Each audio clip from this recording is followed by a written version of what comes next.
Deep underground, blazing rivers of magma cascaded down like waterfalls, illuminating a corner of the pitch-black cavern.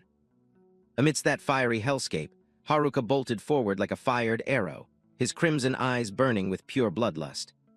His status window displayed an impossible reality. Haruka was an S-rank adventurer with maxed-out combat stats. He slaughtered his way through a massive horde of monsters, tearing apart everything from one-eyed demons to the most savage beasts. His hand gripped the hilt of his sword tightly, roaring red lightning cloaking the weapon as he prepared a lethal finisher. Haruka let out a vicious roar, unleashing a devastating and decisive slash. A streak of sword aura ripped through the air, cleaving the monster horde in half and sending out a terrifying shockwave.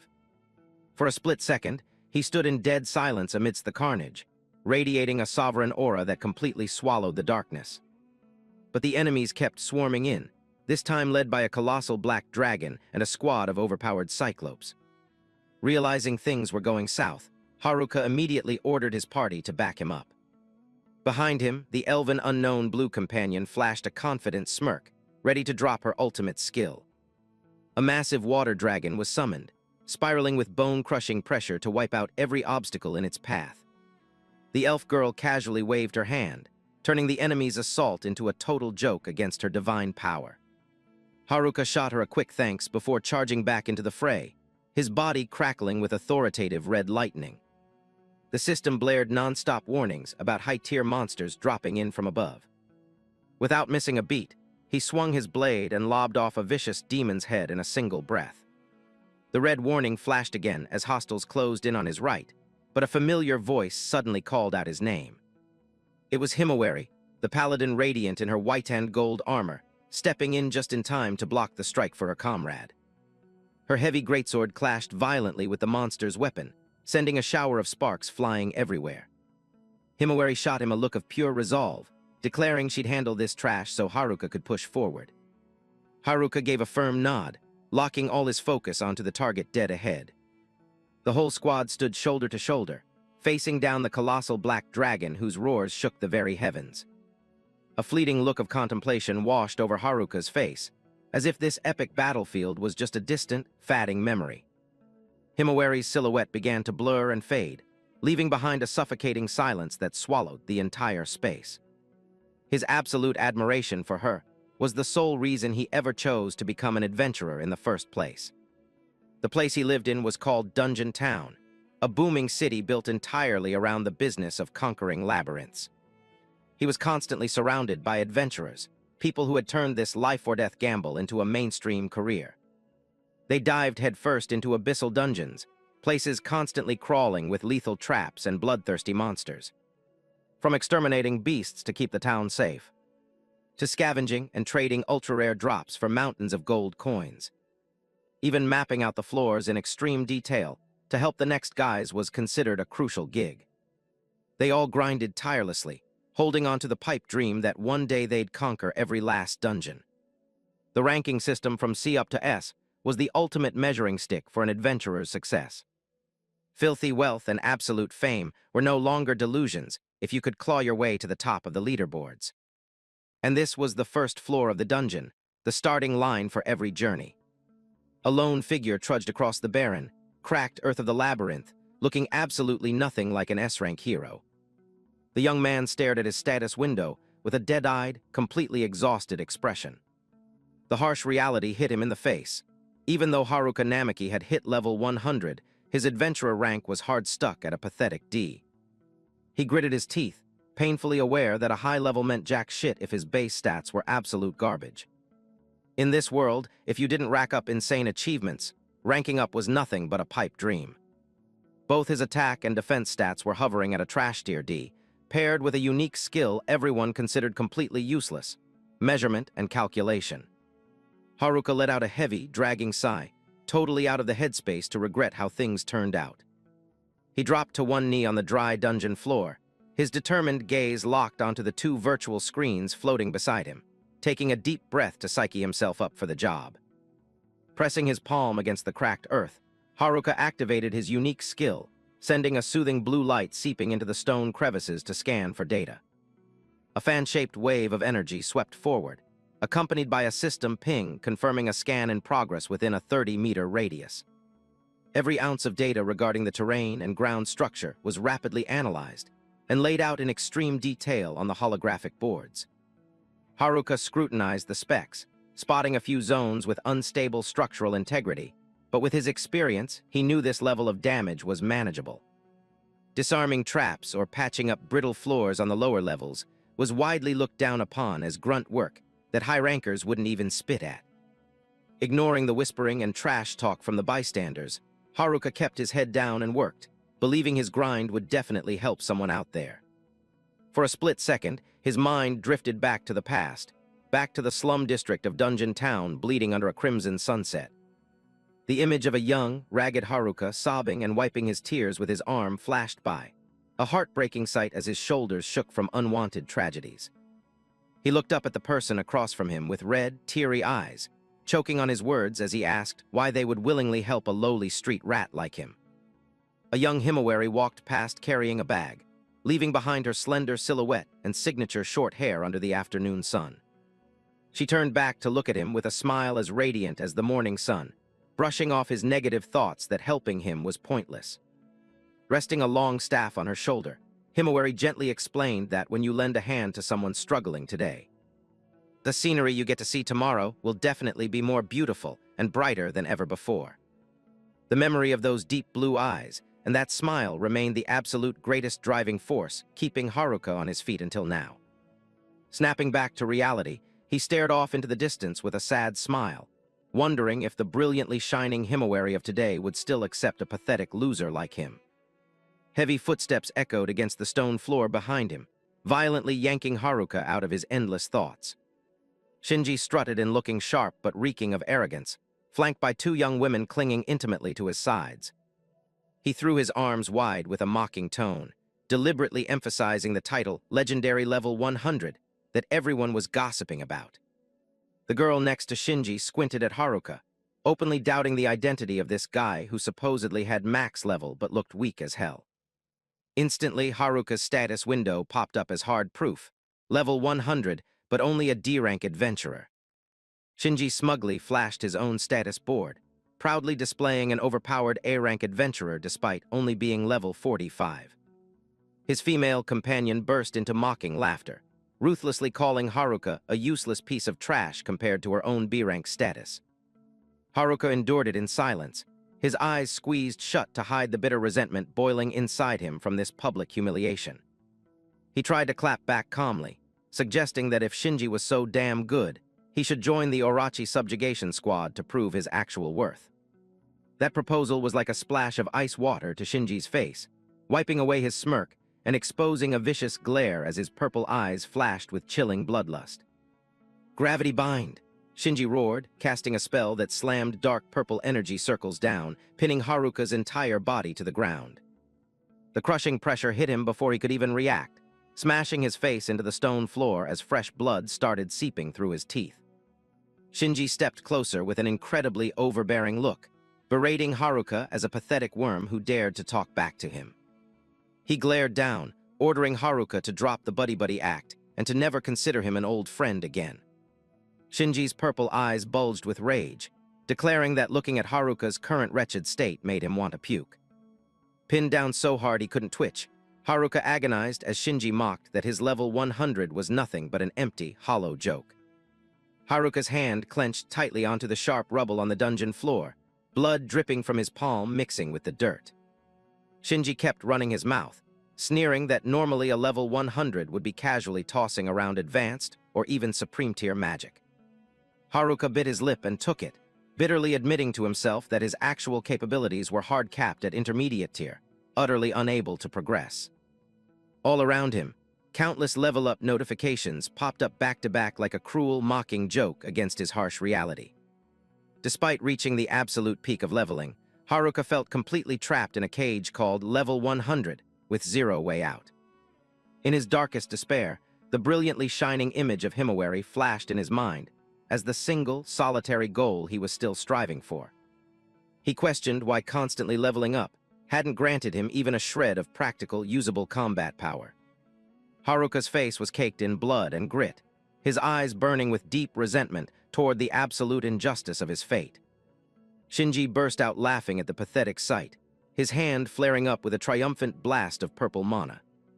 He used his magic to levitate Haruka into the air, continuing to spit venom about what the person he admired so much would think seeing him this screwed.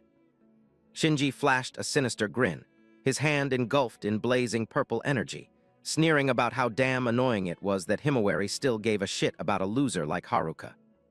Shinji's purple eyes sparked with murderous intent, his face completely twisted by jealousy and rage. He swiftly snatched the item hanging around Haruka's neck, completely ignoring the guy's desperate, helpless struggling. Haruka was shoved to the ground, blood trickling from the corner of his mouth, as he screamed in agony, begging Shinji to give back that priceless item. Shinji held up the battered, faded blue amulet, dangling it in front of him with pure contempt, immediately guessing it was a gift from Haruka's precious idol.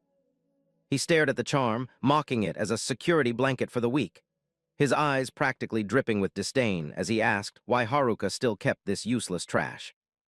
A close-up of the amulet revealed clumsy, patched-up stitches, proving Haruka had cherished and repaired it countless times. Out of nowhere, Shinji brought the amulet to his mouth, biting down hard on it while flashing a deeply provocative grin. Haruka was absolutely paralyzed by Shinji's psychotic behavior, his eyes blown wide in pure shock. Tears of absolute frustration streamed down Haruka's face as he listened to Shinji declare that he wouldn't be needing this piece of junk anymore. The amulet was ruthlessly tossed onto the dry, rocky ground without a second thought.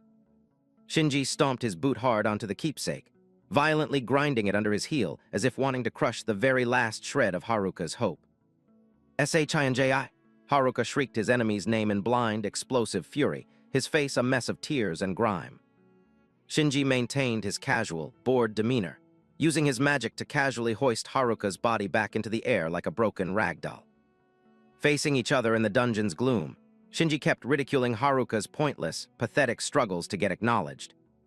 Shinji's smile turned more sadistic than ever as he suggested it was high time for Haruka to just give up and get erased from this world. Haruka dangled precariously over a bottomless abyss, sheer terror flooding his eyes as he looked down into the pitch-black void. Shinji thrust his hand forward, concentrating his purple mana for the killing blow while Haruka screamed out in utter despair. He leaned in close to Haruka's face, whispering about the Adventurer Guild's rules, how a death inside the dungeon would never, ever be investigated. Looking down from above, the abyss looked like a massive, gaping maw ready to swallow Haruka whole, as Shinji assured him his corpse would never be found. Shinji began scripting the perfect alibi, a heroic tragedy where Haruka sacrificed himself to save him from a monster plummeting off the cliff. He held up the small bag, plotting to hand it over to Himawari as the last memento of her dearly departed childhood friend. Shinji's eyes betrayed a filthy, lustful gleam as he imagined the scene of himself holding a devastated, grieving Himawari in his arms. He practically acted out the scene of comforting her with sweet, fake promises, while his dirty hands secretly usurped Haruka's place. "I'll fucking kill you," Haruka hissed through gritted teeth, his blood-soaked face radiating pure murderous intent even while hanging by a thread. Shinji coldly barked at him to shut the hell up, simultaneously cranking his gravity bind magic to its absolute maximum output. A monstrous crushing force slammed into Haruka, violently smashing him against the jagged rocks jutting from the cliffside as he howled in agony. Shinji spread his arms wide, smugly flaunting the overwhelming power of the supreme magic surging around his body. He opened his palm, commanding the gravity to crush Haruka until he was flattened into a dried-up husk.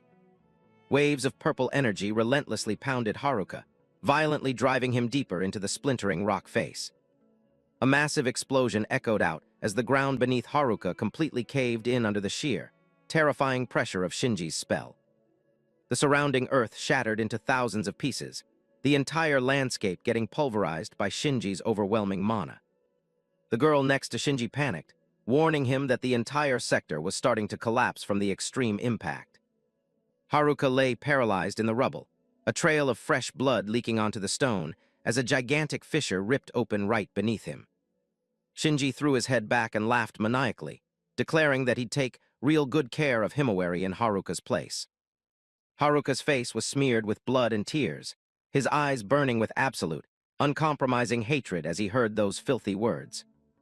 In his fatting consciousness, the image of Himawari turning her back and walking away into the brilliant light felt like a brutally cruel farewell. Haruka screamed internally, begging this nightmarish reality to just stop as his body began to free fall into the void. Shinji waved a mocking goodbye with a victor's smirk, a purple magic circle still blazing intensely on his fingertip. "You bastard! God damn it!" Haruka's final, venomous curses dissolved into the darkness as the abyss swallowed him whole. A catastrophic collision caused the entire stone structure to completely collapse, dragging Haruka's body down into the deepest bowels of the earth.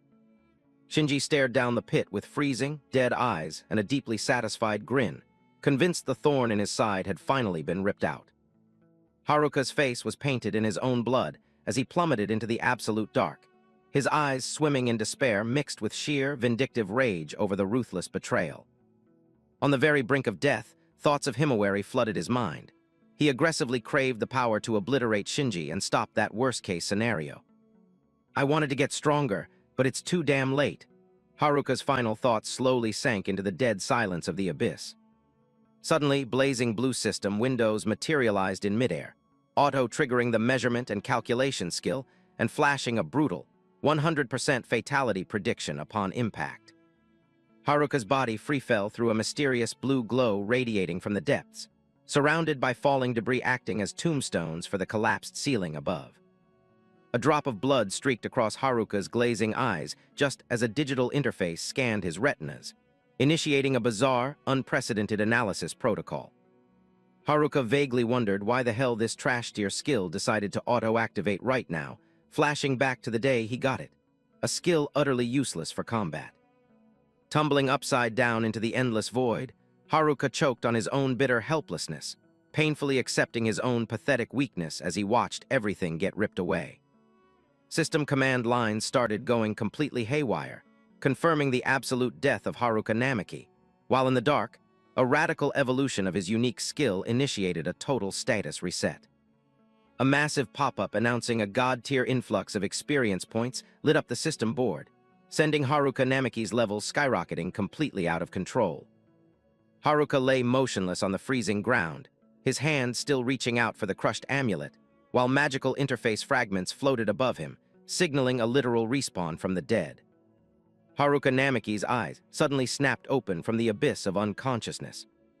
He bolted upright with a blood-curdling scream, gasping for air like a man who had literally just crawled out of hell. Haruka slumped onto the freezing stone floor, his entire body trembling violently from the sheer trauma of that impossible drop. Drenched in a cold sweat, he whipped his head around in pure panic, wondering what kind of godforsaken hellhole he had landed in.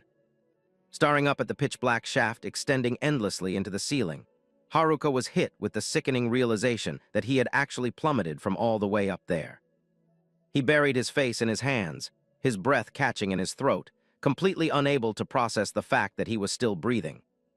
His final memories rushed back in a violent flood, the moment he was blasted into the void, free-falling into the pitch black. And that bastard Shinji's smug, sickening grin as he pulled off the ultimate betrayal, sending him to his death without batting a single eye. Haruka ground his teeth, slamming his fist into the dirt with raw, explosive frustration, the dry thud echoing through the dead silence. He screamed that piece of shit Shinji's name in pure, unfiltered rage. He'd swallowed the disrespect for years, but this crossed every fucking line. Through the haze of anger, Haruka's eyes abruptly locked onto something lying just a few feet away. He scrambled over and snatched it up. It was the blue amulet Himawari had given him, the one single thread of hope he had left. Clutching the charm tightly, a sickening wave of anxiety hit him as he pictured Himawari still standing next to that manipulative snake, Shinji. He bit his lip hard until it bled, totally overwhelmed by the suffocating helplessness of being too damn weak to do anything to protect her. The massive, incredibly oppressive stone chamber seemed to swallow Haruka's isolated silhouette.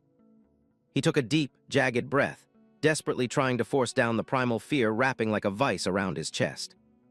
He mentally slapped himself, knowing he couldn't afford to just sit there and rot. Priority number one was figuring a way out of this damn dungeon. But hold on a second. He suddenly realized something was seriously off about his own body. He checked his arms and legs, finding absolutely zero scratches or pain. Haruka instantly pulled up his status window to get a grip on reality. The second the text rendered, he froze dead in his tracks, his jaw hitting the floor as words failed him. His attack and defense stats had spiked into the hundreds, but it was the line reading death count, one that sent a literal chill down his spine. But the biggest mindfuck was the level. The number 101 was glaring right back at him, utterly shattering the level cap he'd believed in his whole life. Haruka furiously scratched his head. He'd been hard stuck at 100 for an eternity, so why the hell was everything suddenly flipping upside down? While completely zoned out staring at his status board, he was totally blind to the monster silently creeping up behind him. The dungeon lizard lunged for the kill, shooting out a vile, slimy tongue fully intending to swallow him whole in a split second. But a flash of purple light intercepted the strike, sending a geyser of monster blood erupting into the air. Haruka reacted with lightning speed, diving forward to grab the sword discarded on the stone floor. The sharp, metallic sheeting of the blade being drawn echoed with a chilling, authoritative finality throughout the cavern. The fear was completely scrubbed from his eyes, replaced by an intensely cold, hyper-focused deadliness. With one effortlessly fluid, brutal arc, Haruka completely decapitated the beast mid-lunge. The monster's body was cleanly severed, painting the rock wall crimson as a testament to his newly awakened, completely busted physical specs. Haruka stared at the gory aftermath, genuinely shell-shocked by how terrifyingly fast and light his own body had become. The monster's severed claws sank deep into the pool of dark red blood, spreading across the freezing stone. His body felt weightless, the sword acting like an exact extension of his arm, until a sudden, blinding jolt of pain hit him. Haruka grabbed his arm as the blade began violently vibrating with wild, unstable purple energy. Right on cue, an ear-splitting roar physically shook the entire cavern, signaling that something monumentally screwed up was incoming. He immediately started calculating. If this was floor 2, the mob would be a kobold. But if a dire wolf showed up, odds were he got dumped straight down to floor 3 or even deeper. A blinding flash from a point-blank explosion lit up the dark, exposing Haruka's utterly stunned expression. A massive wave of extreme thermal energy blew away everything in its path, forcing him to plant his feet and brace for impact. A gigantic, terrifying paw crushed the stone slab, radiating a suffocating aura of death that made the air feel incredibly thick. Standing right in front of Haruka was a rabid, two-headed Orthros, boasting a pitch-black coat and entirely engulfed in roaring red flames. Haruka Namaki instantly clocked the beast. He was completely floored because even veteran B-rank hunters had been slaughtered by this exact monster. The Orthros snarled, the intense heat radiating from its fiery body turning the space into an oven, while a mocking, sadistic laugh seemed to echo from nowhere. Dripping with sweat, Haruka internally cursed out this godforsaken dungeon that Shinji threw him into just to tie up loose ends. The mental image of Shinji sleazily flirting with other girls pissed him off, but thinking about Himawari made his chest physically ache with rage and dread. He stared down at his blood-stained hands, the metallic taste of that bitter betrayal still lingering on his tongue. I will never forgive anyone who dares lay a finger on what's important to me, Haruka swore to himself, his eyes locked in dead-set resolve. He flashed back to the blue amulet, the priceless keepsake from Himawari, being discarded like absolute trash on the dirt. Seeing that brutal boot crush the charm right in front of him, Haruka made a blood oath that Shinji wouldn't walk away from this breathing. The thought of Shinji smugly standing shoulder to shoulder with Himawari felt like a physical slap to Haruka's pride. Haruka's gaze turned razor-sharp, his resolve hardening into steel. That's exactly why I have to survive this, no matter what it takes. The Orthros bared its fangs and flexed its claws, its killing intent and fiery maw totally locked onto the tiny intruder standing in its way. Without wasting a single millisecond, Haruka manually popped his body enhancement skill to prep for the bloodbath. Blue lightning immediately cloaked his body as system pings spammed his vision, confirming massive buffs to his defense and elemental resistance. If these numbers weren't just a glitch, Haruka was dead certain he had the firepower to go toe-to-toe with this behemoth. He channeled raw power into his legs, launching himself like an electrified missile straight at the massive target. Haruka vaulted high into the air, narrowly dodging the blistering stream of fire blasted from the beast's mouth while letting out a battle-crazed roar. From behind an ancient stone pillar, a mysterious demon girl silently watched the showdown, her eyes gleaming with cryptic amusement. She observed in dead silence, eager to see exactly what this anomaly of a leveled-up human could pull off when pushed to the absolute brink. Cut to the bustling, modern city streets above, where a short-haired girl was rushing through the dense crowd. She abruptly froze mid-step, sensing some kind of fateful, invisible connection vibrating through the very air. Himawari spun around, anxiously scanning the sea of faces, her expression laced with worry as she searched for a familiar silhouette. Looking up at the city's endless blue sky, she subconsciously whispered her old friend's name, Haruka. Back in the dungeon, a cataclysmic fire blast detonated the exact second Haruka's body enhancement hit its absolute peak output. Even though he was swallowed by the flames, his juiced-up fire resistance allowed him to grit his teeth, tank the damage, and keep pushing forward. Haruka quickly glanced at his status board. Level 101, and the doubled stats definitely weren't just the final hallucinations of a dying man.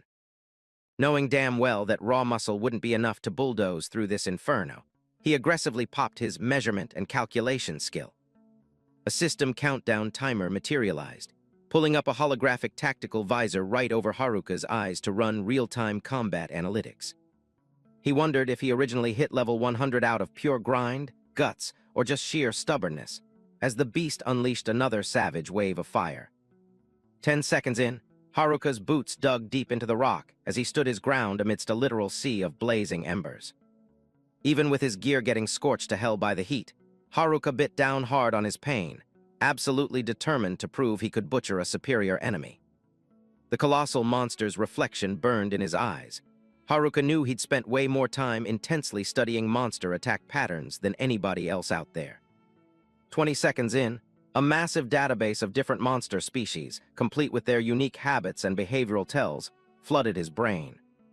30 seconds down, the two-headed Orthros roared furiously, spamming its deadliest bites and maximum output fire blasts to try and erase him. Haruka knew perfectly well he couldn't just unga-bunga his way to victory in a heavily skewed deathmatch like this.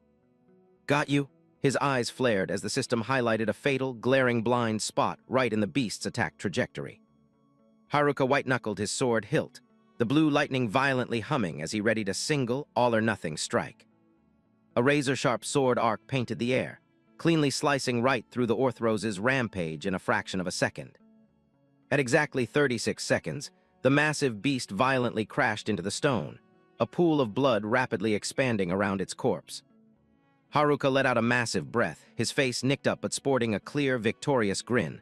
Did I really just pull that off? He rested his hands on his knees, panting heavily. Going 35 seconds in the meat grinder with that stubborn freak had totally drained his stamina. He finally realized that measurement and calculation was actually a god-tier utility skill for micromanaging timers and stamina mid-fight. Standing over his kill, Haruka silently thanked his lucky stars that those doubled stats and body enhancement had saved his ass at the buzzer. Suddenly, the Orthros' eyes flared with rabid hostility, the blistering heat from its breath instantly turning the air back into a suffocating furnace. The massive monstrosity violently lunged back up with its remaining head, roaring and using its colossal frame to completely overwhelm him, but Haruka stood his ground, sword ready for the ultimate counter. The terrifying mug of the Orthros, packed with matted fur and eyes screaming absolute murder, locked dead onto its target. Haruka gripped the hilt so hard his veins popped, channeling every single ounce of his power into one fatal, armor-piercing thrust. The blade punched straight up through the beast's jaw, blasting a geyser of bright red blood everywhere as the Orthros stalled out in agony, its rage dying the second its brain was pierced. Smear of blood on his face, Haruka gritted his teeth aggressively as he followed through with the execution, his eyes screaming a primal will to live. The system board chimed, confirming the complete and total annihilation of the target. Haruka collapsed onto the freezing dungeon floor, gasping for air next to the giant carcass. The level-up prompt flashed on screen for Haruka Namiki, who was lying flat on his back, face covered in gore, thinking that even a split-second screw-up would have cost him his life. Right then, a brand new skill pinged its activation, while Haruka was still trying to mentally recover from that brutal deathmatch. He stared blankly at the system window, utterly confused about what the hell this new ability actually did. It was the insight skill, which basically let the user pull up the true name and data of any target they looked at. Looking over at the dead beast, Haruka wondered why a basic bitch skill that most adventurers get on day one was only dropping for him right now. Sitting next to the massive corpse of the Orthros, Juvenile, he tiredly asked himself why the system had seemingly ghosted him for so long. Well, better late than never. Haruka decided to take it for a test drive immediately. He reached up and tapped the virtual screen, manually booting up the insight skill. Pressing his hand against the monster's stiff fur, Haruka figured that with his current specs, he'd only barely managed to scrape by against this thing. The mental image of Shinji making moves on Himawari flashed in his head. The paranoid fear that Shinji had already fed her the lie about his death made his blood boil.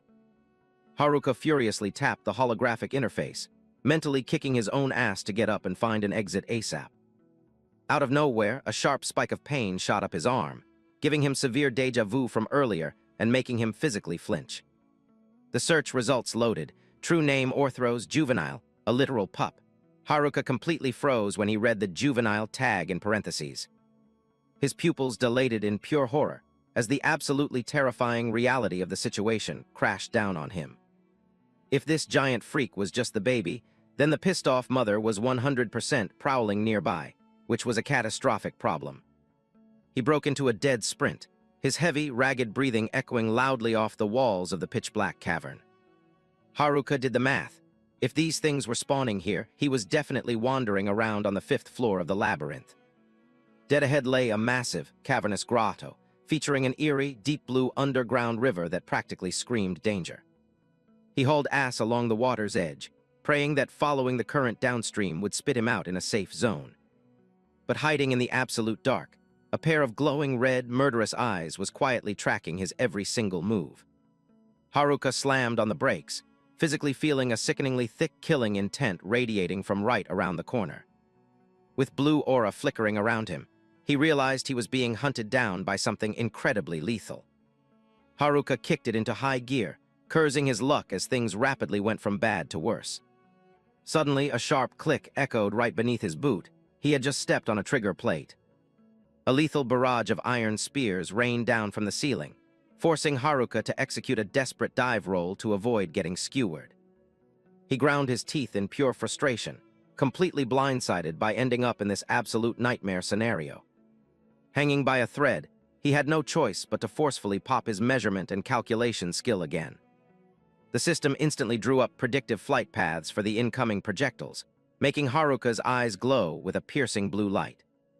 He drew his blade, unleashing a flurry of razor-sharp parries to violently deflect every single arrow gunning for his head.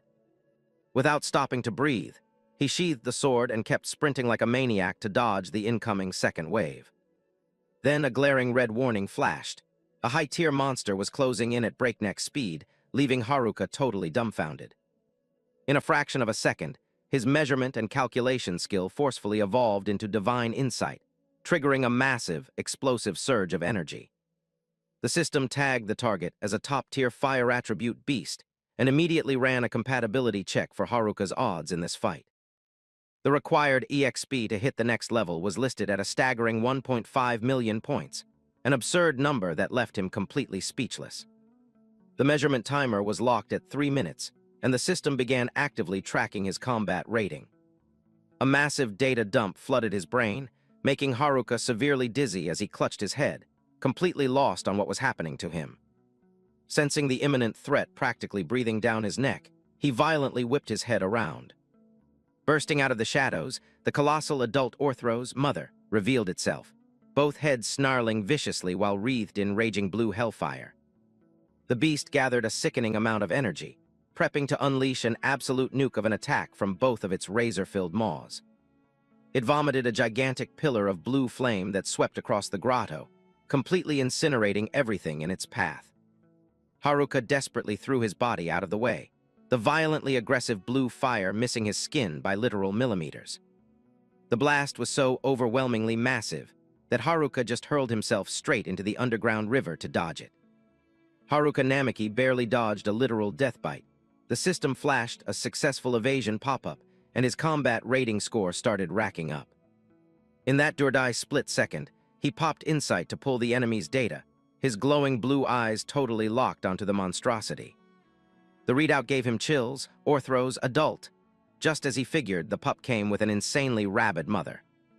The two-headed freak shrieked like a maniac, its blue fire flaring up to the ceiling, while the system pinged that using skills also boosted his combat rating.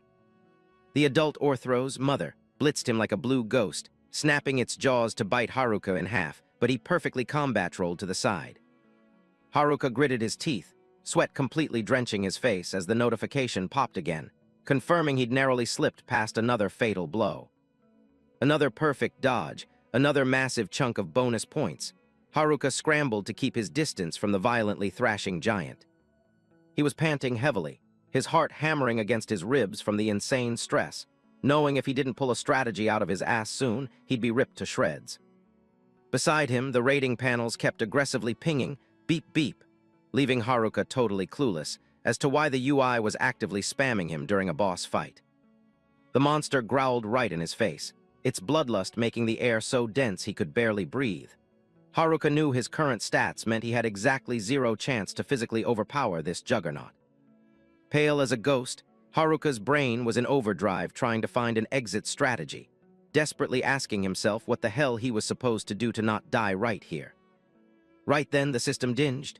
The 3-minute mark had passed, synchronized perfectly with an earth-shattering roar from the boss. A new alert popped up. Target time reached, rating score doubled, and the divine insight measurement phase was officially complete. A bunch of virtual screens cascaded over each other before stamping a giant, glorious, rank A on the UI. Haruka rubbed his eyes, totally unable to believe his own score. The rewards for the clutch performance dropped instantly. A god-tier payout of 1.5 million EXP, an absolutely ridiculous flex of a number. The level-up aura completely engulfed Haruka, as the system announced he just jumped a massive 50 levels in a single heartbeat. Haruka stared blankly at his own glowing hands, his jaw practically unhinged from the shock, having zero clue what was actually happening to his body anymore. He hadn't even killed the damn Orthros yet, so this sudden, massive EXP dump felt incredibly glitchy, like the system was completely broken. But Haruka forcefully snapped himself out of it. This was no time to play tech support when there was a rabid boss right in front of him that needed to be put down. The adult Orthros, mother, loomed over him like a blue volcano ready to erupt. Haruka dropped into a stance, ready to throw hands. Suddenly, a playful little giggle echoed directly inside Haruka's head. He physically jumped and looked around, but the room was empty. Emerging from the shadows, a mysterious demon girl with black wings and long blue hair materialized, using telepathy to mockingly tell him that butchering the pup was a massive screw-up. "Now Mama is really pissed," her voice echoed with dripping sarcasm, making Haruka grab his head, totally shocked by this random voice invading his mind. Inside his consciousness, the mysterious woman popped up with a highly suspicious smirk, casually showing off her pointed ears and pitch-black demon wings. Namiki Haruka was completely stunned, clutching his skull as this totally unknown female voice just started broadcasting straight into his brain. The mysterious woman sarcastically added that this was the price he had to pay, sounding thoroughly entertained by his screwed-up situation. Haruka snapped back, demanding to know who the hell was talking to him, but got nothing but an obnoxiously loud, condescending yawn in response. She casually mentioned she was getting sleepy and completely ghosted him, dropping a lazy good luck on her way out. He stood there like an idiot in the middle of the dungeon, totally baffled that someone could just hack into his brain that easily. But the adult Orthros wasn't going to let him AFK. It snarled, its eyes radiating a lethal, blazing blue aura. Haruka shoved the mindfuckery aside, drawing his blade and locking into a state of absolute, hyper-focused combat readiness. The two-headed freak started charging up a massive fire blast, ready to completely level everything in its way. The system suddenly pinged that Divine Insight had auto-rebooted and was actively recalculating the battle's combat rating. He stood frozen as the UI went into overdrive, breaking into a cold sweat over the gut feeling that something massive was about to drop. A surge of blue energy flared up around Haruka's eyes as the new skill finally hit 100% synchronization with his physical body. The dual-headed wolf vomited an incredibly potent beam of blue fire, and Haruka barely backstepped in time to dodge the lethal sweep. The insane heat practically gave him heatstroke. Even with body enhancement active, he absolutely couldn't tank this kind of thermal output. He glanced at his blade, knowing damn well that if he tried to unga-bunga in melee range, this trash-tier sword would melt into slag instantly. Haruka called an audible and switched to magic combat, a brilliantly glowing blue magic circle rendering right in the palm of his hand. A massive volume of water started gathering as he opted for the classic water beats fire elemental counter. He cast Hydro Pressure Cannon, detonating a hyperpressurized column of water straight from the center of the spell's circle. The water blast fired off like a literal artillery shell, tearing through the air and heading directly for the boss's face. Haruka was actually blown away by the terrifying destructive power this intermediate-tier magic was packing. The system kept aggressively pinging, constantly feeding him bonus points for tactical magic usage. From within the magic circle, a violently majestic water dragon manifested, baring its fangs and charging head-on. The water dragon slammed directly into the adult Orthrose's blue flames, triggering an incredibly violent elemental clash of opposing energies. He screamed, pouring every last drop of his stamina into winning this do-or-die beam struggle. The dual-headed wolf shrieked in pure agony as it was physically crushed by the overwhelming hydrostatic pressure. Haruka didn't stop roaring, aggressively pushing the magic circle forward to crank the attack's output past its absolute limit. The strike completely shattered the boss's guard, resulting in a cataclysmic high-pressure water explosion. The adult Orthrose got a massive hole blown straight through its chest, blood and water exploding all over the stone arena. A critical hit pop-up flashed, and his combat rating started going practically infinite. The beast's colossal frame collapsed onto the floor, generating a massively cinematic impact. He cautiously walked up to investigate, noticing the boss was actually still gasping for air despite the totally fatal wound. Its vitality was honestly disgusting. Its blue, fiery eyes were clouded over, but it was still trying to growl out its last breaths. He gripped his sword tight, blue lightning beginning to violently arc around the razor-sharp steel. Haruka vaulted into the air, bringing down an absolutely ruthless execution strike straight into the beast's skull. It's over. The system UI flashed the kill confirmation, and Divine Insight wrapped up its final analytics process. A massive wave of point notifications flooded the screen, from perfect dodges to the execution, everything maxing out the charts. The final grade was locked in at rank A, dropping an absolutely god-tier bounty of over 9 million EXP. Namiki Haruka's levels skyrocketed by another 300 levels, simultaneously unlocking admin-level access to advanced magic for every single element. He looked down at the giant carcass, silently hyping himself up over this ridiculously insane underdog victory. Haruka dropped into a crouch, laughing at how he used to think measurement and calculation was the most garbage skill in the entire game. But now that it had mutated into Divine Insight, he realized just how incredibly wrong he'd been all along. The system UI glitched out before rendering the name of the new skill, officially marking Haruka's crossover into the realm of the truly overpowered. Namiki Haruka gritted his teeth, sweating bullets as he intensely focused on the rapidly shifting stats right in front of him. Divine Insight didn't just measure shit, it explicitly calculated the exact EXP needed for the fastest level-up route. The system was completely busted, even suggesting the most optimized monster farming routes to grind points. Combat ratings factored in level gaps and tactical execution, which directly multiplied the EXP payout after every fight. Staring at the 9 million EXP he just bagged from that rank of clear, Haruka was totally mind-blown. He realized this was a literal god-tier cheat skill, considering how he used to sweat blood just to scrape together 10 levels. Turns out the only reason he was hard stuck at level 100 for an eternity was the astronomically insane EXP curve. If Divine Insight hadn't mapped it out, he'd have never known the hidden truth behind his own soft lock. Haruka stared at his palms, physically feeling the raw, surging power from that massive level spike. With Divine Insight shot calling, he was dead certain he was going to get absurdly stronger in record time. His eyes burned with absolute resolve, fists clenched tight as he actively plotted his revenge. Haruka swore that whatever it took, he'd get strong enough to completely shut down Yukimura Shinji's sick games. He panted heavily, his legs slightly shaky as he stood in the cratered ruins left behind from the high-stakes boss raid. Haruka dropped to his knees right in front of the adult Orthros, which lay totally dead in a massive pool of crimson blood.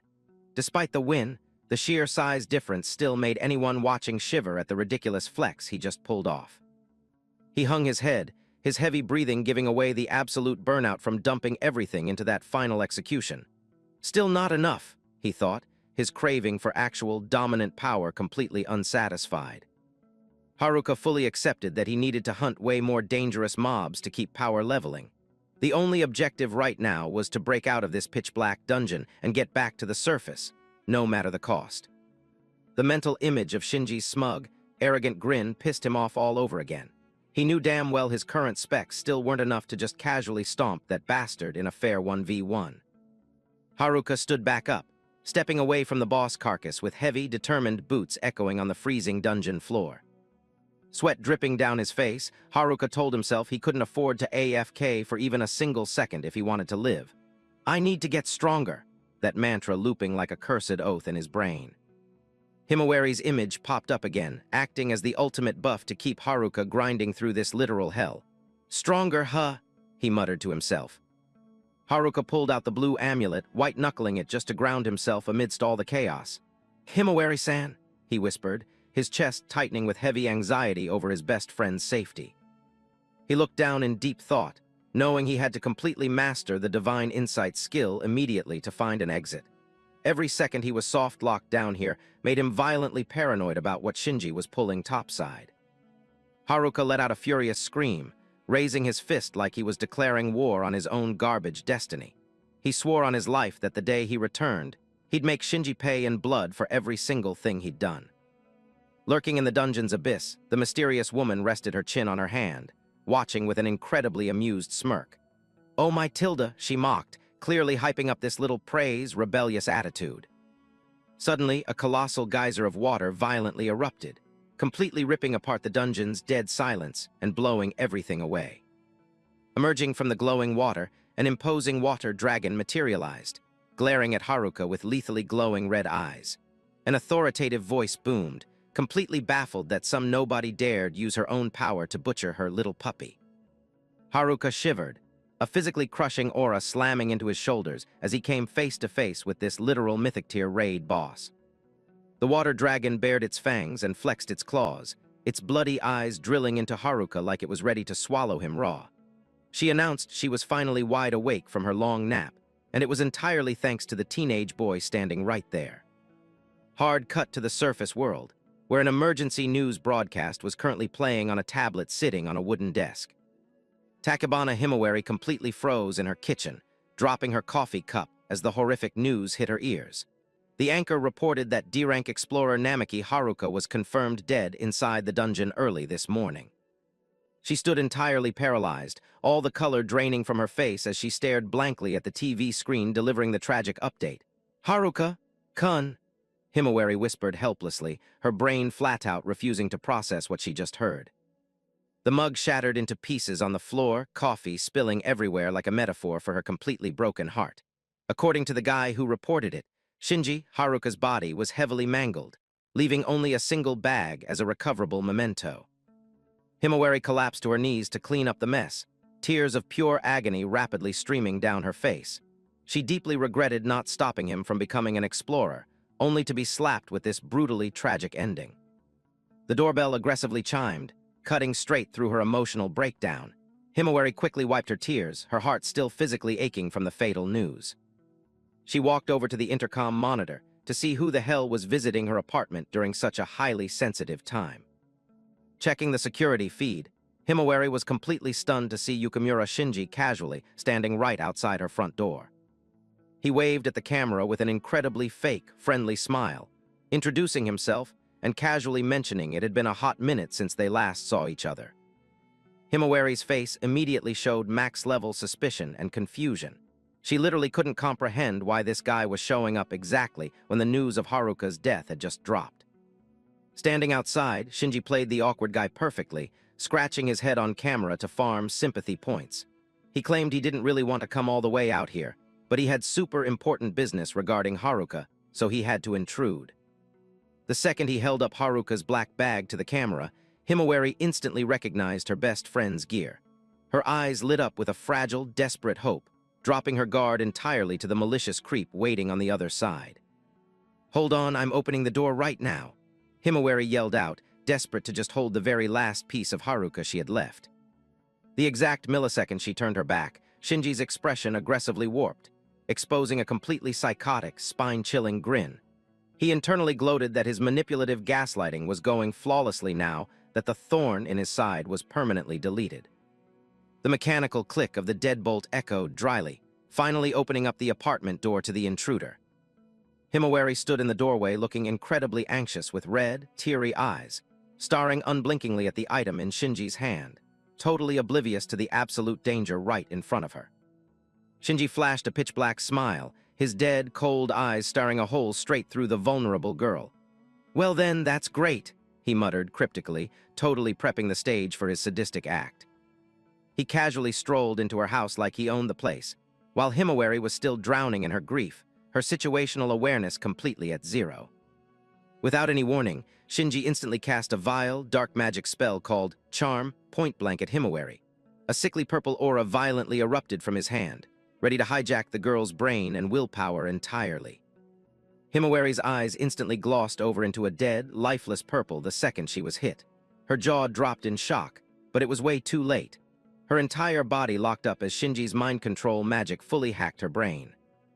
Takebana Himawari completely collapsed onto the floor, her body violently trembling under Yukimura Shinji's highly calculated, predatory stare.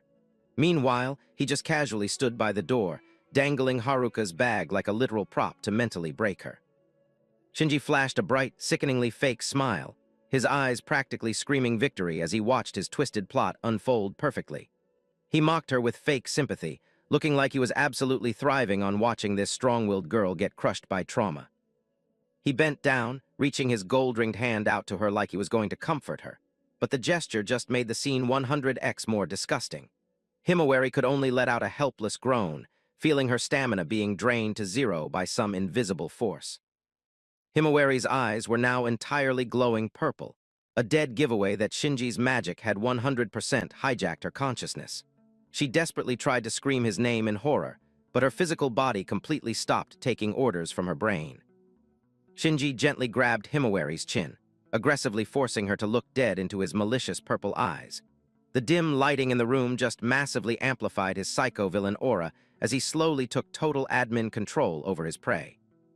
He let out a highly sarcastic oops, looking down at her totally spaced-out face, feeling absolutely zero remorse for his scumbag behavior. The contrast between Himawari's beautiful, tortured expression and Shinji's smug-ass grin was just straight-up cursed. A top-down shot made the room feel incredibly claustrophobic as Shinji stood over Himawari's paralyzed body. He dropped a super condescending remark, admitting that a veteran explorer who cleared floor 12 obviously had better mental resist than normal people, but it still wasn't enough to block his hack. He yanked Haruka's bag out, waving it right in her face like a brutal reminder of the massive L she just took. Every single move he made was dripping with pure cruelty, giving exactly zero fucks about the literal hell she was going through. Shinji kept aggressively rubbing salt in her wounds, bringing up Haruka's death with a completely joking, disrespectful tone. Himawari could only pant heavily, her purple eyes glaring at him with maxed-out hatred, but she literally couldn't even move a finger. She was finally waking up to the actual garbage personality of the guy she thought she knew. But it was way too late. Sweat dripped down her forehead as she fought a losing mental battle to regain control of her own body from the magic's hardlock. Shinji let out a fake sigh, acting all smug about having to put in extra effort because his charm, skill didn't just casually one-shot someone with iron willpower like her. He stood there, arms crossed, completely high on the feeling of totally cornering his opponent. He flashed an incredibly cocky smirk, stating as a fact that now that she was stuck in this state, dealing with her would be absolute child's play. His glowing purple eyes were a mirror for pure malice and bottomless greed, with zero intention of hiding it. Himawari lay paralyzed on the cold floor, her brain constantly screaming, "Why did things end up like this?" The purple aura chaining her down acted like a literal prison cell, completely deleting any chance of breaking free. Shinji stepped even closer, his shadow totally blacking out the last bit of dim light in the room, making the vibe incredibly suffocating. He dropped a highly provocative question about why he chose exactly this moment to strike, hinting at a way more twisted master plan. Shinji's boot aggressively stomped the floor inches from Himawari's face, creating an insanely heavy psychological pressure. He asked her a cold, calculated question, attempting to permanently shatter any leftover faith she had in justice or friendship. Yukimura Shinji's villain origin story started in the shadows. He'd been stalking his childhood friend from a distance for a really long time. In his eyes, Namaki Haruka was just an incredibly weak, ridiculously naive loser. Flashbacks triggered, showing them back in their trainee days grinding together. Shinji always kept his poker face while Haruka was out there acting like a dumb, righteous shounen protagonist. Shinji absolutely refused to accept that a trash-tier guy like Haruka could ever secure his own happy ending. He felt like he was being totally left behind, completely consumed by toxic jealousy. Seeing Haruka's insanely bright smile while holding a small gift made the hate in Shinji's heart multiply exponentially. He lurked in the background like a creep, just waiting for the perfect opening to utterly ruin that happiness. To Shinji, Haruka's very existence was a massive thorn in his side that he absolutely refused to let grow. He stroked his chin, flashing a deeply manipulative smirk behind his best bro disguise. He wanted Haruka to suffer infinitely more, to completely hit rock bottom in pure despair. He wouldn't stop until his old buddy was 100% broken, both physically and mentally. Cutting back to the present, Shinji clutched his face and laughed like an absolute maniac right in Takebana Himawari's living room. He brutally announced that Haruka was officially permanently deleted from the server. Himawari was completely mind-blown by the psychotic nature of the guy she once trusted. Her eyes welled up with tears and absolute fury as she yelled at him, asking if he was out of his damn mind. Shinji's eyes instantly went dead cold, completely dropping his fake nice act. He stared down at the violently shaking girl right at his feet. He reached his hand out toward Himawari, and an intensely creepy purple energy started flooding the room. Himawari panicked as she felt her mental resistance dropping straight to zero. Shinji smirked like a total winner as he watched his prey step right into the trap. He absolutely wasn't going to just stop at dropping a few edgy threats. Instantly, he popped the gravity bind skill, locking Himawari down with an incredibly busted gravitational pressure. Glowing purple magic circles flared up, physically crushing her against the floor. He watched Himawari totally fail to fight back, sarcastically shrugging off being called human trash. Shinji casually declared that he was completely sane. It was just the rest of the world that was pathetic. He took a step forward, his hand radiating an even denser purple aura. Shinji told Himawari to act like the high-tier, beautiful A-rank adventurer she was, and not to ruin her aesthetic by spitting insults. Shinji leaned right into her face, his purple eyes burning with absolute psychotic energy. He whispered that even in the afterlife, Haruka was going to feel his heart literally get ripped out. Himawari violently ground her teeth trying to push back against the crushing weight, sweat dripping down her face. She literally couldn't process why he was holding onto this much insane, toxic hatred for Haruka. Shinji got totally bored of her questioning and decided to just crank the abuse to max. His stare was as cold as ice, completely void of any humanity. He spammed another skill, Super Gravity Table, to permanently delete Himawari's hope. Meanwhile, back in the dungeon, a massive water dragon abruptly breached the surface of the water right in front of Haruka. Haruka was absolutely paralyzed by the mythic presence of this beast. He instantly dropped into a combat stance, trying not to mentally crack under the insane water pressure flooding the zone. He immediately manually triggered his insight skill to scan the boss, but a glaring yellow error prompt popped up on his UI. The system completely failed to rip any data from this thing. Haruka was utterly shell-shocked that his busted system couldn't even process the dragon's stats. He realized this boss was on a completely different dimensional tier than anything he'd ever fought. A highly suspicious female voice echoed from the dark, actively mocking humanity's bad habit of always trying to expose their opponent's secrets. A fraction of the mysterious woman's body materialized, looking incredibly provocative. The colossal water dragon glared down at Haruka like he was just an annoying bug. It casually mentioned it had upgraded its firewalls after the little stunt he pulled earlier. Haruka was totally tripped out seeing a dragon casually speaking human language. He took a step back, mentally trying to figure out if this thing had wiped other adventuring parties before him. A talking water dragon was way above Haruka's pay grade. He white-knuckled his blade, knowing he absolutely needed more intel if he wanted to find a way to not die here. The dragon tilted its head, acting super confused by the human's dead silence. It sarcastically pointed out that humans usually never shut up, so why was he acting like a mute now?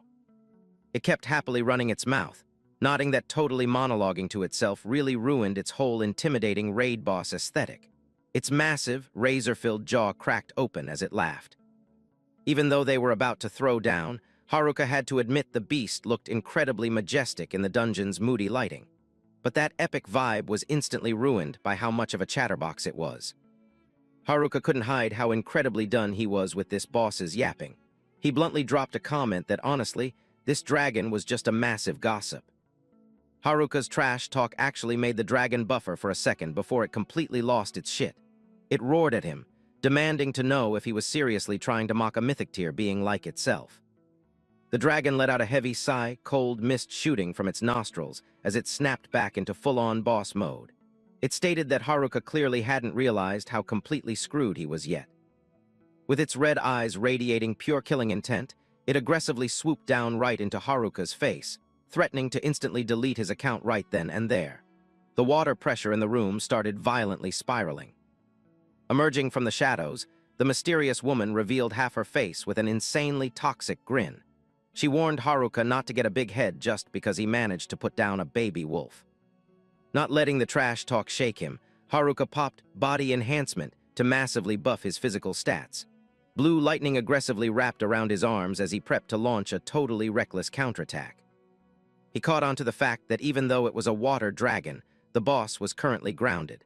This was arguably the only exploitable RNG gap he had in this completely doomed scenario. Haruka's gaze turned lethally sharp, 100% locked onto the target. He firmly believed he still had a microscopic chance to clutch this if he timed his iframe perfectly. The divine insight, UI, flashed back into his brain. Haruka knew the ultimate win condition right now was aggressively min-maxing this evolved skill. He swung his blade, generating a violently powerful energy vortex around himself.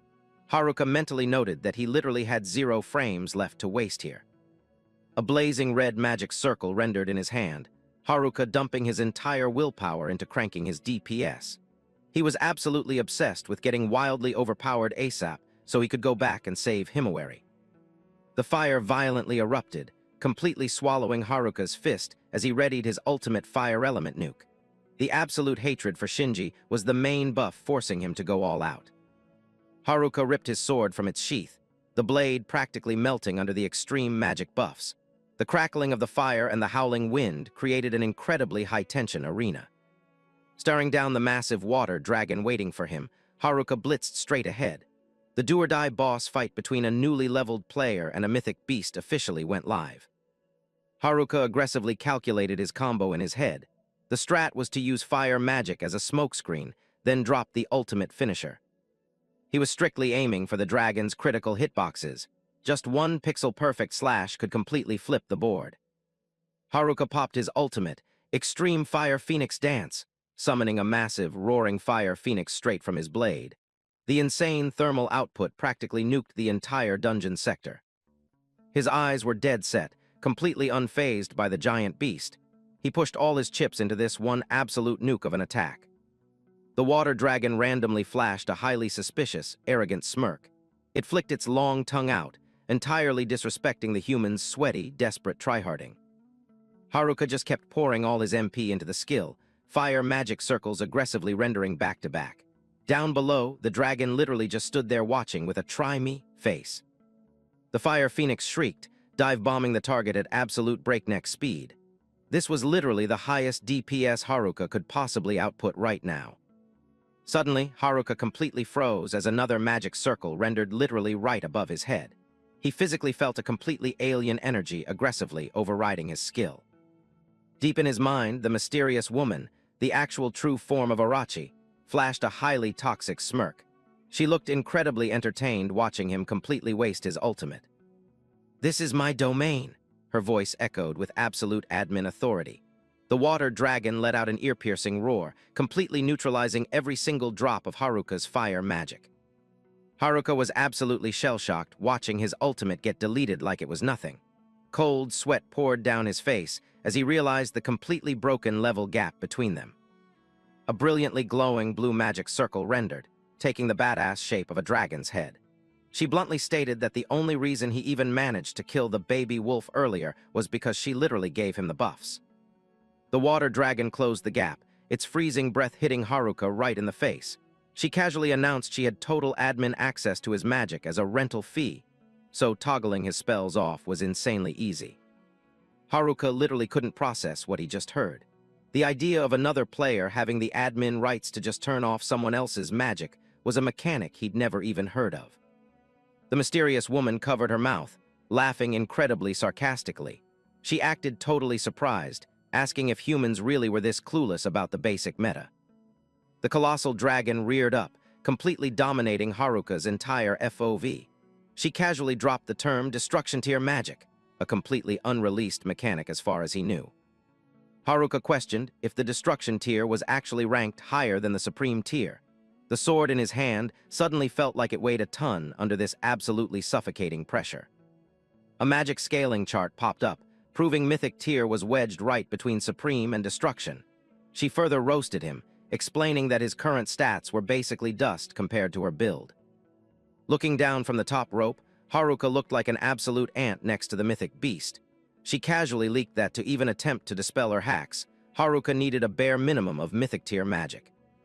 Haruka was super paranoid about why she was basically giving him free tutorial tips, but she instantly shut it down, stating as a fact that with his current level, he was literally zero threat to her anyway.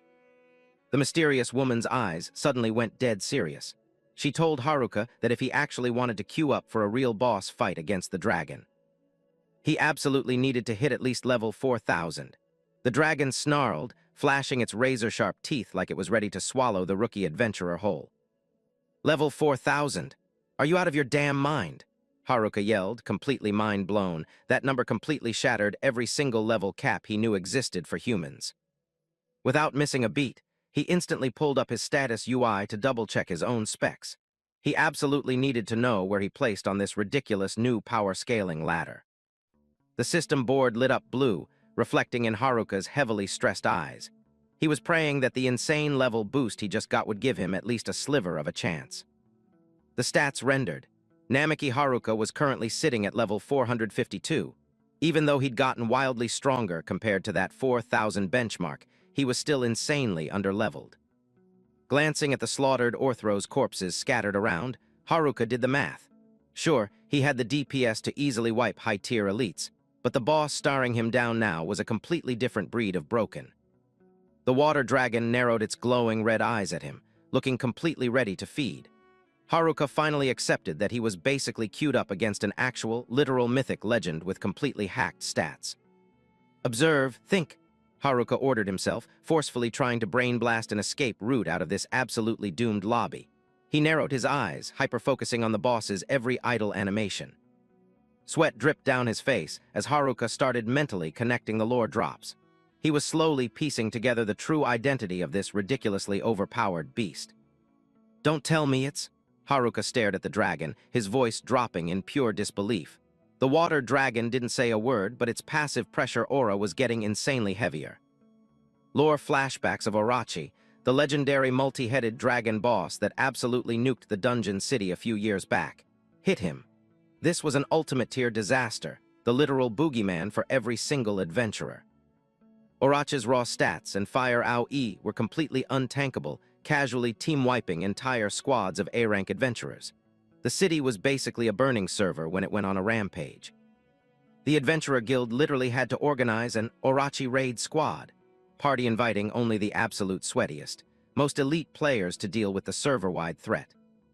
During that absolute bloodbath, Orochi's hitboxes and weak points were slowly data mined. Players literally threw away their lives just to buy humanity a 1% chance to clear the raid.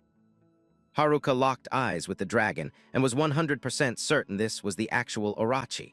That realization made his heart redline, knowing he was standing right in front of a literal world-ending event. With my current build, there is zero chance I can solo this. I need to glitch out of here immediately. Think. Haruka white-knuckled his blade, getting ready to tactical retreat.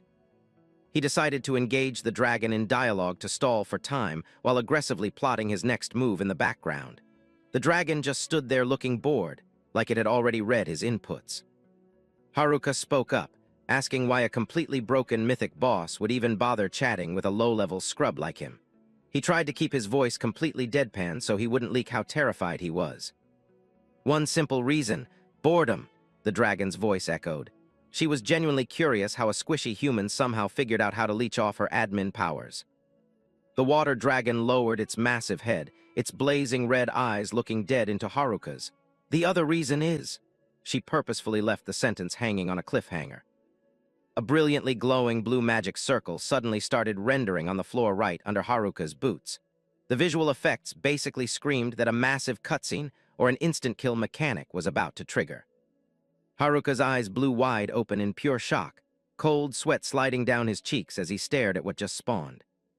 Out of the intensely glowing blue magic circle on the dungeon floor, a completely black, cryptic arm reached out. The woman was holding some weird item, dropping a completely authoritative order. "Tell me about this drop." Haruka took a step back, his hand still death-gripping the sword, but his brain was totally blue-screening. He couldn't process how the hell this boss managed to loot such a highly personal, bound item. His expression hardened, the panic from a second ago completely overwritten by heavily suppressed rage. He growled out, "Where the hell did you loot that?" The water dragon squinted its red eyes at him, looking totally unbothered. "At some human settlement. When I sent a few of my tails over to farm, one of them just randomly picked it up," she casually explained, like it was a completely trash-tier drop. Haruka heavily analyzed the word tails she just dropped. He realized the boss in front of him was literally just a proxy of Orochi's total server power, meaning there were other clones actively griefing somewhere else. The incredibly slender but obviously max DPS arm was just floating there in the middle of the magic circle. It was absolute proof that Orochi's main account was actually online, pulling the strings from behind the scenes. The water dragon lowered its head, an incredibly sarcastic smirk rendering on its scaly face. She roasted Haruka's silence, guessing that he was probably totally clueless about the item in her hand anyway. Haruka's hands literally shook as he squeezed the sword hilt, the boss's passive aura making it insanely hard to breathe. He knew damn well the gap between his level and her 4,000 requirement was an impossible grind right now. "But I still have this skill on cooldown," Haruka mentally hyped himself up, a single microscopic pixel of hope flashing in his eyes. He decided to go all in on his divine insight skill. Instantly, the system UI completely covered Haruka's vision with massive walls of target analysis data. The system was aggressively crunching the numbers to find the absolute most optimized frame data to get him out alive. A surge of blue lightning started aggressively charging up at Haruka's feet, throwing off violent electrical sparks. He told himself that if he could just exploit the hell out of this skill, he'd 100% secure an escape route. The system prompt warned that the optimized action required a god-tier cost of 25 million EXP. A blinding pillar of light erupted from nowhere, signaling a massive server-side update was incoming. The water dragon's red eyes suddenly blew wide open, physically detecting a massive spike in the player's aggro stats. It clearly didn't calculate that this squishy human could actually push back this hard. With an absolutely deafening roar, Haruka blitzed straight forward, his blade fully cloaked in blinding electric buffs. He dumped 100% of his stats and stamina into this one single, all-or-nothing thrust. Namaki Haruka screamed like a madman, his blade flashing with electric blue light as he unleashed an absolute frame-perfect slash that literally tore the air apart. This one hit carried every single ounce of EXP he'd ever grinded. A perfectly clean, critical cut. The monster's arm was completely severed, launching into the air alongside a massive geyser of red blood. Haruka stuck the landing perfectly, the magic circle violently glowing under his blade from the insane follow-through. The energy in the room was still completely unstable after that critical hit. Its severed arm hit the floor with a heavy thud, blood pooling everywhere. The system pinged the optimized result, target's right arm successfully destroyed. The tail's monster's jaw unhinged as it shrieked in absolute agony, the terrifying noise completely ripping through the dungeon's dead silence. Its aggro immediately maxed out after losing a limb. Haruka combat slided across the floor to reset his stance, the residual electric aura from his skill still wrapping around him like glowing blue chains. He kept his sword up, refusing to drop his guard for even a single frame. The Divine Insight skill immediately went on cooldown after dealing massive burst damage to a disaster tier boss. That insanely sweaty combo just completely drained his MP. The bonus points for executing the optimized strat were dumped into his final payout. The total EXP gained was 25 million points, a completely broken, hacker-level number that would make anyone blue screen. The system UI started aggressively spamming numbers. Haruka's level violently skyrocketed from 452 straight up to 2200 in less than a second. He stared at the level-up prompt and literally froze, utterly unable to process the screen. Gaining that many levels off a single slash was just completely, ridiculously broken. The system pinged that he just unlocked a brand new skill called Ultimate Body Enhancement. This was 100% the carry item he needed to survive the absolutely cracked bosses waiting for him. He realized trusting the system's optimized route to sever the arm gave him an incredibly busted payout. But just knowing Orochi's main account was active still gave Haruka major chills. An absolutely freezing admin-tier voice echoed directly out of the bloody magic circle where the arm used to be. "Human, you've got some nerve." The psychological pressure in the room immediately hit maximum density. Tails started aggressively regenerating its HP and wound. Orochi's voice transmitted via telepathy, radiating max-level toxicity over getting ganked by such a low-tier player. Haruka white-knuckled his sword, yelling back that he didn't exactly have the time to sit around and AFK either. Every single muscle in his body was completely tense. His eyes narrowed, locked in with an absolutely unbreakable tryhard focus. He knew the server topside was basically on fire right now. The mental image of that absolute scumbag, Yukimura Shinji, flashing his toxic grin popped up again. Haruka knew he had to speedrun this boss so he could go up and permaban that guy. Haruka hyped himself up, remembering Takabana Himawari was a highly skilled A-rank player. Even if Shinji pulled some cheap gank, she definitely wouldn't just fold to a trash player like him. But Haruka's hands were literally shaking on the hilt, cold sweat practically pouring down his face. His gut was screaming that Himawari's HP bar was already in the red. The boss snarled, telling Haruka he was completely delusional if he thought it was just going to take the L after getting its arm chopped off. It swore on its life to absolutely punish that last attack. The visual of Orochi's true form rendered with a completely twisted, psychotic smile. She literally licked the blood off her lips and announced she was going to personally execute him. She ordered Tails to permastun Haruka and hold aggro until she physically spawned in. The beast roared like a maniac, causing a massive screen shake that made Haruka instinctively backstep. Tails unhinged its razor-filled jaw, charging up an incredibly dense, bright blue beam attack for a guaranteed one-shot. The sheer volume of mana literally started warping the graphics around it. Haruka perfectly Iframe dodged backwards just as the lethal beam fired at him with completely broken projectile speed. The laser traced the floor, causing massive AoE explosions and kicking up heavy smoke. The passive pressure aura from this boss was so stupidly heavy he could barely manage his stamina. Even if this wasn't Orochi's main account, its stats were on a completely different hacked level. Its violently glowing red eyes locked onto him like an aimbot. Even with his massive level boost, Haruka seriously questioned if his current DPS check was enough to clear this raid. "Divine Insight!" Haruka yelled, manually popping the skill again to find a glitch out of this absolute death trap. The sword in his hand immediately lit up with that glowing blue legendary aura. The system pinged a successful cast. It instantly went into overdrive, aggressively calculating the boss's stats and scanning for any exploitable weak points at max speed. Haruka's eyes glowed with a freezing blue light as the combat rating algorithm booted up. He was reading every single micro-movement the boss made. He dashed forward like a speed hacker, leaving ghost trails across the floor. His sword slashed wildly, generating razor-sharp waves that completely ripped through the boss's smoke screen. Haruka ground his teeth, forcefully popping body enhancement to stack buffs. The blue lightning wrapping his character model started violently sparking, totally prepped to land the final execution. A completely catastrophic, server-crashing explosion detonated the exact frame they collided. Dust, debris, and electric particles violently exploded across the entire zone. Haruka kicked off the ground and charged straight at the colossal monster with his sword drawn, dumping every single drop of his mana and stamina into this one, final all-or-nothing strike. He literally had no other options left. An insanely heavy impact violently shook him, his face twisting in pure agony. He had to flex every muscle in his body just to hold his ground against the monster's completely broken physical pressure. "God damn it!" he screamed in pure frustration, realizing this boss's raw stats were still way above his initial calculations. A brutal, sharp pain shot all the way up his sword arm. Haruka was violently launched into the air like a literal ragdoll by a thunderous strike. He almost dropped his sword completely as he was blasted backward.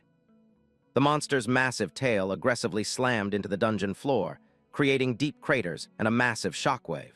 It had exactly zero intentions of giving him even a single frame to breathe. Haruka was sent flying dozens of meters, his body violently crashing onto the rock-hard stone floor and kicking up a massive cloud of dust across the entire room.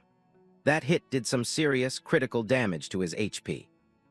He screamed in agony, fresh blood seeping from the corner of his mouth from severe internal trauma. Haruka's entire body felt like it was falling apart after tanking Tail's absolute blitzkrieg of an attack.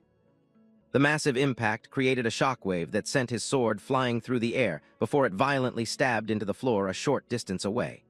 Smoke and dust were still billowing from where he crashed. The blade vibrated violently as it sank deep into the shattered stone tiles, surrounded by a massive spiderweb of cracks. The whole scene looked completely devastated and utterly hopeless. Haruka collapsed to his knees, gasping for air in pure agony right in front of the colossal boss, who was glaring down at him like it already won. It felt like a total dead end for the young adventurer. Namaki Haruka ground his teeth and tanked the pain, sweat pouring down his face like rain. He wondered what the hell that sharp pain earlier was that completely drained his stamina so fast. Right in front of him, the Tail's monster was still looming, radiating an absolutely suffocating aura of death. Haruka knew he was in a ridiculously lethal situation if he didn't pull an escape strat out of his ass soon. Once again, the system started crunching the numbers for Haruka's optimized action path. This was literally his last sliver of hope to flip the board. A blue system prompt popped up for the ultimate body enhancement skill. He honestly questioned if this buff would actually be enough to solo that monstrosity. No more time to hesitate or get scared. Haruka's eyes flared with absolute, ironclad resolve. He knew he had to bet his entire life on this next strike. "Ultimate body enhancement," Haruka roared, blinding red lightning violently wrapping around his character model like he was about to explode from a massive mana overload. The Tail's monster bared its fangs defensively, its glowing red eyes locked dead onto the tiny human in front of it. It clearly felt the massive, sudden spike in Haruka's power level. Haruka's entire body burned like he was standing in a literal furnace, feeling like he was a second away from completely losing control. Thick red veins started visibly bulging on his face and neck. A violently powerful stomp completely shattered the floor tiles into 100 pieces. Haruka blitzed forward like a streak of red lightning, completely tearing through the smokescreen around him. His hand crackled with red electricity as he reached out and grabbed the hilt of his sword with absolutely explosive, impossible strength. His movement speed had completely broken past the human limit. A dry, metallic screech echoed out as Haruka death-gripped his weapon. The violently red energy from his body channeled straight into the blade, making it vibrate wildly. He let out a soul-tearing scream, dumping every ounce of his hatred and pure desperation into this single, ultimate attack. This was literally everything he had left in the tank. Haruka grabbed the sword, using all his raw strength to yank the blade out of the stone floor, creating a blinding trail of golden fire. Debris and electric sparks violently exploded everywhere. Tail's jaw dropped in pure shock, its pupils shrinking in absolute terror as it realized this incoming slash packed enough DPS to instantly one-shot it. An insanely powerful vertical slash came crashing down, blinding red light and electrical sparks violently erupting like they were trying to swallow the entire room. Haruka dumped 100% of his power output into this single swing. The boss was completely cleaved in half from head to toe. It was a brutally graphic scene as its colossal frame began splitting apart, exposing the raw, red flesh underneath. Haruka kept his death grip on the hilt, panting heavily after that incredibly high-risk, all-out final burst. His entire body was still crackling with residual red electricity. Tail's blood rained down like a monsoon, dyeing the entire zone red as it let out one final, agonizing roar before completely collapsing. Haruka stood completely frozen in the middle of the carnage, his face covered in blood and sweat. The system pinged the kill confirmation, while the Divine Insight skill simultaneously went on cooldown. A massive wall of bonus point notifications spammed his UI. Points for damage taken, points for first-time skill usage, and massive critical hit multipliers. The system boards practically lit up the entire corner of the dungeon. His total score got a massive 3x multiplier for taking down a boss way above his current level cap. The system's final overall combat rating for Haruka was stamped as an AA rank. The total EXP payout from the raid was over 10 million points. Haruka's level officially spiked by another 600 levels, an absolutely absurd hacked progression jump. Meanwhile, topside, Yukimura Shinji was casually chilling on a phone call with a highly arrogant smirk plastered on his face. He seemed completely unbothered by whatever the hell was happening down in the dungeon. The wall clock kept steadily ticking away in the dimly lit room. Shinji stood with his back turned, looking like he was actively setting up his next shady backdoor deal. With an incredibly evil look on his face, he announced over the phone that he was prepping to transport the cargo, and demanded the other side send someone to pick it up ASAP. On the freezing floor, Takabana Himawari lay completely unconscious, her lips weakly whispering Haruka's name in a traumatized, feverish haze. The whole scene was absolutely heartbreaking. At the exact same time down in the dungeon, Haruka kept getting spammed with a ton of new, high-tier utility skills: insight, internal mapping, and weakness attribute detection. His levels spiked up yet again. Suddenly, he grabbed his head, groaning in absolute agony. The choked-up sounds coming from his throat proved he was taking massive physical backlash. Haruka's brain was spinning like he was getting stabbed by 1,000 needles all at once. He realized this was the brutal, system-level debuff for totally overcranking the ultimate body enhancement skill. Gah! Haruka violently puked up a massive pool of fresh blood onto the dungeon floor. His physical body had clearly hit its absolute breaking point. He felt like he was suffocating, like someone had a death grip around his lungs. He was sweating bullets, his vision completely blurring out from the insane pain. Haruka collapsed to his knees right in his own pool of blood, his breathing totally ragged and heavy. He honestly couldn't comprehend what the hell was actually happening to his character model right now. He desperately tried to choke out the word status to force the system to run a diagnostic on his HP. His FOV was heavily restricted at this point. The system flashed a critical warning that his physical condition was absolutely tanked. All of Haruka's vital stats were crashing hard due to the massive mana overload. A 3D anatomical model popped up on the status board, completely lit up with glaring red warnings over his most vital organs. The situation was in the extreme red zone. The mana density in his blood was at a completely psychotic level. The system even sarcastically compared it to lethal alcohol poisoning. No wonder his brain felt like it was in a blender. Haruka realized he absolutely could not afford to recklessly spam that enhancement buff ever again if he actually wanted to stay alive. He struggled to force himself back onto his feet. He turned his head to look back at the massive carcass of the Tails monster just laying there dead. He won the raid, but the recoil cost was way too damn high. The colossal boss corpse, completely split down the middle, was bleeding out and heavily smoking white steam. Absolute proof of the catastrophic DPS Haruka just unleashed. Suddenly, that blue energy violently shot up into the air like a soul completely leaving a dead husk. Haruka just stood there watching, getting a really bad gut feeling about whatever was coming next. His eyes went wide in shock, tracking the brilliantly glowing blue light swirling through the dungeon's pitch-black ceiling. It was pretty obvious this wasn't just a standard mob despawn animation. Haruka watched the glowing, misty aura hovering right in front of him. He questioned if the boss's aggro still existed even after its physical hitbox was totally deleted. The pale blue mist spiraled and then bolted away, flying straight toward its main server body.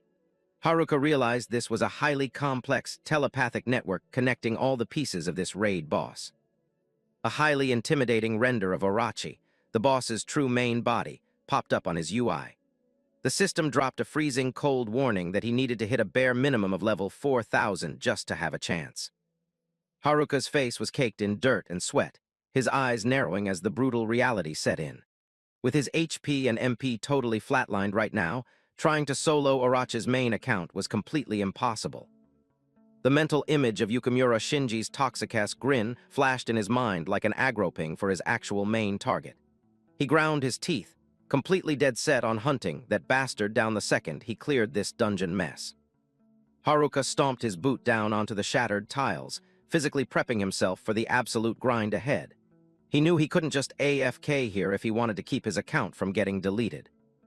Haruka randomly stopped, noticing a totally out-of-place item lying in the rubble from his recent boss fight. It was a literal smartphone with a black screen, just sitting there in the dust. It looked exactly like the item the boss was holding onto earlier. A glowing blue magic circle rendered around the phone, acting like some ancient DRM lock that Haruka's system was actively trying to bypass. Haruka reached out, deciding to loot the smartphone to see if it had any critical lore drops or map data about this zone. Haruka's heavy footsteps echoed through the dungeon's dead silence as he started pushing deeper into the zone. Crushed rock aggressively crunched under his boots with every sprint.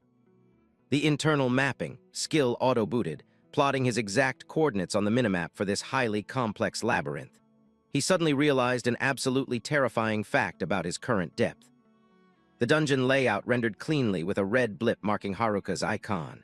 The boss room he just cleared wasn't floor 5 like he originally calculated. He was actually all the way down on floor 20. Haruka hauled ass along the cracked stone walls, his brain totally spinning from the new intel. In the server's history, the absolute highest-ranking explorers had only ever pushed as far as floor 12. He flashed back to getting knocked off the cliff up top, never imagining that fall would literally clip him all the way down to floor 20 of this hellish death trap. The Divine Insight skill kicked back online, spamming Haruka's FOV with holographic UI panels to aggressively scan and analyze his environment. The system tracked Namaki Haruka's live location crossing floor 18, while his target was pinged down on floor 25. The ETA was calculated at exactly 45 minutes if he kept his current movement speed. Haruka blitzed through the pitch-black corridors like a speed hacker, his digital HUD constantly updating environment data as he took every corner. "I'm gonna catch up to Orochi's main body soon," Haruka muttered to himself, his eyes going completely dead set with pure killing intent as he stared ahead. The system started crunching the numbers for the minimum level Rex to clear the boss, projecting the absolutely massive EXP pool Haruka needed to farm in record time. Haruka abruptly slammed on the brakes, realizing he absolutely needed to find an exploit to break his own limits immediately before queuing up for the final boss. A glaring red, warning, prompt took up his entire UI. The system radar was picking up multiple high-tier elite mobs spawning directly in his path. Haruka stood in the middle of a massive open room, completely surrounded by a sickeningly purple aura radiating from the new hostiles hiding in the pitch-black fog.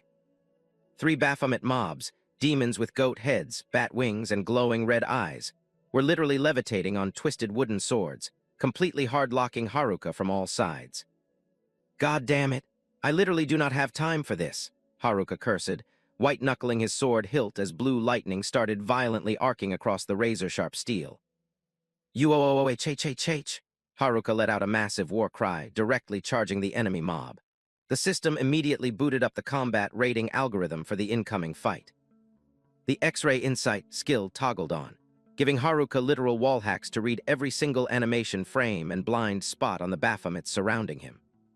The UI flashed a weakness attribute detected, prompt, automatically highlighting the critical hitboxes on the goat demons, so Haruka could land the most optimized execution strikes. "Sharpen my senses," Haruka hyper-focused, his blade painting a brilliantly glowing blue arc that completely shredded the dungeon's heavy, toxic atmosphere. A flurry of lightning-fast slashes ripped through the air, perfectly landing on the enemy's weak points. A Baphomet trio eliminated pop-up flashed, instantly dumping a massive combat rating bonus into his account. Haruka stood right in the middle of the gory blood pools of the mobs he just wiped, still tightly gripping his crackling blue sword. The despawned smoke from the carcasses hadn't even fully cleared yet. The system pinged that the Divine Insight buff duration was over, while simultaneously announcing Namaki Haruka's level had just taken another massive jump after that skirmish. Suddenly, a violently sharp, flesh-tearing pain hit him again, forcing Haruka to drop to his knees, clutching his chest as he hyperventilated from absolute stamina drain. The pain rapidly spiked, completely twisting Haruka's face in pure agony. He could physically feel his character model screaming from the massive system overload. A colossal, pitch-black claw aggressively stomped into the blood pool right in front of Haruka, blasting gore and mud everywhere. A massive cloud of dirt kicked up from the impact. Emerging from the shadows, a giant three-headed Cerberus with glowing eyes and blazing blue breath started aggressively growling as it closed the gap. Haruka stared up in pure horror, totally overwhelmed by its massive pressure aura. Without dropping a single frame, Haruka channeled his mana into his palm, rendering a violently swirling, deep blue water vortex. "Hydro-pressure cannon!" he roared, thrusting his palm forward and detonating a hyperpressurized water blast point-blank into the charging three-headed boss. The Cerberus shrieked in absolute terror as the high-pressure water beam slammed directly into its face. The massive knockback physically violently snapped its head back.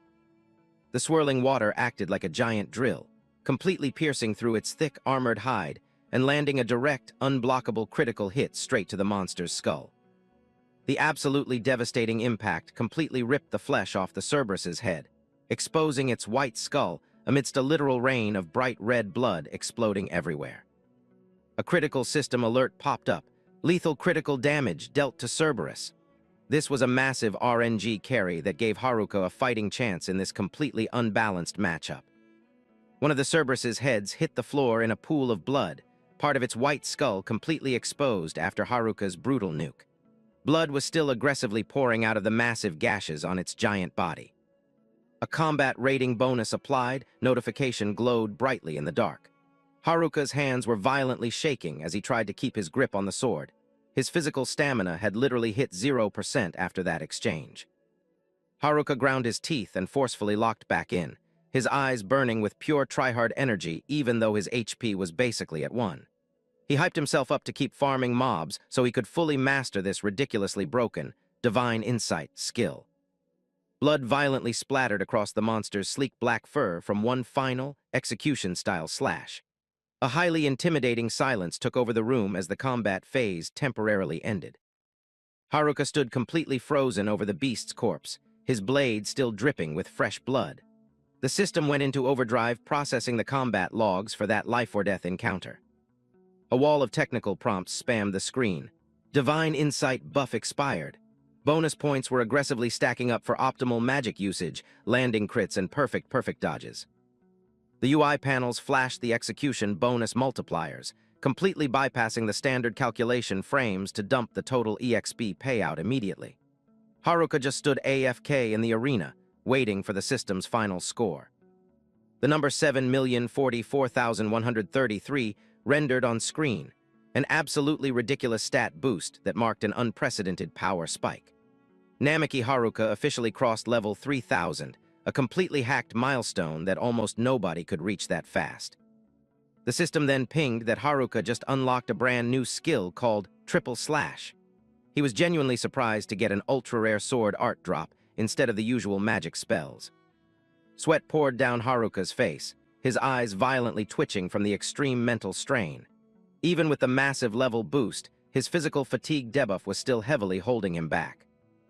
Haruka completely collapsed, stabbing his sword into the ground just to keep his exhausted avatar from falling over. Right behind him, a brand new wave of Baphomet mobs spawned from the shadows, completely hard-locking the drained player. Did that Baphomet from earlier call for backup? Haruka thought to himself, sweat dripping from his chin as he realized how incredibly screwed he was in this new gank. One of the Baphomets was actively casting a dark ritual, rendering highly toxic purple magic circles all around it like a massive warning sign. These new spawns clearly had way higher base stats. Haruka's hand violently shook on his hilt. He tried to force his character model up, but his leg's stamina was completely zeroed out. A quiet groan escaped his gritted teeth as he tried to tank the massive pain debuff. "My stamina is completely flatlined," Haruka muttered, feeling the absolute burnout. Right on cue, the image of Takabana Himawari's bright smile flashed in his brain, acting as the ultimate clutch buff to keep him in the fight. Haruka's gaze instantly went dead cold and hyper-focused. completely purging any signs of tilting. He absolutely refused to let his account get deleted in this dark-ass dungeon when he still had promises to keep. Haruka forcefully stood back up, squaring off against the mob of floating Baphomets right in front of him. He two-handed his sword, completely locking in for a do-or-die survival round. Suddenly, Haruka animation canceled, his eyes going wide as he stared off into the distance. Something completely game-breaking just rendered in, forcing even the goat demons to drop aggro and look. "What the hell is that?" Haruka yelled, his face completely shell-shocked as a massive, boss-tier presence officially spawned into the gloomy dungeon sector. From a top-down camera angle, a highly cryptic stone architecture was literally levitating in midair. Haruka Namiki stood completely solo in front of a colossal stone golem, looking like an absolute ant next to the raid boss. He blitzed forward and landed an insanely heavy kick, completely shattering the boss's stone armor and blasting debris everywhere. Haruka panted heavily, totally confused why golems were even spawning in this zone, and how they actually had the AI to run coordinated strats. Before he could even recover his stamina, magic circles started aggressively rendering all around his position. Two goat-headed Baphomet demons spawned straight out of green and pink magic circles, looking incredibly hostile. Haruka ground his teeth and internally raged, seeing the aggro totally spiraling out of control. One of the demons fired off tracking pink lasers straight at Haruka, forcing him to scream as he took chip damage. The insane magic pressure made his dodge rolls incredibly sloppy, and his stamina bar was rapidly depleting. Disgusting, slimy blue tentacles abruptly clipped through the floor, auto-targeting him. They moved like snakes, rapidly completely surrounding Haruka's hitbox. One tentacle hard-locked onto his leg, completely applying a root debuff to his movement. Haruka was forcibly dragged straight into the center of a violently glowing magic circle, completely caught off guard. He mentally screamed at himself to pull a counterstrat immediately to break this CC trap. The system pinged that the Insight skill was rebooting to calculate an optimized escape route. Haruka dropped to the floor, actively fighting the root mechanics of the aggressively tightening tentacles. He bit his lip, tanking the pressure as sweat poured down his dirt-covered face. He narrowed his eyes, going full tryhard to spot even a single pixel-perfect opening in the enemy's guard. The goat demon glared right at him, its red eyes glowing with maxed-out killing intent. Three Baphomets armed with spears hard-locked onto Haruka, prepping their execution animations on the rooted player. One demon raised its magic-buffed spear high, aiming directly for a fatal headshot. Right on the exact frame, the system completed its analytics and fed him the most optimized counterattack strat. Haruka popped an AoE lightning burst, swinging his blade and completely severing the root tentacles in a single frame. His eyes glowing bright blue, his character model launched forward like a literal missile breaking the sound barrier.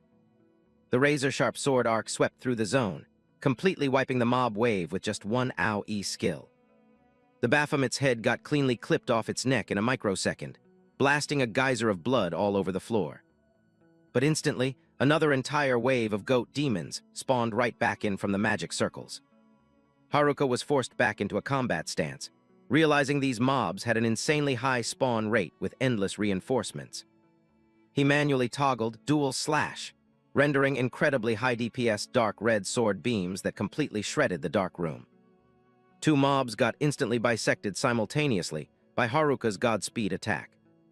Haruka coughed up blood.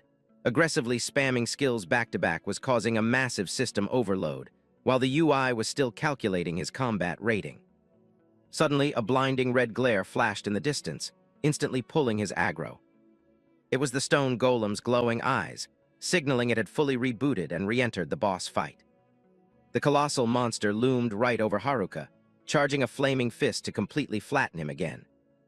Cutting topside, Himawari Takebana's eyes were completely exhausted, but still burned with absolute, unbreakable resolve. She was currently CC'd, her hands tied and suspended from the ceiling in an empty room, with the afternoon sun hitting the window. Shinji Yukimura walked in, his back turned to her, sarcastically asking if she'd finally woken up to reality. He turned around with an incredibly sleazy smirk, clearly getting off on seeing her completely locked down. Himawari glared straight at the traitor, absolutely zeroing in on him with pure disgust. Her eyes flickered purple, a massive red flag that Shinji was aggressively spamming his charm, spell to break her mental resist.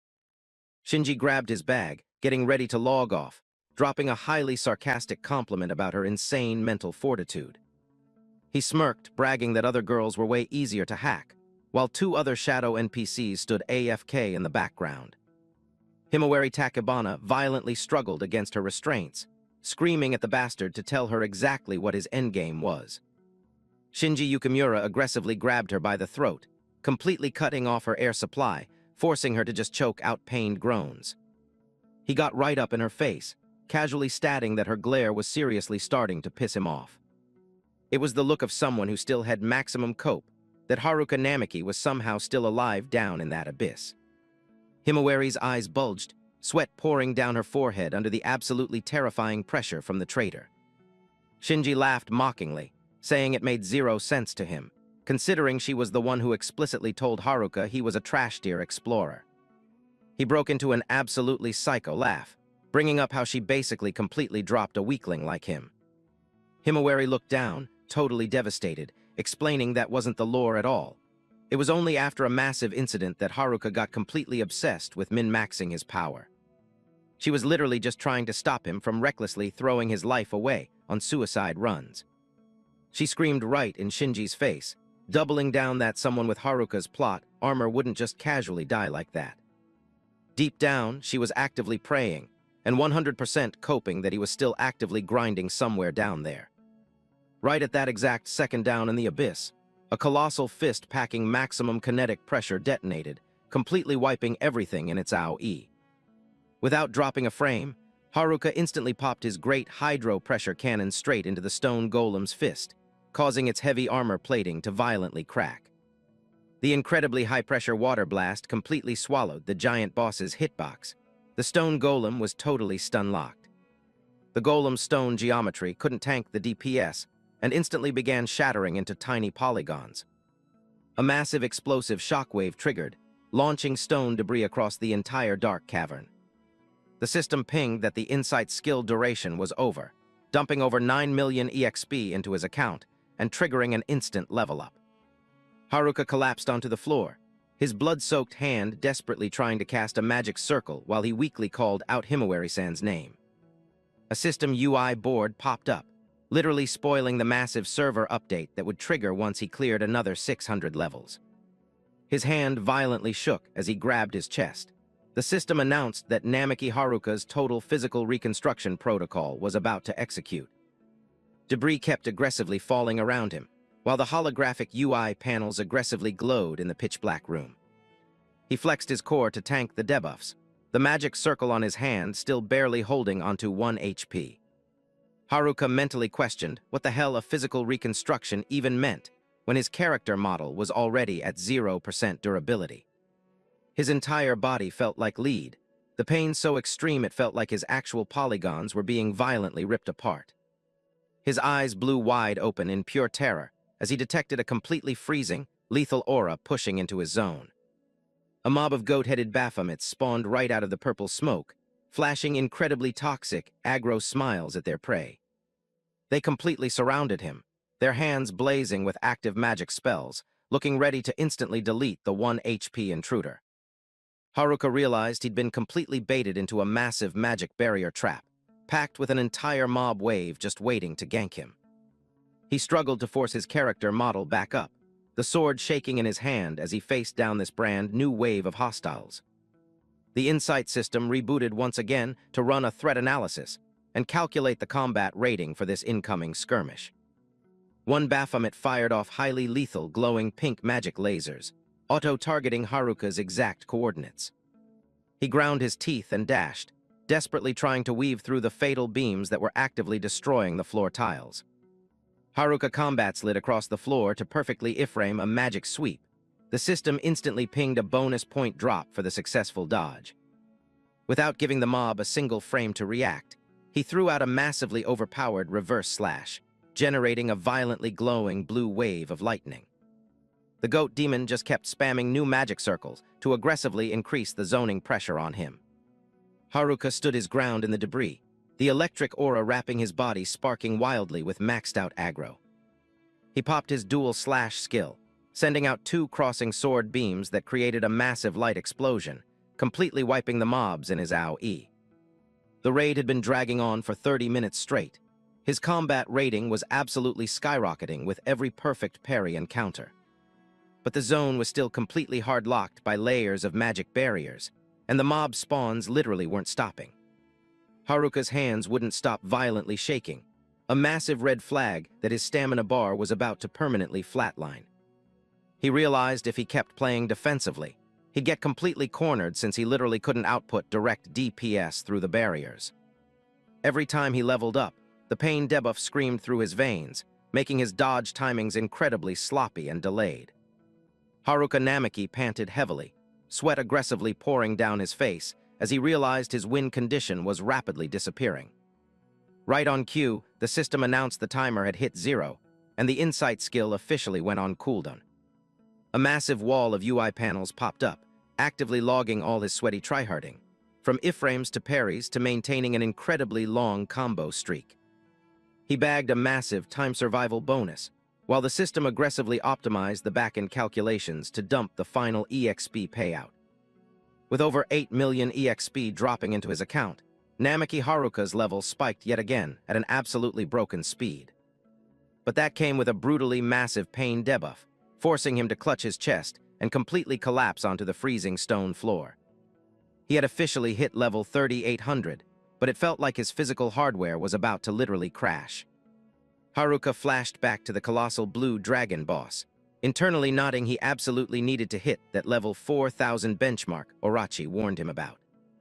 The system UI threw up a red warning that, after grinding the last 200 levels, the actual physical reconstruction protocol would force execute. Haruka was totally mind-blown, asking himself what the hell that reconstruction even was, considering his character model was already heavily corrupted. Out of absolutely nowhere, Orochi spawned in with a highly suspicious smirk, sarcastically commenting that his stamina bar looked totally drained.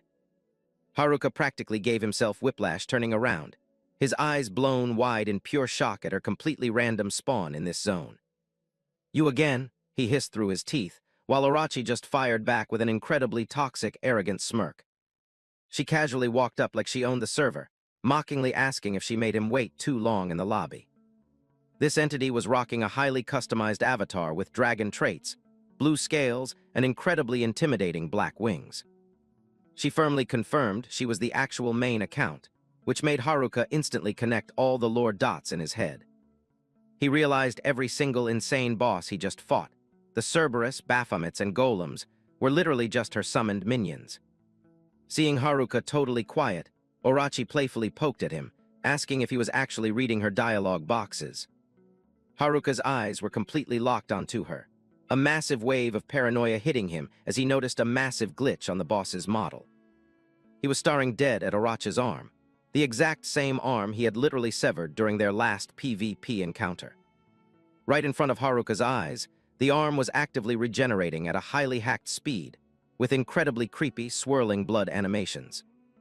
Orochi casually noticed his shocked reaction, just slightly raising an eyebrow and asking, "Oh, this?" She totally downplayed it, saying the debuff hurt a tiny bit, but it wasn't a big deal and she didn't really care. But then her eyes flashed with absolute, freezing killing intent, openly admitting she really wanted to just delete Haruka right now for actually damaging her. She dropped a hard order for Haruka to hand over that item immediately if he wanted to keep his 1 HP account alive. Haruka's face got incredibly stressed the second she brought up the highly classified loot he was holding. Orochi roared at him to stop playing dumb. She had full admin logs confirming he was the one who looted that specific key item. Haruka glanced down at the pitch-black item in his hand, internally confirming this was exactly what the dragon boss was aggressively hunting for. He tried to open up a trade window, asking if he handed over the loot, would she actually agree to let him log out safely. Orochi closed her eyes and smirked, bluntly stating that he literally did not have the admin rights to negotiate right now. She acknowledged he'd farmed some serious levels, but his stats were still way too low to survive a 1v1 against her.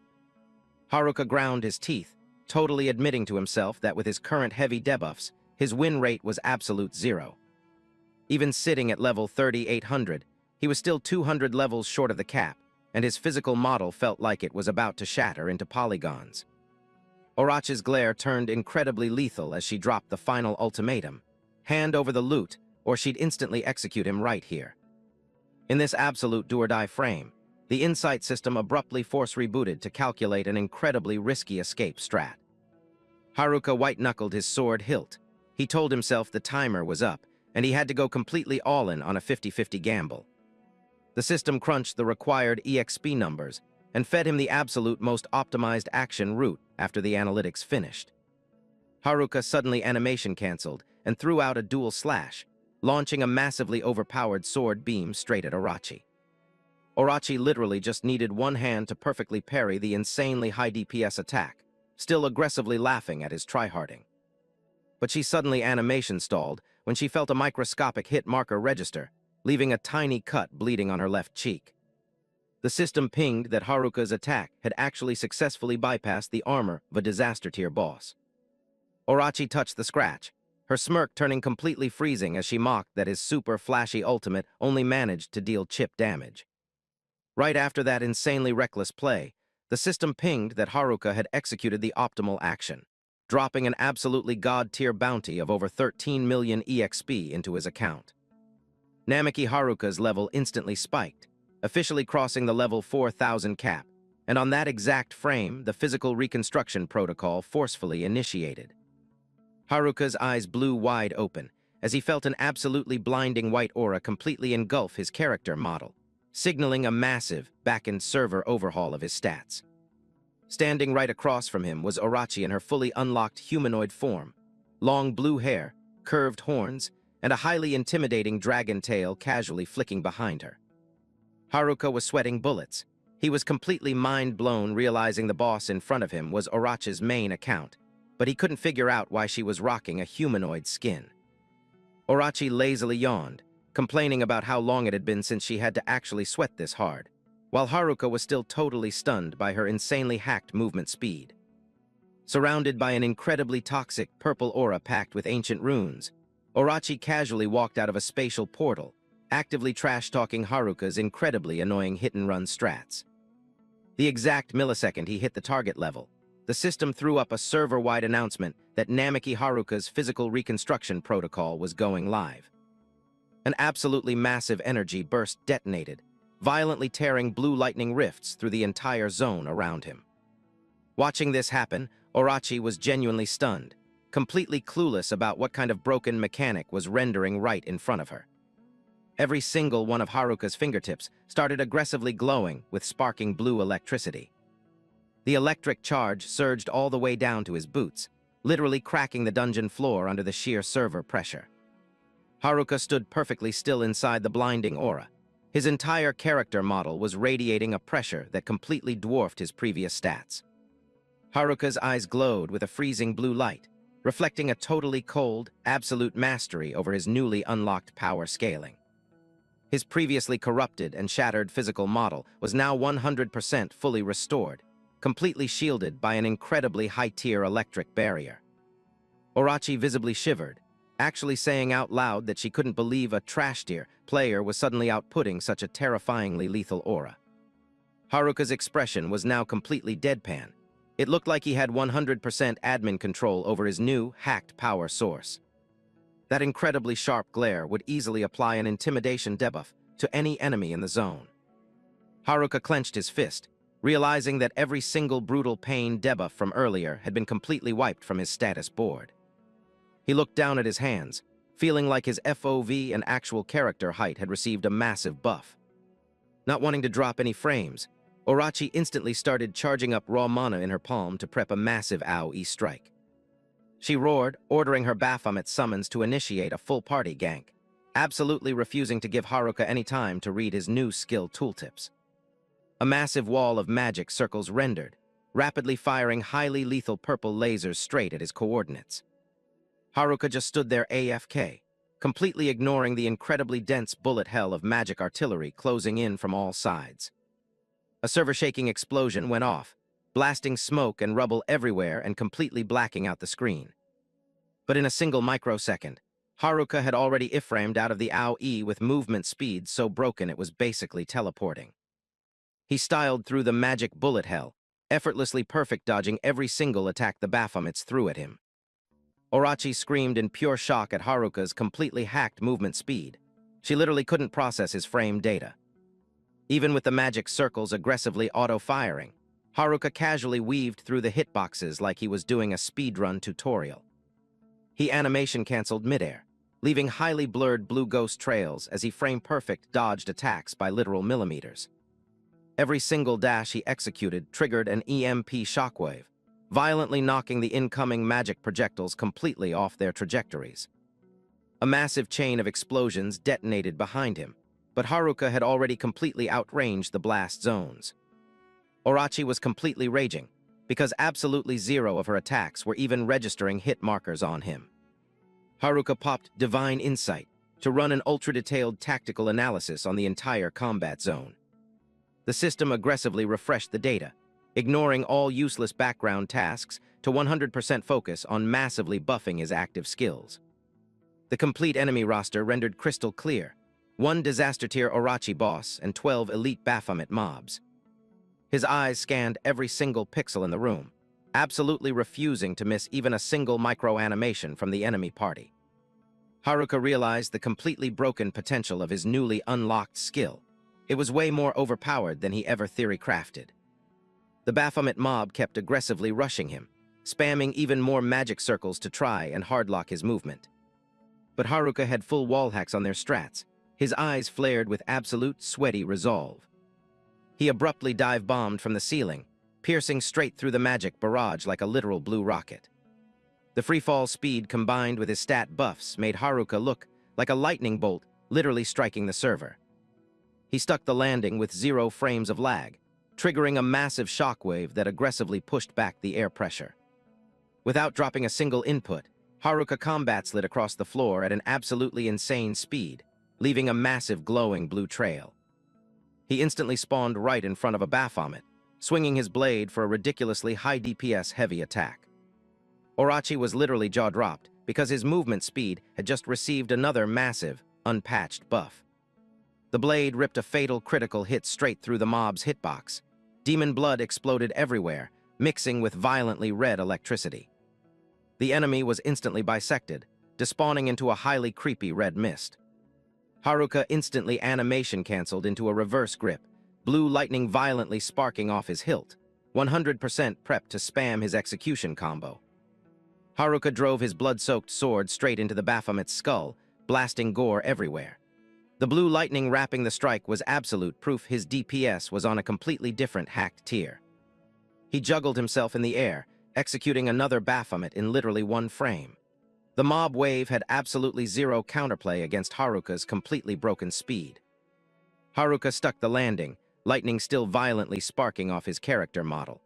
The dual slash skill had received a massive, server-breaking buff now that he was level 4000. His eyes burned with a freezing blue light. The system UI pinged that his skill had just successfully evolved into a significantly more toxic variant. The 12-fold slash was unleashed at literal lightspeed, completely tearing apart the zone's geometry and hard-locking the enemy's escape routes. The Baphomet mob got completely minced into polygons by the razor-sharp blue sword beams before they could even trigger their stagger animations. Haruka landed in an incredibly badass one-knee crouch, while the despawning mob chunks rained down like confetti on the shattered floor behind him. The system UI updated, confirming the entire trash mob wave was 100% wiped. Now, the only target left in the lobby was Orochi. A massive audio cue triggered under his boots. Haruka immediately read that the final boss was charging her counterattack. Orochi screamed in absolute pure rage over her party getting wiped. She perfectly timed her strike when Haruka's back was completely exposed. She blasted a massive, incredibly high-pressure water cannon straight from her palm, fully intending to instantly delete the teenager's account. But the attack only hit a ghost frame. Haruka had already completely dashed out of the hitbox before the water beam even rendered.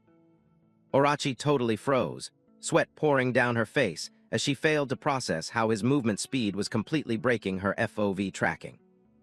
Haruka dashed right behind her like an electric glitch, leaving highly blurred blue afterimages lingering in the server. Orochi panicked and spun around, aggressively spamming water bullets, but every single shot missed the hitbox completely. Haruka vaulted into the air, his shadow completely covering Orochi as he prepped to drop a massive critical plunge attack. He popped the Shadow Shift skill, completely trapping her. Orochi absolutely panicked at the sight of Haruka's incredibly broken crowd control.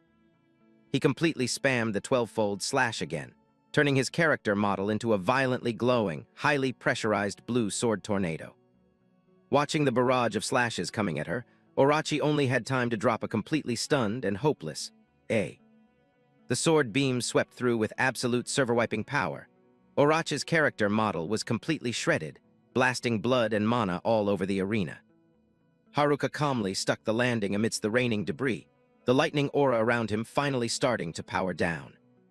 He stood completely AFK, just staring at Orochi's leftover loot drop lying totally dead on the stone tiles. The system UI threw up the official kill confirmation. The sweatiest boss raid had finally been cleared. But instead of dropping his guard, Haruka looked completely traumatized, staring at the absolutely destroyed environment he just created. He looked down at his own hands, a totally freezing, numb feeling heavily crashing his mental state. Haruka looked away, cold sweat dripping down his face. Did I really just do all that? A massively confused thought looped in his brain. He was standing in the middle of a totally graphic, gory scene, with monster parts and blood clipping through the floor under the dungeon's moody lighting. Haruka white-knuckled his sword hilt. The tactile feedback of slicing through hitboxes was still there, but his memory logs of the actual fight were completely corrupted, even if she was an evil mob. Actually executing a boss with a female humanoid skin like Orochi still gave Haruka an incredibly heavy guilt debuff. His face was completely deadpan, his brain totally blue-screening from the absolutely brutal visuals rendering right in front of him. He forced himself to take a deep breath to wipe the panic debuff, his hands shaking as he finally sheathed his sword. He knew he absolutely could not stay in this zone any longer. Regardless, he somehow survived the ultimate raid, and the absolute priority now was to find the exit portal and extract ASAP. Suddenly, a highly creepy, toxic smirk echoed out, instantly applying a freeze debuff to Haruka's entire body. His pupils shrank as he detected a massive glitch. Thinking you could easily delete my account like that, you really have zero game sense. Orochi's voice clipped right out of the corpse pile. Haruka violently whipped around, his guard maxed out, cold sweat pouring down his face. He literally couldn't comprehend how the boss was still 1 HP after that execution. Orochi's model started aggressively radiating an incredibly lethal purple dark aura, signaling the actual boss phase 2 had just initiated. Orochi was flattened on the floor, blood leaking from her mouth, but her eyes were still screaming absolute toxicity. It was obvious she just face-tanked an incredibly massive nuke from Namiki Haruka. Seeing the boss actually still had the stamina to glare at him, Haruka Namiki was completely mind-blown. He ground his teeth, seriously questioning if this freak had infinite iframes or something. Orochi smirked, totally admitting she horribly miscalculated Namiki Haruka's DPS output. Her voice had a slight tremor, but was still dripping with heavy sarcasm. Orochi's severed polygons were literally still floating in the air from his previous ultimate. She glared at Haruka, actively roasting the absolute tryhard skill he just spammed. Suddenly, Orochi's severed, blood-soaked arm aggressively levitated, shooting off highly intimidating purple sparks. Orochi force revived, her eyes rolling back to pure white as she aggressively radiated incredibly dense purple mana. She announced it was officially time for his permaban. The system instantly threw up a critical red alert for a massive mana surge, completely dwarfing the initial threat level calculations. Haruka stood AFK, realizing the blood and mana pools on the floor were actively morphing. From that massive mana pool, Orochi's true model started rendering, purple energy violently screaming absolute death. She giggled like an absolute psycho, announcing his final boss drop was ready. Orochi unhinged her jaw and roared an incredibly overpowering, "Release!" The killing intent was so dense it felt like the server was physically lagging. A blinding white flash detonated alongside a massive explosion right under Haruka Namiki's boots. The floor geometry completely shattered, blasting polygons everywhere. Haruka immediately backdashed, white-knuckling his sword in a full combat stance. His armor cosmetics were completely shredded from the back-to-back damage checks. Haruka's eyes screamed maximum paranoia. He was desperately trying to read the boss's animation frames through the massive smoke screen. Rendering right in front of Haruka was an absolutely colossal raid boss with 6 dragon heads, all baring their fangs. Orochi stood right in the center, looking like the literal final boss of the entire server. Haruka was sweating bullets, completely unable to process that Orochi was actually hiding a full squad of these nightmare mobs inside her own hitbox. He took a step back, physically feeling the crushing pressure debuff. Orochi was absolutely thriving on Haruka's completely shell-shocked reaction. She roasted him, saying he looked exactly like a completely muted 1 HP scrub about to get wiped. She touched her chest, right where a glowing red gem was radiating massive energy. Orochi claimed this tier of power was completely unreadable for any casual player. Orochi's eyes burned with a highly lethal golden-yellow fire. She announced she was officially entering her sweaty phase and absolutely wasn't going to pull any punches. She pointed her hand forward, coldly dropping the command for her tails to blitz and instantly delete Namaki Haruka's account.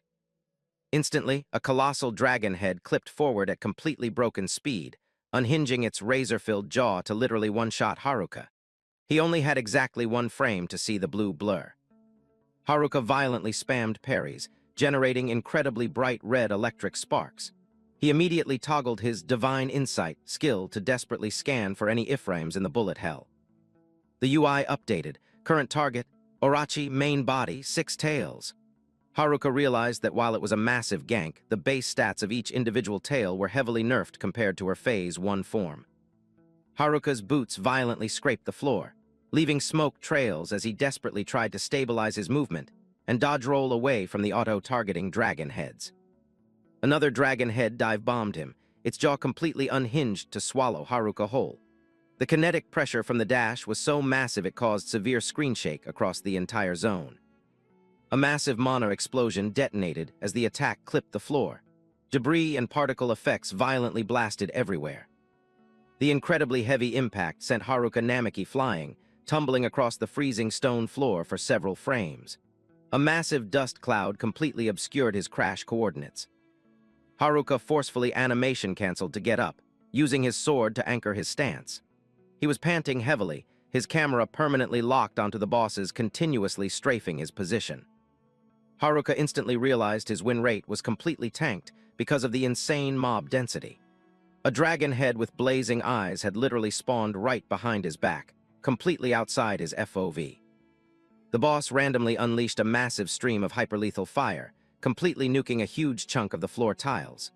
By pure RNG, Haruka barely felt the heat tick and perfectly dodge-rolled away. Haruka vaulted high into the skybox, cleanly weaving through Orochi's colossal tails. He was desperately hunting for a safe zone to counter, but the boss was relentlessly spamming attacks with 0 cooldown. Caught between the debris and blinding magic VFX, Haruka took a massive blindside hit that completely launched him. He ground his teeth, tanking the brutal pain debuff spreading through his avatar. Haruka completely collapsed, violently coughing up a massive pool of blood. That last hit was a critical. His lungs felt completely flattened, applying a severe stamina regen debuff. Before Haruka could even reset his animations, another dragon head blitzed him, 100% intent on instantly squashing him. Its pure killing intent gave him severe chills. The boss's razor-sharp teeth sank straight into Haruka's arm, blasting blood everywhere. A completely agonizing scream completely shattered the dungeon's dead audio mix. Haruka was violently tossed like a literal ragdoll, the blood from his shoulder completely painting a huge section of the floor red. He groaned in pure agony, his stamina bar clearly hovering near 0%. He desperately dumped his last sliver of stamina to crawl back up, his hands violently shaking as he gripped the floor. The massive blood trails everywhere were absolute proof of how sweaty this raid actually was. Haruka's face was completely caked in blood, his glowing red eyes screaming pure rage and tilt. He cursed out loud, incredibly pissed off at how totally garbage his current run was going. Haruka aggressively clutched his permanently bleeding shoulder. He bitterly accepted that the perfectly synced AI combo of these heads literally gave him 0 frames to block. The monster roared with absolute hype, seeing its prey heavily debuffed. The system aggressively spammed alerts about the massive bleed due to on Haruka's right shoulder.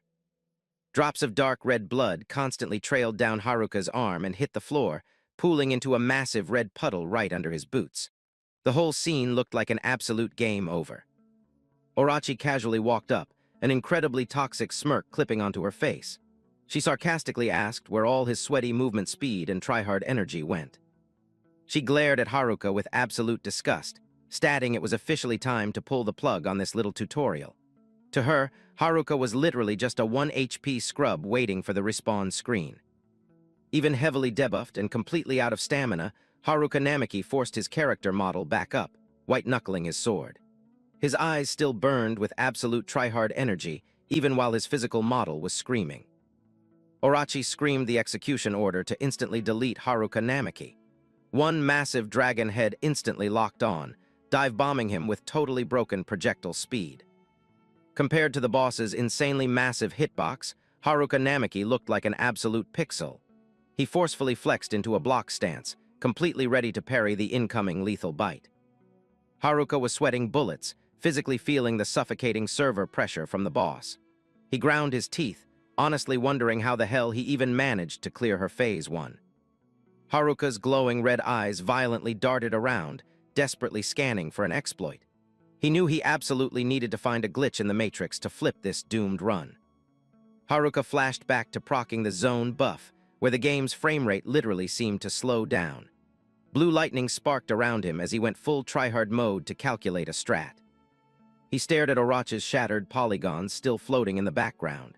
A completely galaxy-brain strat clicked in Haruka's head about popping a highly specific skill to glitch and escape. The Divine Insight algorithm booted up, aggressively calculating the absolute most optimal frame-perfect inputs for Haruka Namiki. He death-gripped his sword hilt, 100% ready to drop his ultimate combo. He popped Extreme Body Enhancement, triggering an absolutely massive, violently red mana explosion. Haruka's entire character model was completely engulfed in incredibly high DPS red lightning. Haruka's face completely warped with pure rage, his eyes glowing with max brightness and his teeth locked tight. This brand new buff was already applying a massive recoil debuff to his avatar. Haruka let out an absolutely server-shaking roar, the violently red aura screeching with incredibly toxic audio. He was 100% locked in to dump his entire stamina bar for this final PvP round. A dragon head with glowing red eyes and razor teeth abruptly rendered literally right in Haruka Namiki's face. It shrieked like a total psycho, actively charging an unblockable smash attack. A completely catastrophic mana explosion detonated, generating a blinding AoE flash that completely tore the zone apart. Red lightning violently exploded everywhere as the two massive power levels collided. Haruka literally surfed across the boss's heavy armor scales at completely hacked speed. Red lightning kept aggressively clipping around his character model with every single input. He vaulted extremely high, desperately trying to weave right through Orochi's massive tail hitboxes. Haruka was going full tryhard to glitch a path out of this absolute hardlock. An incredibly fast blindside attack completely launched Haruka Namiki. He aggressively animation-canceled midair to recover his stance, while the dragon heads were still actively tunneling him. Haruka was sweating bullets, desperately iframing through the massive bullet hell dropped by the 6 colossal heads. Every single input he made right now was a literal 50-50 gamble against the game over screen. He let out a totally desperate scream, violently swinging his aggressively glowing red sword. Haruka was dumping his absolute last pixel of stamina into this final, make-or-break heavy attack. Haruka two-handed his sword and blitzed forward at literal Mach speed, aiming straight down a dragon's unhinged jaw, its razor-sharp teeth completely ready to instantly grab him. Haruka's blade violently clashed with the heavy armor scales, triggering an absolute massive explosion of blinding electric sparks. The metallic audio clipping was incredibly loud in the dark dungeon. A dragon head clipped right into Haruka's face, completely exposing a terrifying, blood-soaked jaw. He desperately tried to parry, but the boss's raw stats were just completely, ridiculously overpowered. Haruka Namiki was genuinely stunned by the boss's absolutely broken DPS. He felt like his account was getting completely suppressed by Orochi's overwhelmingly toxic pressure. He got violently knocked back, a massive fountain of blood exploding from his debuffed hitbox and completely painting the zone red. Haruka ground his teeth, tanking the absolutely brutal bone-shattering pain. Haruka's entire avatar was literally screaming from the damaged ticks, and his camera was permanently spinning. Huge blood splatters littered the dark, absolutely depressing boss arena. Haruka's gaze stayed completely locked onto his target, even while entirely surrounded by fire AoEs and toxic mana. He was secretly data mining the fight for one last micro-exploit to completely flip the board. A massively overpowered fire arrow directly headshot Haruka Namaki, forcing him to scream from the critical hit. The fire AoE completely deleted everything in its path with zero chill. Haruka got completely launched through the smoke and fire by the terrifying dragon heads. The whole raid looked incredibly doomed since his escape routes were 100% blocked. He tanked another massive critical hit right to the ribs. The blood bursting from his mouth gave Haruka a massive stun debuff. It honestly felt like his ribcage polygons completely shattered from the collision. A completely direct, head-on collision gave Haruka Namaki a permanent concussion debuff. He could physically feel the weight of the boss's DPS slowly deleting his willpower to keep playing.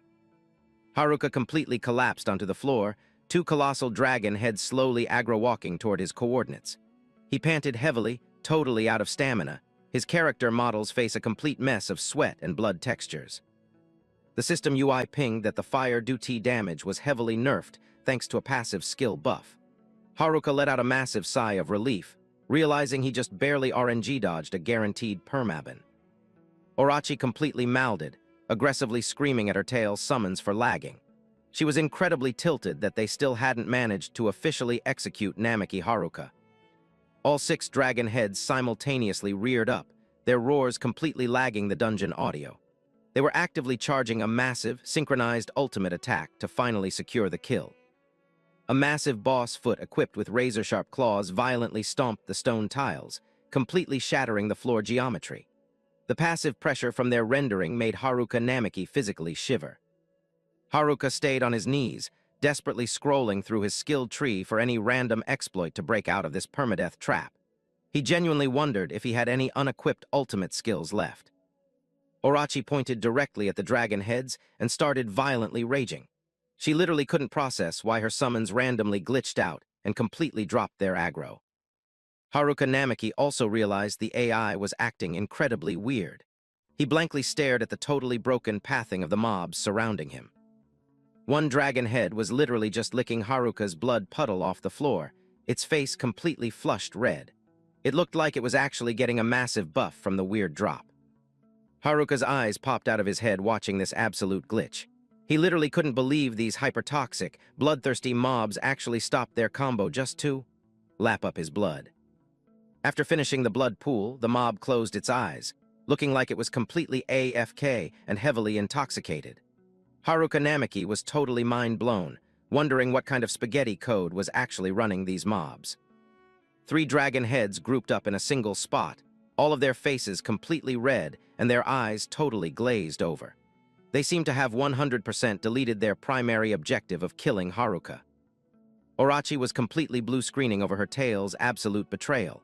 She screamed like a psycho, ordering them to instantly reset their AI and lock back in.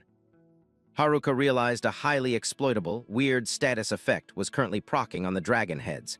They weren't looking at him with aggro anymore. They looked exactly like a bunch of completely wasted drunks. Orochi's jaw hit the floor, massive sweat drops actively rendering on her forehead.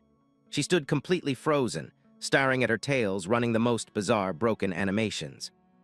She blurted out in complete disbelief, "Are you guys literally drunk right now?" A nearby dragon head was glowing bright red, its eyes totally glazed over after looting Haruka Namaki's blood. The dragon boss let out a highly pathetic, low HP, Gua tilde. Its face was now totally flushed, completely losing its intimidating raid boss aesthetic. Orochi facepalmed, her character model visibly completely tilted. She aggressively demanded to know why her elite summons were suddenly spamming incredibly annoying, cutesy audio cues. She pointed right at the dragon tails that were staring at Haruka Namaki's blood with absolute greed. "Why the hell are you looking at his blood like it's a god-tier drop?" Orochi violently roared. Haruka Namiki was completely glued to the system UI that just rendered right in front of him. A single drop of blood rolled down his chin, while his glowing red eyes showed absolute shock. The system UI displayed the full tooltips for the Extreme Body Enhancement skill. This buff apparently massively spiked the user's blood alcohol level, forcing them into a berserker status. Haruka white-knuckled his sword, his arm completely covered in fresh red blood textures. He quietly muttered to himself that the mobs were actually getting a massive drunk debuff from his own BAC levels. A lore illustration of the 8-headed snake boss Yamato no Orochi chugging sake popped up on his HUD. Haruka instantly recalled the Japanese myth about this specific boss being incredibly weak to alcohol. A highly toxic smirk finally rendered on Haruka Namiki's face. He realized his stamina bar actually had just enough juice to pop this unique skill one last time.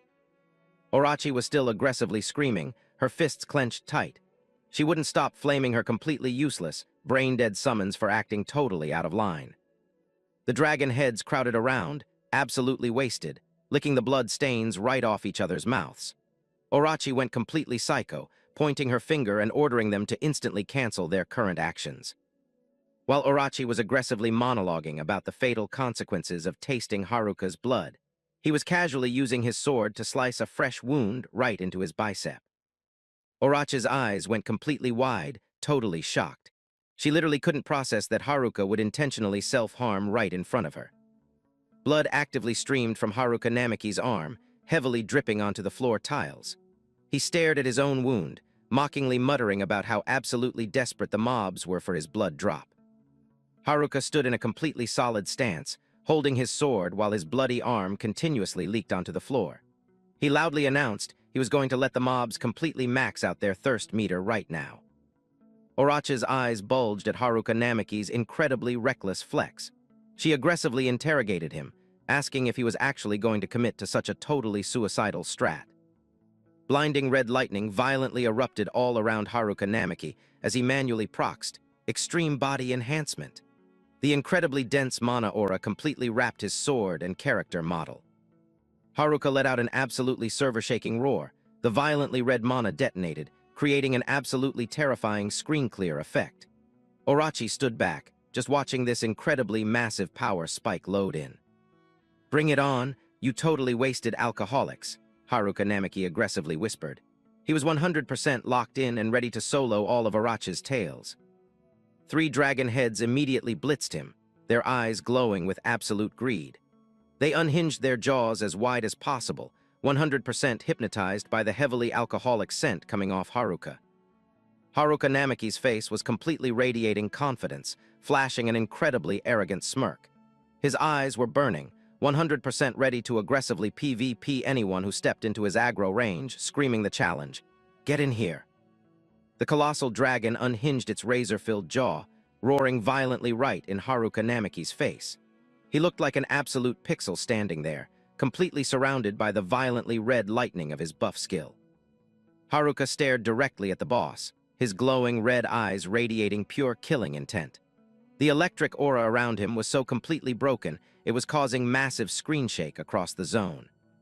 He clenched his fist, letting the violently red electricity completely coat his entire arm. "All right," he muttered, fully prepping for the absolute final execution strike. "Here they come." Haruka blitzed straight into the boss, triggering a massive flashbang of light, and red sparks the exact frame his sword collided with the heavy dragon scales. Haruka vaulted extremely high, an incredibly powerful swing of his arm, launching drops of his own blood straight at the monstrosity. The blood completely splattered into the dragon's mouth. It instantly registered the highly addictive, alcoholic properties of the drop. The boss flicked out its completely gross, wet tongue, happily licking the blood droplets right off its own mouth like an absolute addict. On that exact frame, Haruka perfectly stuck the landing. Haruka flashed a completely freezing smirk, his red eyes glowing brightly. He physically saw the aggro pull from his blood drop and quietly muttered, "Perfect." He locked into a solid combat stance, his eyes actively scanning for the next targets in the mob wave. "Next," he aggressively taunted. Haruka's completely razor-sharp red eyes. He was going full tryhard, actively data mining every single micro-animation the enemy made using divine insight. A dry, heavy collision sound echoed. Haruka was forced into a one-knee crouch just to maintain his stance. He was panting heavily, the blood from his arm actively streaming down his blade. The dragon directly in front of him unhinged its jaw and roared again. Its incredibly toxic, trash-tier breath completely gassed the entire dungeon zone. Haruka just stared it down with an absolutely unbreakable gaze. Pure confidence radiated from his eyes. He had the perfect strat completely mapped out to cheese this boss. Haruka instantly vaulted right onto the boss's hitbox. He extended his arm, intentionally letting his bleed due tea drip directly onto the monster's scales. The bright red blood droplets rapidly soaked into the blue scales. This wasn't just standard blood. It was basically a highly lethal, max-tier poison for these specific dragon mobs. The dragon completely raged, firing off an incredibly lethal fire blast. Haruka instantly animation cancelled, styling right off the boss's hitbox and perfectly iframing the massive attack. The dragon abruptly collapsed, its tongue lolling out to aggressively lick the blood drops off the floor like a completely blacked-out drunk. Haruka's cheese strat was flawlessly executing. "Let's go, chug it down," Haruka screamed with absolute hype, swinging his bleeding arm directly at the heavily CC'd mobs. He vaulted high into the skybox, swinging his arm with max force. The blood from his wound sprayed out like violently red lasers, instantly pulling aggro from every single dragon in the zone. The entire mob wave was now completely flattened on the floor, greedily lapping up Haruka's highly monodense blood. They had 100% lost all combat functionality and were basically stuck in a permanent stunlock. "How is it? Tastes like god-tier loot, right?" Haruka aggressively taunted between heavy pants, staring down the completely glitched-out mobs. He locked his stance with his sword drawn, fully intending to exploit their drunk debuff to completely wipe the entire mob wave in a single AoE sweep. "You're getting way too damn cocky," Orochi abruptly spawned out of nowhere, immediately landing a critical backstab with a razor-sharp ice blade straight through Haruka's shoulder. The demoness flashed a highly toxic, malicious smirk right next to his ear. Haruka was completely stunned, fresh blood violently erupting from the brand-new pierce damage. The freezing ice blade completely clipped through Haruka's arm and shoulder, causing his active electric buffs to aggressively glitch out and lose stability. "I literally knew you were going to try a cheap gank," Haruka quietly muttered, dropping his head to completely hide a highly suspicious, cryptic smirk. "Your back hitbox is completely exposed," Orochi screamed with absolute victory, prepping her execution animation to finally permaban her target. She flexed hard, dumping her entire mana bar into the next strike, accompanied by an absolutely authoritative scream. But the toxic smirk on Orochi's face instantly vanished when Haruka randomly animation canceled and spun around. She was totally stunned, asking what the hell he was trying to pull. Haruka violently grabbed her arm, intentionally letting his bleed due tea drip straight onto the demoness's avatar. "You totally want this drop too, don't you? My blood," Haruka aggressively taunted. He completely tackled Orochi to the floor, placing her in an inescapable hardlock. The demoness could only spam pained groans as she was forced into an absolutely doomed position. Haruka physically forced her to consume his blood drop. Orochi violently spammed inputs to escape, desperately trying to turn her camera away from this completely bizarre attack. Haruka's face was totally obscured by the shadows, only rendering a highly psychotic, evil smirk. He just kept forcing the bleed due tea directly into her mouth. Orochi started hyperventilating, her purple eyes rapidly glitching and glossing over from the incredibly heavy CC effect applied by Haruka's blood. Blood droplets were completely scattered across her chest and necklace cosmetics. She was still weakly spamming broken dialogue in her drunk state. The demoness's face was completely flushed red like she was heavily intoxicated. She desperately tried to trigger a voice command for Haruka to stop, but her breathing animation was totally out of sync. Suddenly, Haruka's hands started violently shaking. The absolute last drops of blood hit the freezing stone dungeon floor. He had officially hit the absolute 0% limit of his stamina bar. Haruka's head dropped, his breathing incredibly heavy and glitched out after tanking a massive HP drain. His screen was starting to permanently black out. Orochi desperately tried to force her model up, pointing right in Haruka's face, looking both incredibly pissed and completely wasted. "You! How the hell dare you?" she aggressively stuttered. Orochi desperately tried to force her model up, pointing right in Haruka's face, looking both incredibly pissed and completely wasted. "You! How the hell dare you?" she aggressively stuttered. Haruka's FOV completely blurred. He knew his client was about to fully crash. But this is my absolute optimal frame, he mentally locked in. Blood was still actively streaming from Haruka's arm straight onto his blade, but his eyes were completely dead set forward, 100% prepped for the final input.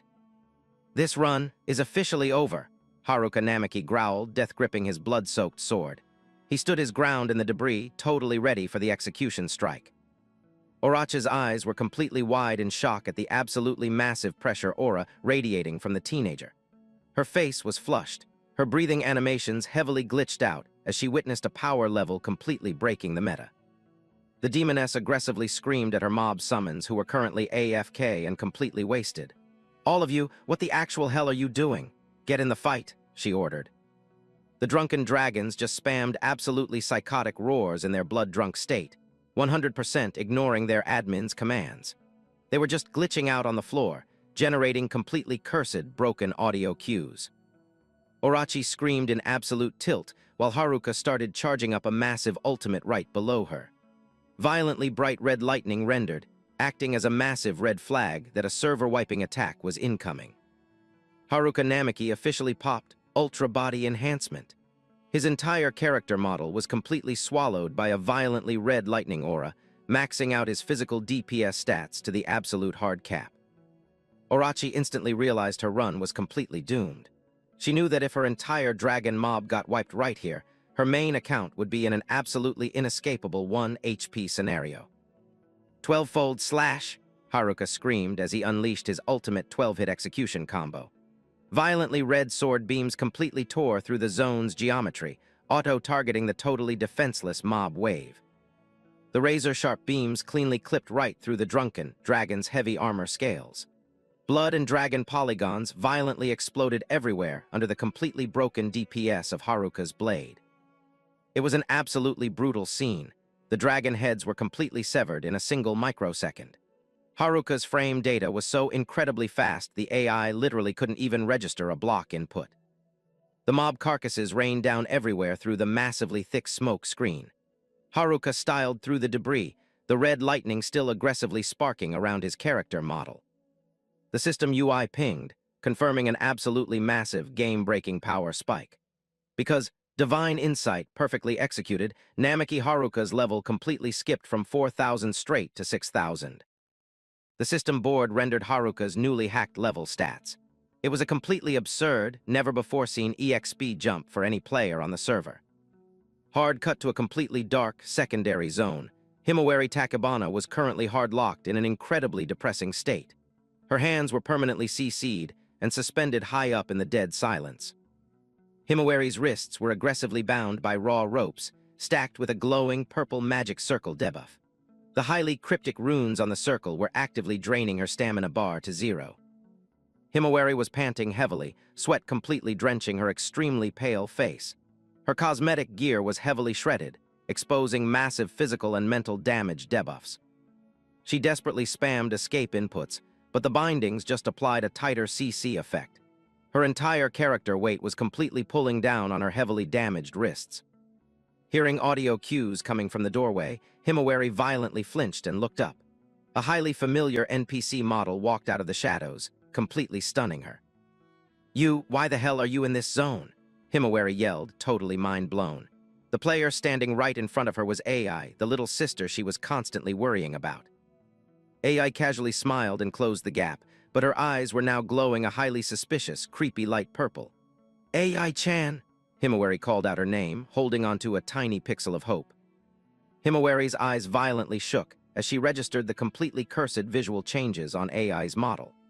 AI spawning in this specific zone triggered an incredibly massive, unavoidable bad feeling. AI casually dropped a greeting like she was just logging in for a daily quest.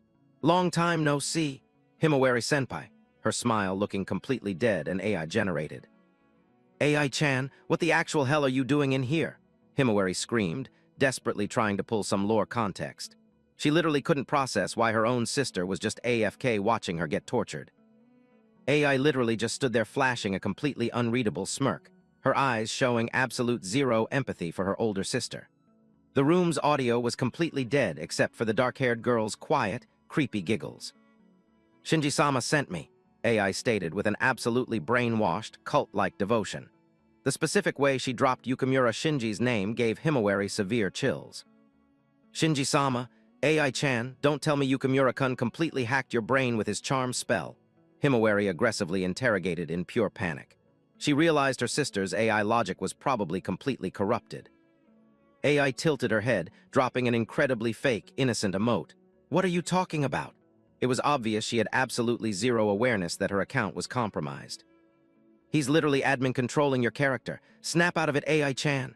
Himawari desperately screamed to try and break the CC. She violently struggled, causing the ropes to trigger incredibly loud, screeching audio. Himawari's face completely twisted in pain as she called out, "AI." She literally couldn't believe her absolute best teammate had officially swapped to the enemy faction. AI's expression instantly went dead cold the second she heard her admin getting flamed. "Please stop trash-talking Shinji-sama." She dropped a highly intimidating, low-pitch warning. AI completely doubled down, claiming Shinji was the literal savior who rescued her account. In her totally hacked brain, the main villain was now her one and only carry. "Namaki Haruka's account is permanently deleted," AI coldly announced, placing a hand over her chest. That intel hit Himawari's bleeding heart like an absolutely fatal critical strike. AI closed her eyes, looking like she was completely lost in the flashback cutscene of getting charmed by Shinji. Her expression looked incredibly, terrifyingly euphoric. She started mumbling about how incredibly gentle Shinji's inputs were, completely taking over her physical model and data. That dialogue made Himawari physically shiver with absolute disgust. AI started aggressively hugging her own character model, her animations completely glitching out in a highly toxic, sick euphoria. In her code, only Shinji could provide the actual optimal healing buff. "What? That's literal bullshit," Himawari yelled, completely shell-shocked. She absolutely refused to accept the lore that Haruka was permanently logged off. AI glared at Himawari with absolute max-level aggro when Haruka Namaki's name dropped. She was incredibly tilted that he constantly ghosted her DMs just to hard-focus Himawari. AI aggressively gripped her outfit, her jealousy completely spiking with every single dialogue line. "I'm so jealous of you." Literally mouthing with jealousy, "Himawari-senpai," she growled. Himawari stared at her sister, her eyes completely filled with absolute grief. "AI-chan, your character lore has gotten completely corrupted," she quietly cried. In the pitch black, AI's eyes flashed with an incredibly hostile, PvP-ready glare. "To be completely honest, I absolutely hate both of you." The incredibly toxic dialogue finally dropped from the formerly wholesome girl. Himawari looked up at AI with a completely doomed, 0 HP expression. She was permanently stuck in a logic loop, wondering why the lore had to take such a totally cursed, tragic route for their party. Himawari completely broke down crying, spamming AI's name while totally hard-locked. The magic CC ropes kept aggressively glowing, looking like they wanted to completely bury her in an absolute game over screen. Takabana Himawari choked on her tears. She had always treated AI exactly like her own blood sister. Tears rapidly streamed down her heavily damaged face as she watched her teammates' AI completely break. The door violently swung open. Yukimura Shinji casually walked in, rocking his permanent, highly arrogant smirk. "Looks like a pretty sweaty lore drop. Sorry for interrupting Tilda," he sarcastically taunted. The exact frame Shinji's model rendered, AI instantly snapped back to her cult worshipper animations. She quietly whispered, "Shinji-sama," like his spawn in the room was the absolute highest priority event in the game. Yukimura Shinji closed the gap to AI, his purple eyes aggressively flashing the highly toxic aura of his charm skill. He whispered a command for her to try and avoid PvP with Takabana-san.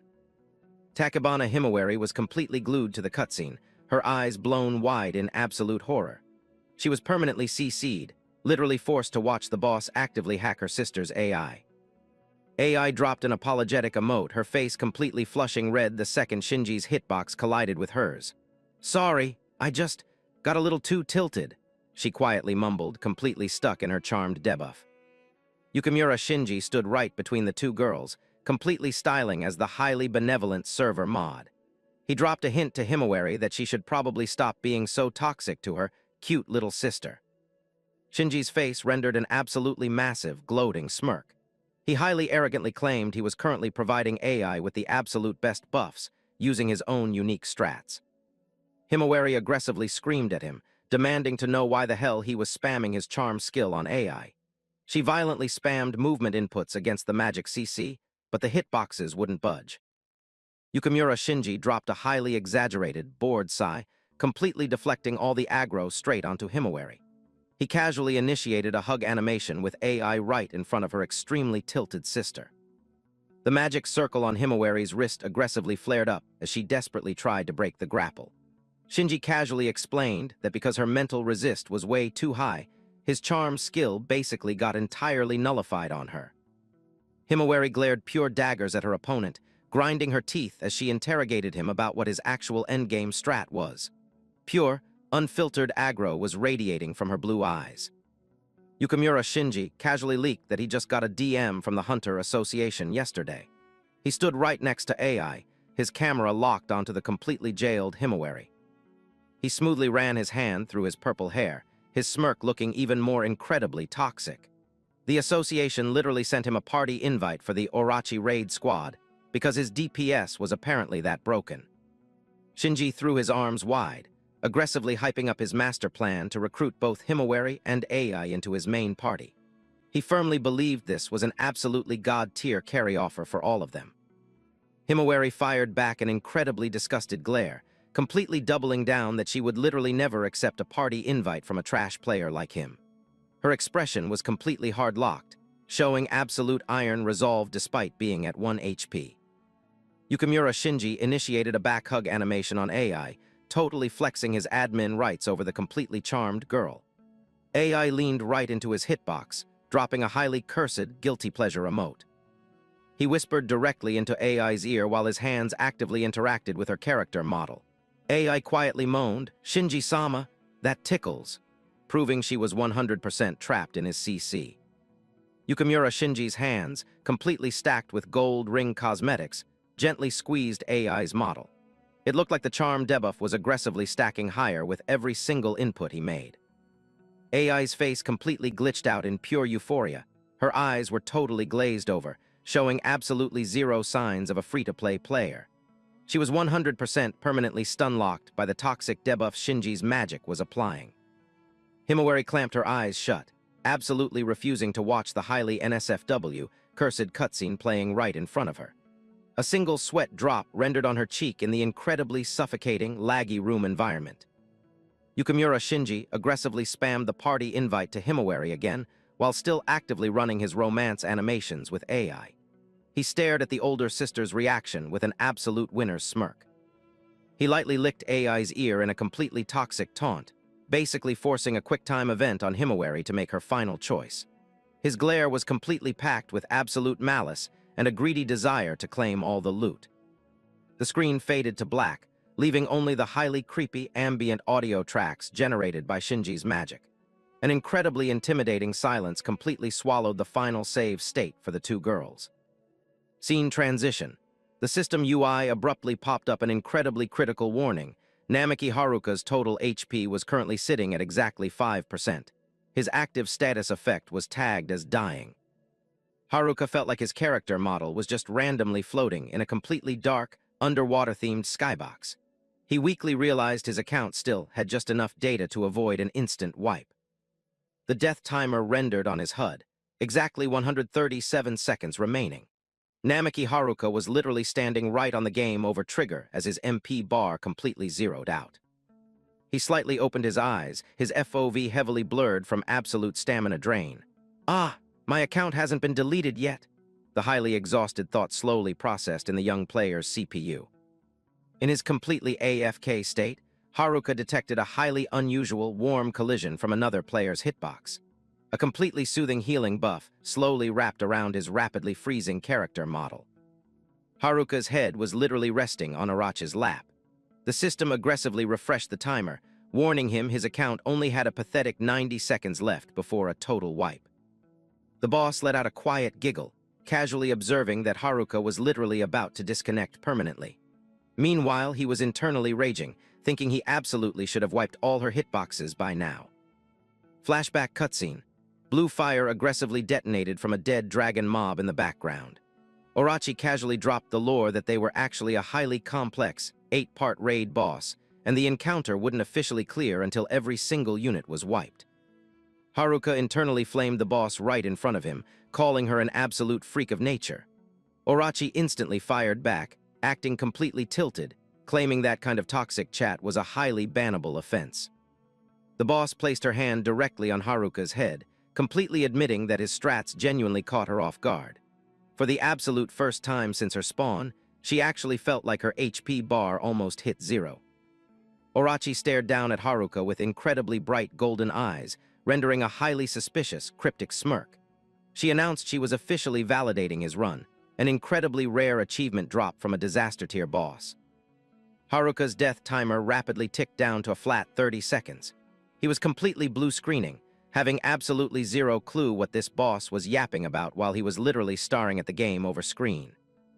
Orochi leaned her hitbox extremely close to Haruka's face, warning him not to make her repeat that dialogue line ever again. The ambient mana particles around her model started violently glitching out. The system's death clock flashed the final 10-second countdown. Namiki Haruka was currently balancing on the absolutely thinnest pixel, separating a clutch survival from a permanent ban. Orochi realized the situation was rapidly going critical, and she absolutely needed to pop a counter-strat immediately. A brilliantly glowing blue magic circle abruptly rendered right over Haruka's chest. An incredibly massive surge of freezing energy detonated from the demoness's hand, violently clipping straight into the teenager's character model. The glowing magic circle rapidly expanded, completely deleting the darkness in the zone. Haruka was completely mind-blown, wondering what kind of hacked skill this boss was trying to cast on him. He physically felt a totally new, overpowered energy violently hacking its way into every single cell of his avatar. With a highly entertained, toxic smirk, Orochi dumped all her mana into the cryptic magic ritual. Hee. Well then, let's start the cutscene, she announced as the blinding blue light completely swallowed both of their hitboxes. A razor-sharp ice pillar violently pierced straight through Haruka Namiki's chest, blasting a massive geyser of blood everywhere. He screamed an absolute agony-filled "Gah!" as the overpowered magic directly hacked into his 1 HP model. Orochi dropped a highly cryptic, mysterious smirk, her eyes completely hidden in the shadows. "Good night, master," she whispered as the synchronization ritual officially hit its final execution phase. A massive wall of system UI panels popped up in the middle of the blinding light. The divine observation skill forcefully booted up to calculate the exact synchronization rate between Namiki Haruka and Orochi. The system pinged that the sync rate had successfully hit 73% and was still actively processing. Haruka's account started aggressively downloading brand new skills directly from the demon entity currently linking to his soul data. Namiki Haruka's base stats started skyrocketing at an absolutely broken speed, according to the system alerts. The teenager levitated in the middle of a violently glowing golden aura, his completely naked character model coated in god-tier, overpowered energy. Namiki Haruka tilted his head up, his violently red eyes glowing right through the golden aura. His face had completely dropped all fatigue debuffs, replaced by an absolutely freezing calm and a newly unlocked server-breaking pressure. Haruka respawned, waking up on an incredibly soft pillow. His brain was still suffering from a major lag spike after that absolutely insane server event. The first thing rendering in his FOV was a massive blue dragon aggressively licking his face. Its heavy growling completely lagged the audio mix in the stone room.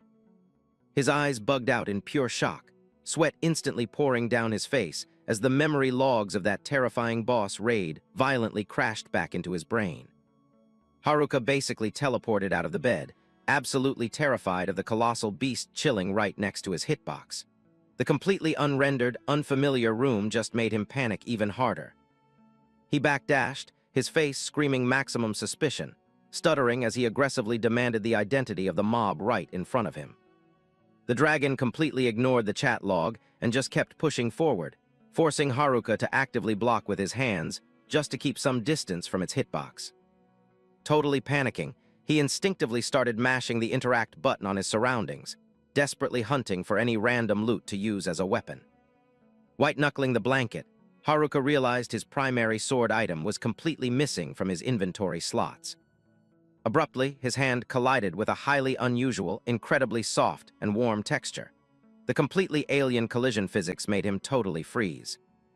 Haruka looked down, his expression screaming absolute 404 error. Sweat aggressively started dripping down his forehead. Turns out Orochi, the blue demon boss, was literally AFK sleeping right next to him, and his hand was currently clipping into a highly inappropriate hitbox. He let out an absolutely pathetic shriek, his face completely losing its color from the sheer shock of this totally cursed RNG nightmare. He violently yanked his hand back, desperately trying to backdash away with an incredibly panicked full-guard stance. Hachai was still completely AFK dreaming, totally ignoring Haruka, who was currently mentally screaming about why the raid boss was AFK in his bed. The shock value completely peaked when he looked down and realized his character model had literally zero armor equipped. The audio cues finally made Orochi start booting up from sleep mode, while Haruka was actively trying to find the fastest exit portal out of the zone. He aggressively grabbed a piece of cloth to cover his avatar, desperately trying to combat crawl away, but ended up colliding with a massive object. The colossal blue dragon was completely hard-locking the exit path. It growled, forcing Haruka to actively push its massive head hitbox away. Haruka yelled at the dragon to stop griefing, while Orochi's lethally sharp golden eyes finally started rendering open. Hachai stared at him with zero aggro, still looking heavily debuffed by sleep mode, and giving absolutely zero fucks about his massive panic attack. She rubbed her eyes, complaining in the chat about getting griefed by loud audio cues way too early in the cycle. The exact frame she processed Haruka desperately trying to cover his model, Orochi dropped an incredibly suspicious, toxic smirk. She dropped an incredibly sweet "good morning, master" in the voice chat that completely stun-locked his brain. The stone room was literally a loot cave, packed with old gear, weapons, and armor polygons randomly scattered across the floor. Haruka aggressively snatched up a pre-rendered black outfit to finally equip some gear and fix his scuffed avatar.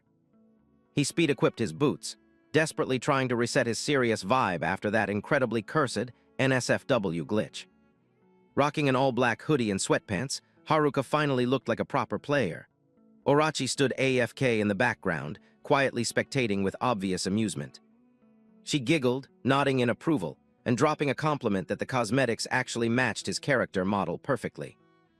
Haruka got visibly tilted when he checked the lore and realized she literally borrowed this gear from other players' inventories in the dungeon. He yelled, demanding she immediately drop the lore explanation for what the hell was actually happening on this server. Standing in the middle of the loot cave, Haruka was still completely failing to process his current save state. He touched his chest, seriously questioning how his account wasn't permabanned after face-tanking that execution strike. Hachai gave him a completely baffled look, like the tutorial tooltip was literally rendering right in front of his face. They both initiated a sit animation at the wooden table, dropping into a serious dialogue tree while the blue dragon curled up AFK next to them. Orochi reached out and grabbed a cup, hot steam actively rendering in the dead silence of the underground room. She started dropping the lore that there was now an extremely highly classified, bound contract linking their two accounts. Haruka frowned and repeated the term, totally suspicious. He absolutely did not remember clicking except on any EULA or trade window. Orochi's eyes went dead serious as she confirmed. She literally saved his account from a wipe by hard-syncing her own HP bar to his. The cutscene memory of that incredibly catastrophic ice explosion re-rendered in his brain absolute proof that his account should have been 100% deleted. He stared down at his hands, getting massively paranoid and asking if his character model was slowly getting corrupted into a monster skin. Hachai fired back with a highly cryptic smirk, telling him he was aggressively overthinking totally useless background lore. She locked eyes with Haruka, dropping a hard confirmation that from this frame forward, her account was officially bound to his inventory. Haruka glared at Hachai with max-level suspicion, totally failing to decode the hidden meta behind that dialogue line. Orochi rested her chin on her hand, telling him to just stop lagging and execute her instructions to test it out. She ordered him to close his eyes and input the exact voice command, "Lend me your eyes." Haruka hesitated for a few frames, but finally clicked confirm. He suddenly realized he literally still hadn't pulled her character name from the lore. She flashed a highly toxic, playful smirk, finally dropping her actual display name, Hachi. Haruka squeezed his eyes shut, quietly executing the exact voice command prompt she had just fed him. An incredibly weird sensory glitch completely swallowed Haruka as he sat AFK next to the steaming cup of tea. When his eyes booted back up, a completely new skybox rendered. Haruka realized he had literally gained full spectator access to Hachi's POV camera. Hachi dropped the tutorial lore. He now had admin access to spam her skills, and as a passive buff, his base stats were getting a massive multiplier. She looked incredibly smug, totally ready to dump the full patch notes on this overpowered admin-tier contract for her new guild master. Hard cut to the third-floor conference room of the Adventurers Guild, where the server tension was at an absolute maximum. Ishihara Katsuhiko, the raid leader for the Orochi squad, aggressively announced the upcoming raid quest to permaban the colossal snake threat from the server. In-game footage of Orochi completely wiping dungeon towns was broadcasted, displaying the absolute server-crashing DPS the boss was capable of. Kyogoku Ayaka, the guild's receptionist NPC, took over the mic to drop a massive intel leak about a highly critical weak point they just data mined. The exploit, highly concentrated alcohol. It sounded like an absolute troll weapon for a mythic-tier raid boss. Combat logs from the previous wipe proved that applying an alcohol debuff massively nerfed Orochi's total DPS and aggro. The mob of adventurers in the lobby started aggressively spamming the chat. A bald player smirked, mocking the fact that this mythic boss literally got a drunk debuff just like human players. Ishihara leaked that the guild was partnering with a massive brewery guild to stockpile an absolutely god-tier amount of alcohol for the raid prep.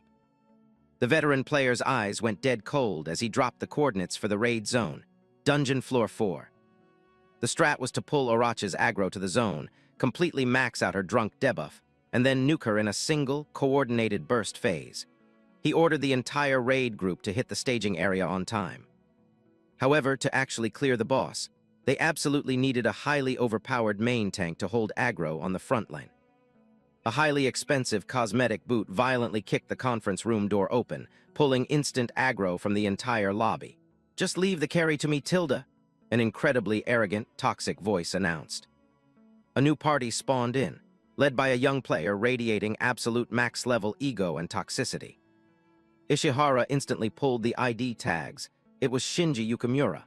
The veteran seriously doubted if a trash-tier personality like him could actually handle the raid mechanics.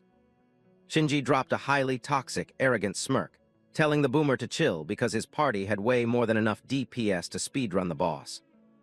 Ishihara violently yelled, clearly absolutely tilted by this scrub's complete disrespect for the raid's difficulty scaling. Standing AFK in the back, Himawari Takabana quietly spectated the flame war, her eyes showing heavy lag and paranoia. The camera panned down to an incredibly deep underground cavern, where a dark blue river aggressively clipped through the rock geometry. Haruka and Hachi were actively traveling inside a floating magic sphere straight through the water physics, surrounded by low-poly fish mobs. Haruka internally praised the utility of magic builds, making fast travel through the underground zones incredibly optimized. Hachi smirked proudly, absolutely refusing to miss a chance to flex her admin-tier stats right in front of her master. She dropped the lore that this specific travel spell massively increased their movement range, even though the MP drain was pretty sweaty. The magic sphere clipped right past a massive underground waterfall asset, pushing them way deeper into the labyrinth's instanced zones. Haruka questioned why she didn't just use her dragon mount form to speedrun the zone. Hatch casually fired back that the stamina drain for that was way too annoying.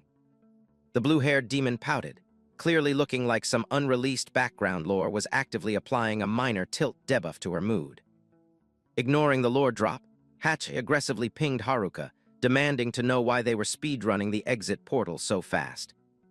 Haruka touched his chin, processing the dialogue, while Hatch randomly swapped to using the highly formal Haruka-sama honorific. Haruka got a minor cringe debuff, totally not used to this new VIP chat filter. Hachi doubled down, statting it was hard-coded lore since he was officially her admin. He looked at Hachi with a completely serious expression, repinging his absolute main quest objective. They needed to optimize their route and speedrun, to save Himawari from Shinji's toxic griefing before her HP hit 0. Hachai blinked, dropping a highly curious emote, asking if Himawari was officially listed as his romance option. Haruka closed his eyes, dropping a quick deny. To him, Himawari was a top-tier player he heavily respected and admired. Hachai's lethally sharp golden eyes narrowed slightly as she ran a quick scan on Haruka from inside the blue water sphere. Haruka noticed her highly suspicious animation and pinged her to ask if a glitch was happening. Hachai just casually dropped a nothing in chat. "I finally have the stats to 1v1 Shinji." Haruka white-knuckled his fist, internally pinging Himawari's name with an absolutely ironclad resolve. The skybox swapped to the Grand Plaza on floor 4, where a massive, server-wide raid prep was currently rendering. Adventurers were aggressively grinding, offloading massive wooden crates from transport carts to set up the drunk debuff trap. The server lobby was incredibly sweaty. Dozens of players were coordinating to drag the high-alcohol crates right to the boss spawn point. Himawari Takebana was manually carrying a massive crate, her face completely locked into a hyper-focused, try-hard expression. Raid leader Ishihara Katsuhiko randomly spawned right behind her and dropped a voice ping, with receptionist Ayaka tailing his hitbox. He requested to open a private chat window for a second, while the rest of the lobby was busy grinding the prep quests. Ishihara dropped a bow emote, thanking Himawari for officially accepting the party invite for the Orochi raid. He completely spammed compliments about her stats, calling her a genius high schooler who speedrun to A rank with an absolutely cracked win rate. Ayaka stood by with a polite smile, dropping a joke that the raid leader was totally overbuffing her ego. Ishihara scratched his head and dropped a sweat drop emote, realizing he was fanboying way too hard over a top-tier carry like Himawari joining the lobby. However, Ayaka's tone suddenly dropped all the jokes, asking the real lore question. Why the hell a top-tier player like Himawari accepted a party invite from a scrub like Shinji Yukimura? She leaked that Shinji was infamous in the server logs for having absolute trash-tier karma and a totally toxic reputation. A flashback cutscene triggered in Himawari's brain. The absolutely disgusting image of Shinji applying hard CC to AI and bragging that he could grief her account whenever he wanted. Gah, Himawari physically shivered as the memory of Shinji's toxic glare and her friend's debuffed state violently re-rendered. She forced her model to stabilize, replying to Ishihara and Ayaka with the lore that she and Shinji had been on each other's friend lists for a really long time. "AI-chan, I am 100% going to carry you out of this." Himawari swore a blood oath internally, her eyes looking heavily depressed but backed by absolute iron resolve. She absolutely refused to let AI tank any more damage from that incredibly toxic, disgusting griefer for even a single frame longer. Shinji Yukimura was currently AFK sitting on a wooden crate, completely surrounded by female players he had permanently hard-locked with his charm skill. AI stared at him with completely dead AI-generated eyes, 100% hijacked by the raid leader's absolutely broken charm debuff. Himawari quietly cursed, heavily coping and praying that Haruka-kun was in the zone to co-opt this incredibly doomed scenario.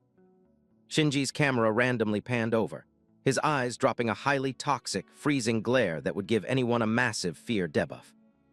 He flashed an absolutely arrogant smirk, physically grabbing AI's arm like she was just a piece of loot, making Himawari's aggro meter absolutely skyrocket. "I'm not going to tilt." Himawari white-knuckled her fists, completely dedicated to data mining a glitch in his charm magic to land a critical counter. Back to Haruka, the system UI abruptly spammed a radar ping, detecting exactly 15 humanoid hitboxes loaded into the floor for Grand Plaza zone. The blue radar screen rendered in high definition, dropping exact coordinates and mob counts for potential hostiles. Haruka was actively swimming inside the magic sphere when he randomly spotted a massive anomaly rendering on the system UI. He instantly dropped a hard voice command for Hachai to hit the brakes. The demon girl dropped a confused emote, asking why he was suddenly canceling the travel animation. Hachai threw up an understood emote. The magic circles actively rendering around her aggressively flared up to apply a massive deceleration debuff. The sudden physics stop caused the water geometry to violently glitch out, generating a massive cloud of white particle effects around the sphere. You don't just randomly hit the emergency brake like that, Hachai," Haruka complained in chat as the physics engine violently tossed his hitbox forward. Hachai totally ignored Haruka's flame, locking her camera forward and accurately calling out that adventurer hitboxes were rendering extremely close by. He whipped out the smartphone item and shoved the screen in Hachai's face to show her a highly critical lore drop he just data mined. Hachai physically flinched, realizing the smartphone was literally her own dropped loot. Haruka was intensely staring at a massive server announcement on the screen. "Isn't that literally my spawn?" Hachai yelled, completely mind-blown seeing Orochi's character model rendered on Haruka's screen. It was a server-wide broadcast that the 8th Orochi Raid Squad was actively prepping a massive boss fight, the Floor 4 Grand Plaza today. Hachai glared at Haruka with an incredibly serious expression. She finally processed the lore that her proxy mobs were officially marked as raid targets by the human faction. So fundamentally, they are marked as hostile NPCs. We absolutely need to scout their pathing first. Haruka dropped a serious tactical analysis. Abruptly, an absolutely blinding system UI flash completely swallowed Haruka, rendering the text, "God's Trial." Haruka's eyes bugged out in pure shock at the completely unannounced RNG event. He literally couldn't believe the glitch happening right on his screen. Haruka got completely stun-locked watching Himawari and Shinji render together on the system's target tracking UI. He bitterly accepted the lore that Shinji 100% leaked fake news about his permaban, just to easily bypass Himawari's firewall and hack her account. Haruka's aggro meter completely exploded. He literally couldn't decode what the hell their actual relationship status was in this current patch. Hachai also scoped the UI, dropping a casual roast that Shinji looked like absolute trash and was obviously the griefer who PK'd Haruka earlier. She dropped a curious ping, asking if the top-tier female player in the armor was the specific NPC Haruka was completely simping for. Haruka dropped a small nod to confirm, his eyes actively leaking massive paranoia and lag over his old party member's HP. A highly toxic, cryptic laugh echoed in the audio mix. Hachai was clearly theory-crafting that a massively entertaining server event was about to drop for Haruka-sama. Hachai rendered back in with a highly unreadable, provocative smirk, her camera totally locked onto Haruka like she had been camping this spawn point forever. In the massive dungeon lobby, the entire server population was grouped up to prep the boss raid. Right in the center spawn point, wooden crates were perfectly aligned, clearly packing critical quest items. The wooden crates were completely maxed out with consumables. The entire lobby was 100% prepped to pull Orochi's aggro. Ishihara Katsuhiko dropped a server-wide command for everyone to lock into combat stances. He ordered the frontline to hold back until Orochi's actual hitbox fully rendered. Himawari Takebana stood completely AFK with a highly serious expression. Right behind her, Shinji Yukimura immediately closed the gap to drop a toxic comment that her emote looked totally depressed. Shinji Yukimura casually dropped his hand onto Himawari's shoulder, completely disrespecting her personal space. He whispered right into her audio feed, ordering her to stop throwing and actually play her role as the frontline tank. AI, currently running Shinji's charm debuff, dropped a synchronized, toxic voice line. She laughed, telling Himawari not to make Shinji-sama look like a scrub. Shinji flashed a highly arrogant smirk at his party's absolute loyalty, while AI spammed laugh emotes for successfully flaming her senior. Himawari just completely muted the chat and tanked the griefing. Himawari narrowed her eyes in absolute disgust. She was aggressively throttling her own aggro meter to not instantly team kill the toxic griefer. Himawari glanced at AI, internally theory-crafting a strat to dispel the charm debuff hard-locking the girl. Even with low-tier dispel stats, she swore to permanently keep AI-chan in her FOV. Himawari white-knuckled her fists. She hyped herself up, believing the incoming Orochi raid was literally her only frame-perfect window to make a play. Abruptly, an incredibly loud, terror-filled shriek completely shattered the dungeon audio mix. Himawari violently animation-canceled, whipping her camera toward the bizarre sound cue. Raid leader Ishihara and the rest of the lobby instantly spiked to maximum aggro. The random audio trigger completely flipped the server vibe into a massive panic. A scout using binoculars spammed the chat, reporting a massive thermal signature rapidly clipping toward their coordinates. Ishihara sweated, questioning if Orochi had spawned early. A player model rocking a blue cloak was desperately speedrunning away. Rapid footstep audio looped perfectly with their incredibly desperate call for a heal. Right behind the blue cloak was a massive mob of highly aggressive blue monsters, maintaining perfect aggro tracking. Their glowing red eyes screamed pure DPS in the dark zone. The scout confirmed the lore. A female NPC was actively getting ganked by a mob wave. Ishihara instantly overrode the raid commands, declaring the absolute highest priority was to save the NPC. To execute the rescue, Ishihara decided to split the party, dumping the Orochi aggro control entirely onto Shinji Yukimura's squad. He and the remaining players would speedrun to intercept the mob. Shinji casually waved his hand, dropping an incredibly annoyed emote and clicking his tongue at the RNG event. He gave absolute zero fucks about the NPC's HP, only mouthing that he had to actually carry the raid now. Shinji popped a highly toxic purple magic aura, rendering a completely villainous smirk. He ordered his brainwashed party to go full tryhard for his own personal loot drop. The charmed girls spammed pained audio cues as Shinji's magic actively hacked their character models. The buff massively spiked their physical stats, but completely formatted their AI logic. The brainwashed squad initiated a synchronized blitz forward. Glowing blue magic circles rendered on their hands, 100% primed to nuke the enemy hitboxes. One girl executed a plunge attack, her eyes completely radiating magic VFX. Their combat animations were incredibly aggressive, completely overwriting their usual support tier vibes. The magic payload detonated, spawning massive hydro pillars that completely wiped the geometry in their path. The PvP zone was rapidly devolving into an absolute clusterfuck. Shinji stood AFK in the backline, his camera coldly observing the chaos. He dropped a command for the beautiful genius, Himawari, to finally engage and secure the kill. Himawari Takabana stayed back, actively analyzing the mob wave's frame data. Even though she absolutely refused to take Shinji's orders, she knew she had to manually secure the kill to end the event. Himawari blitzed like a literal missile straight toward Orochi. Her eyes were completely dead set, totally ignoring the arrogant griefer currently AFK in the backline. Suddenly, the cloaked NPC triggered a stumble animation literally right in front of the monster's hitbox. A highly confused, "huh" audio cue triggered at the totally random physics glitch. The blue monster unhinged its red, gory jaw, lunging to secure the instant kill animation on the NPC. Hatch, currently running the disguised skin, dropped a highly exaggerated, shaky audio line about being totally terrified. Himawari frantically spammed warning pings in chat. She instantly animation canceled her attack trajectory to body block for the targeted NPC. With an absolutely deafening war cry, Himawari popped her Kill Cross ultimate. A massive, high DPS fire blast erupted straight from her blade, completely melting the surrounding geometry. The blazing fire AoE completely swallowed the monster's hitbox, rendering incredibly high-quality fire vortex effects. The burst damage from Himawari's ultimate was absolutely top tier. The monster spammed agonizing death audio as the point-blank fire blast melted its HP. The hit marker confirmed the critical strike, instantly deleting the mob's threat level. Himawari immediately closed the gap to check the NPC's HP bar.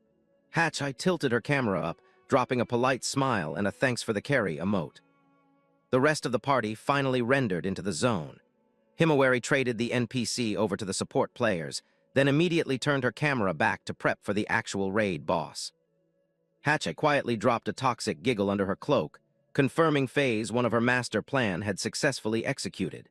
She scoped Himawari's back, internally confirming that the player Haruka-sama was simping for actually had pretty decent stats. Hatchai's eyes flashed with absolute toxicity under her hood. She was literally just camping the spawn, waiting for Haruka to render in and trigger the final cutscene.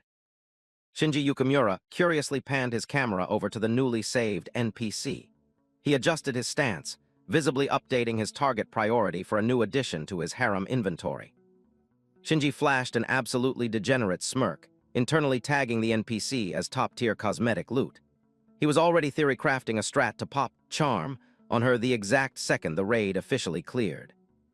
Hatchet glanced back at Shinji with an expression of absolute disgust, dropping a highly toxic tongue-out emote. She internally flamed his account for being absolute trash tier. Hatchet giggled, completely hyped for the actual showtime, to start so she could watch Haruka-sama absolutely perma-ban this griefer. Her internal monologue was screaming pure entertainment. Hatchai's eyes suddenly flared with an incredibly authoritative golden glow. She realized she needed to manually pause her Tails AI to avoid accidentally leaking her true boss identity too early. On that exact frame, one of Arachi's colossal tails violently clipped down from the skybox, triggering a massive audio roar.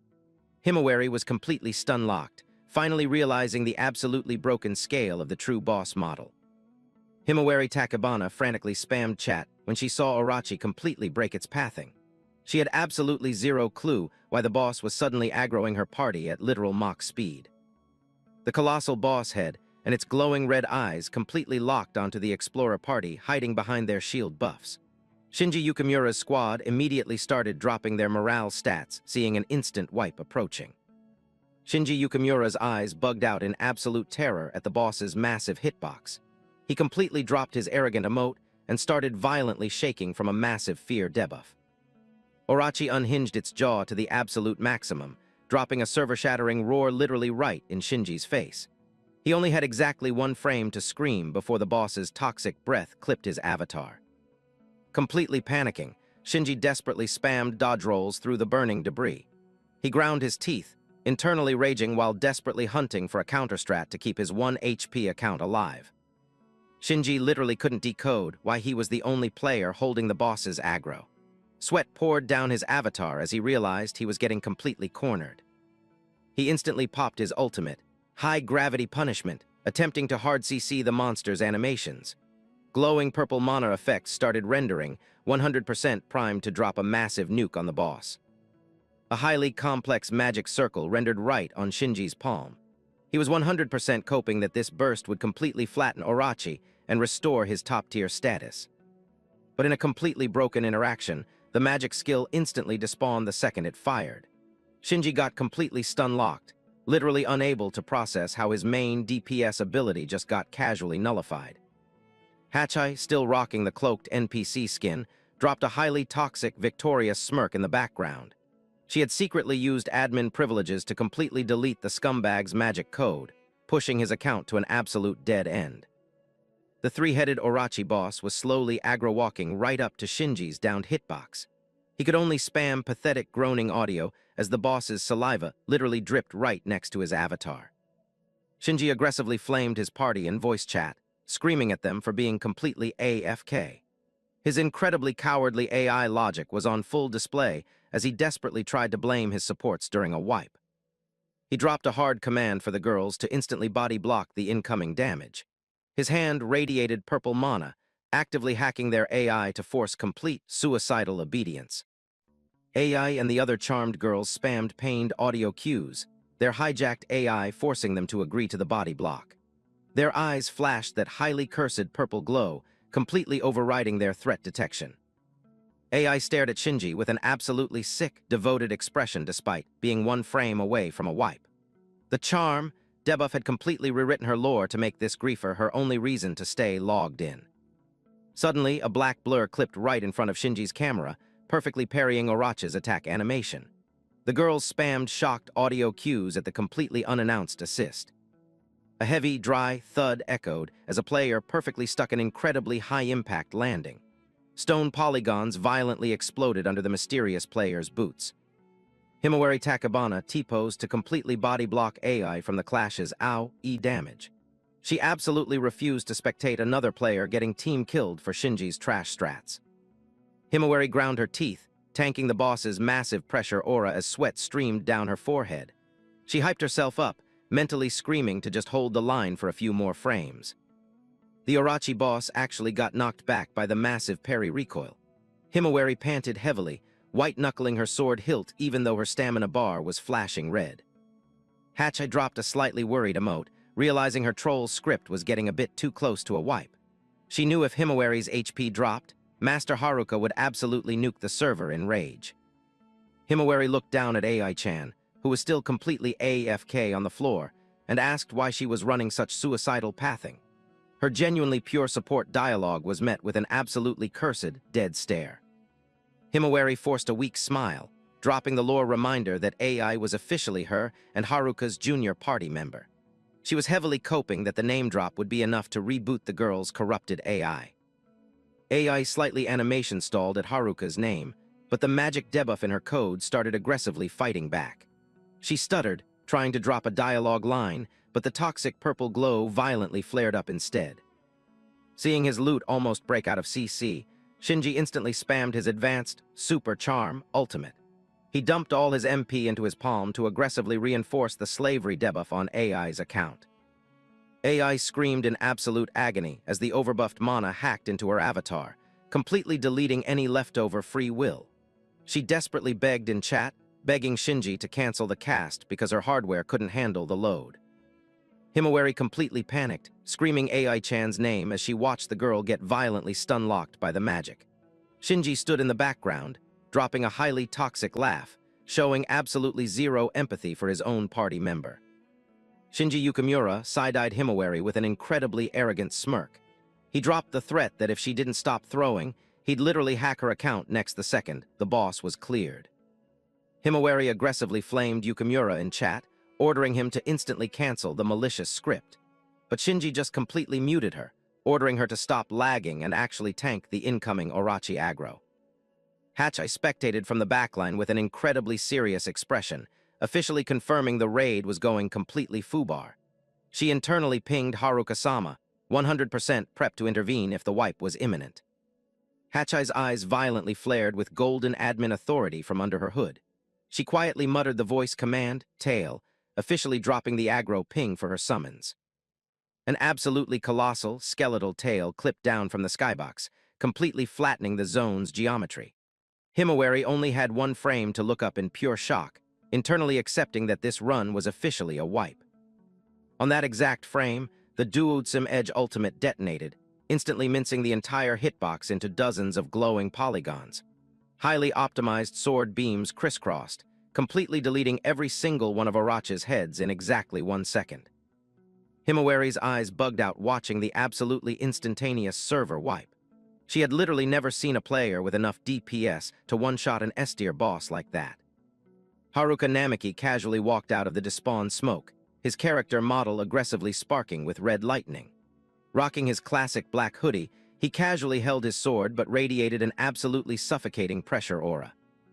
Close up on Haruka's face, his eyes were glowing completely blood red. His current cosmetic vibe was 100% different from the low-tier, grinding scrub Himawari used to party with. Haruka stood perfectly still in the middle of the ruined arena, the boss's leftover polygons still scattered across the floor. The entire raid lobby locked their cameras onto him like an admin had just spawned from the skybox. Himawari totally blanked out, calling Haruka-kun's name in absolute emotional shock. She literally couldn't process the graphics rendering her dead friend, spawning in with such an incredibly overpowered stance. Haruka panned his camera to her, dropping a highly wholesome smile and a quiet Himari-san in voice chat. Even with his hacked stats, his support tier vibe for her was still exactly the same as day one. He immediately dashed over to Himawari, dropping a quick HP check to see if she took any damage. Himawari was totally stun-locked, just tracking his animations, her brain still completely buffering. She dropped a small nod, confirming her HP was fine, and threw a thanks for the carry in chat. Himawari's eyes were literally shining with an indescribable euphoria, finally confirming her absolute favorite duo partner was still online. Haruka dropped a relieved smile, internally praising his own movement speed for arriving on the exact frame. However, his glare instantly turned freezing cold the second his crosshair locked onto that bastard Shinji. Takebana Himawari was still heavily lagging, her avatar physically shaking because her brain couldn't process the current render. Her voice audio glitched as she asked how the hell he spawned here, right in the middle of a high-level raid zone. Haruka looked at his old duo partner, his eyes glowing with an incredibly intimidating red aura, yet his facial animation remained perfectly, terrifyingly calm. The ambient pressure aura around his hitbox was now 100% different from his old patch stats. The surrounding players were absolutely mind-blown, literally unable to process the logs showing Orochi getting one shot. They were completely stun-locked, trying to figure out what kind of insane buffs this trash-tier, level 100 player just downloaded. Haruka dropped a quiet sigh emote, casually mentioning that a massive lore dump happened after their party got forcibly disbanded. He flipped the aggro, asking Himawari why she queued up for a highly toxic raid lobby run by a griefer like Shinji. Himawari's eyes showed absolute iron resolve mixed with heavy emotional damage as she locked onto her teammate. She dropped the lore that the bastard intentionally looted Haruka's dropped inventory after his supposed permaban. Himawari panned her camera over to Shinji Yukimura, who was currently completely floored on the dungeon tiles, looking like absolute trash. Right behind him was AI, still running her healer script on the toxic griefer. Haruka Namaki slowly closed the gap, his freezing voice check completely shattering the lobby's dead silence. He locked his crosshair dead onto his nemesis, dropping an incredibly toxic line. "We finally queued into the same lobby, Shinji." Shinji Yukimura ground his teeth so hard his audio peaked, his facial geometry completely warping from the absolute terror debuff spiking in his code. Sweat actively poured down his model as the literal ghost of his PK victim rendered right in front of him. He screamed in absolute panic, his brain completely refusing to accept that the player rendering was actually Haruka. Internally, he was mouthing, trying to calculate how a trash-tier scrub managed to bypass the death screen and respawn. Shinji spammed angry audio cues, aggressively demanding a lore explanation for this completely glitched spawn. His eyes bugged out, his coward AI totally exposed when facing the guy he thought he had easily wiped from the server. Haruka completely ignored the flame, casually confirming the lore that, yeah, after getting PK'd, his account went through an incredibly massive update cycle. That completely deadpan response hit the griefer like an absolute banhammer. Takebana Himawari was completely stun-locked hearing Haruka physically confirm he got team killed. She was absolutely horrified, realizing her paranoid theory crafting about his random disconnect was 100% accurate. Himawari's aggro meter completely exploded. She glared at Shinji with an expression that could literally pierce his hitbox. She heavily flamed herself for letting this absolute trash-tier player manipulate her party for so long. Yukimura Shinji forced a highly cursed, fake smile, desperately trying to use speech checks to deny the combat logs. He waved his hands, labeling the claims as totally toxic fake news, attempting to gaslight the entire lobby about his PK record. He desperately tried to reload his arrogant emote, pointing at Haruka and mocking that the Orochi kill was 100% just pure RNG luck. He kept stubbornly spamming the Mr. Level 100 title, actively trying to downplay Haruka's newly hacked power level. Hachai, camping in the shadows, visibly ground her teeth, her golden eyes aggressively flared with maximum toxicity at the scrub's completely trash-tier trash talk. She felt absolutely disgusted that he had the balls to drop toxic chat on her master. Haruka tilted his head down, a highly cryptic smirk rendering on his face when the word luck popped up in chat. He repeated the word, his voice audio pitched low but practically dripping with hidden lethal DPS. An absolutely massive, golden pressure aura randomly detonated from Haruka's character model, causing insane screen shake across the entire dungeon zone. The blinding light completely swallowed his hitbox, rendering him like an actual admin spawning into the server. Shinji got violently knocked back by the terrifying aura pressure, face-planting into the floor in pure, unadulterated terror. He spammed desperate, panicked audio, completely unable to process what kind of hacked stat line was generating this pressure. Himawari was also totally stun-locked, clutching her chest as she physically felt the absolutely massive mana pool surging from her old duo partner. She stared at Haruka's back, realizing his account had officially ascended way past standard player limits. Hachai, still rocking the cloak skin, dropped a small smirk, her eyes flashing a highly cryptic golden glow. She was actively spectating the lobby's reaction as Master Haruka finally started flexing his actual stats. Kyogoku Ayaka, the guild support NPC, panicked and checked her portable scouter, watching the UI violently glitch out. She dropped a completely horrified audio line, realizing this was a perception break event. His stats were literally breaking the UI.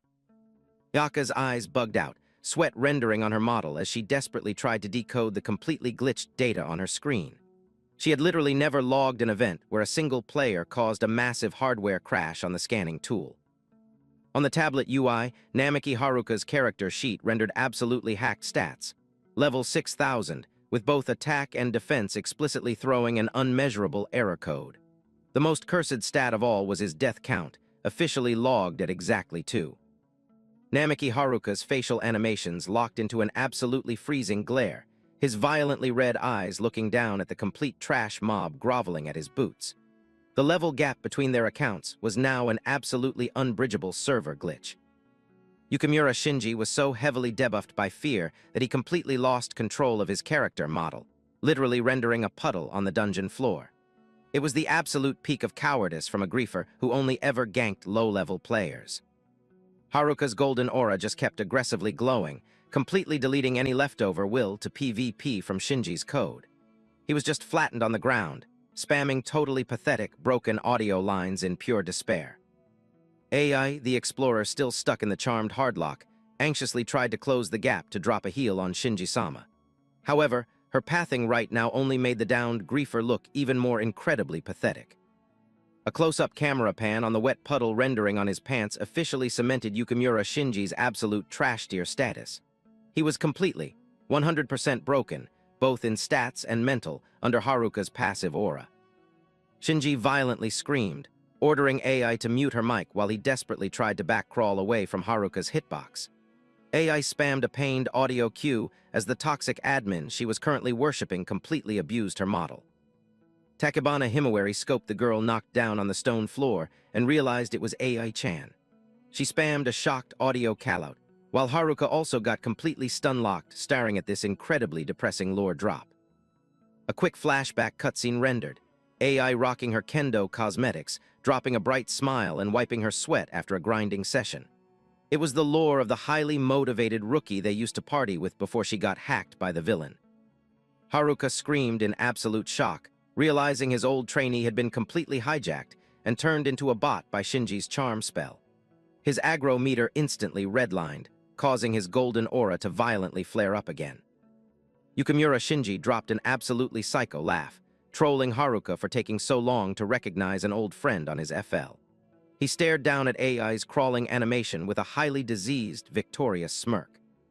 He moved his camera right next to AI's face, his disgusting smirk fully rendering alongside his aggressively glowing purple magic eyes. He dropped a highly toxic dialogue prompt, completely baiting Haruka to try and maximize his emotional damage. AI stared blankly at the floor, her pink eyes completely dead and AI generated. She literally didn't trigger a single animation in response to Shinji's flame. Her character model looked like a completely formatted empty shell, 100% stripped of her original code. Namiki Haruka ground his teeth and dropped Shinji's name in chat, finally processing that the griefer used a banned magic script to totally hijack the poor girl's account. His griefing record had officially crossed into permaban territory. Shinji confirmed the exploit with a completely disgusting, smug emote, casually leaking that he was planning to run the same script on Haruka's idol, Himawari-san. He pointed right at Haruka, aggressively taunting him while completely high on his own fake admin powers. Haruka stood completely AFK, his eyes dropping to a totally depressed state upon seeing his old party's ruined saves. Himawari, standing right next to him, just looked at the floor, her heart absolutely tanking from the AI lore. A flashback cutscene played, Takebana Himawari getting completely cornered by Shinji right after he dropped the fake news about Haruka's permaban. He had actively spammed his magic on her, 100% convinced the cheese strat would guarantee a win. In the flashback lore, Takebana Himawari aggressively completely tanked Shinji's toxic chat. She 100% believed that Namiki Haruka's account wouldn't just casually get wiped like the griefer was proudly broadcasting. Yukimura Shinji flashed a highly toxic smirk, his purple eyes radiating an incredibly arrogant dark aura. He internally mouthed, complaining that his cheese strat didn't perfectly execute against the A-rank player. Yukimura Shinji flashed a completely victorious smirk, announcing he just popped his super charm, ultimate on AI, the little sister Haruka constantly carried. Meanwhile, AI was stuck in a kneeling animation, her model spamming pain emotes as the dark magic completely overwrote her inputs.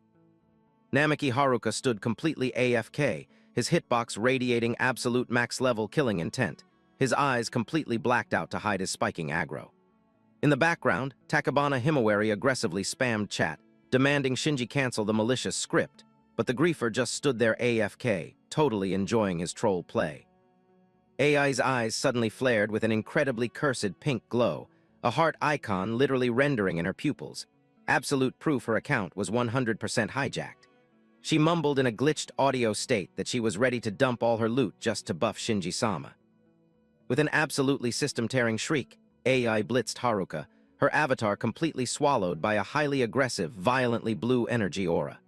She threw out a heavy attack, 100% programmed to PK the guy she used to trust the most, executing the absolute worst command from her new admin.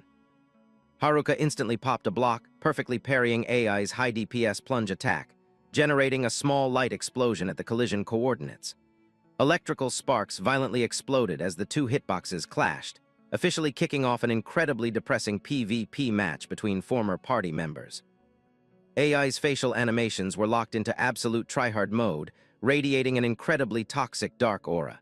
She spammed the voice line, "I'll PK you," like a completely scripted bot, trapped inside her own character model that was being force-piloted. Haruka ground his teeth, tanking the absolutely massive frame pressure from AI's sword. He was internally stunned by the highly hacked DPS stats she was suddenly outputting.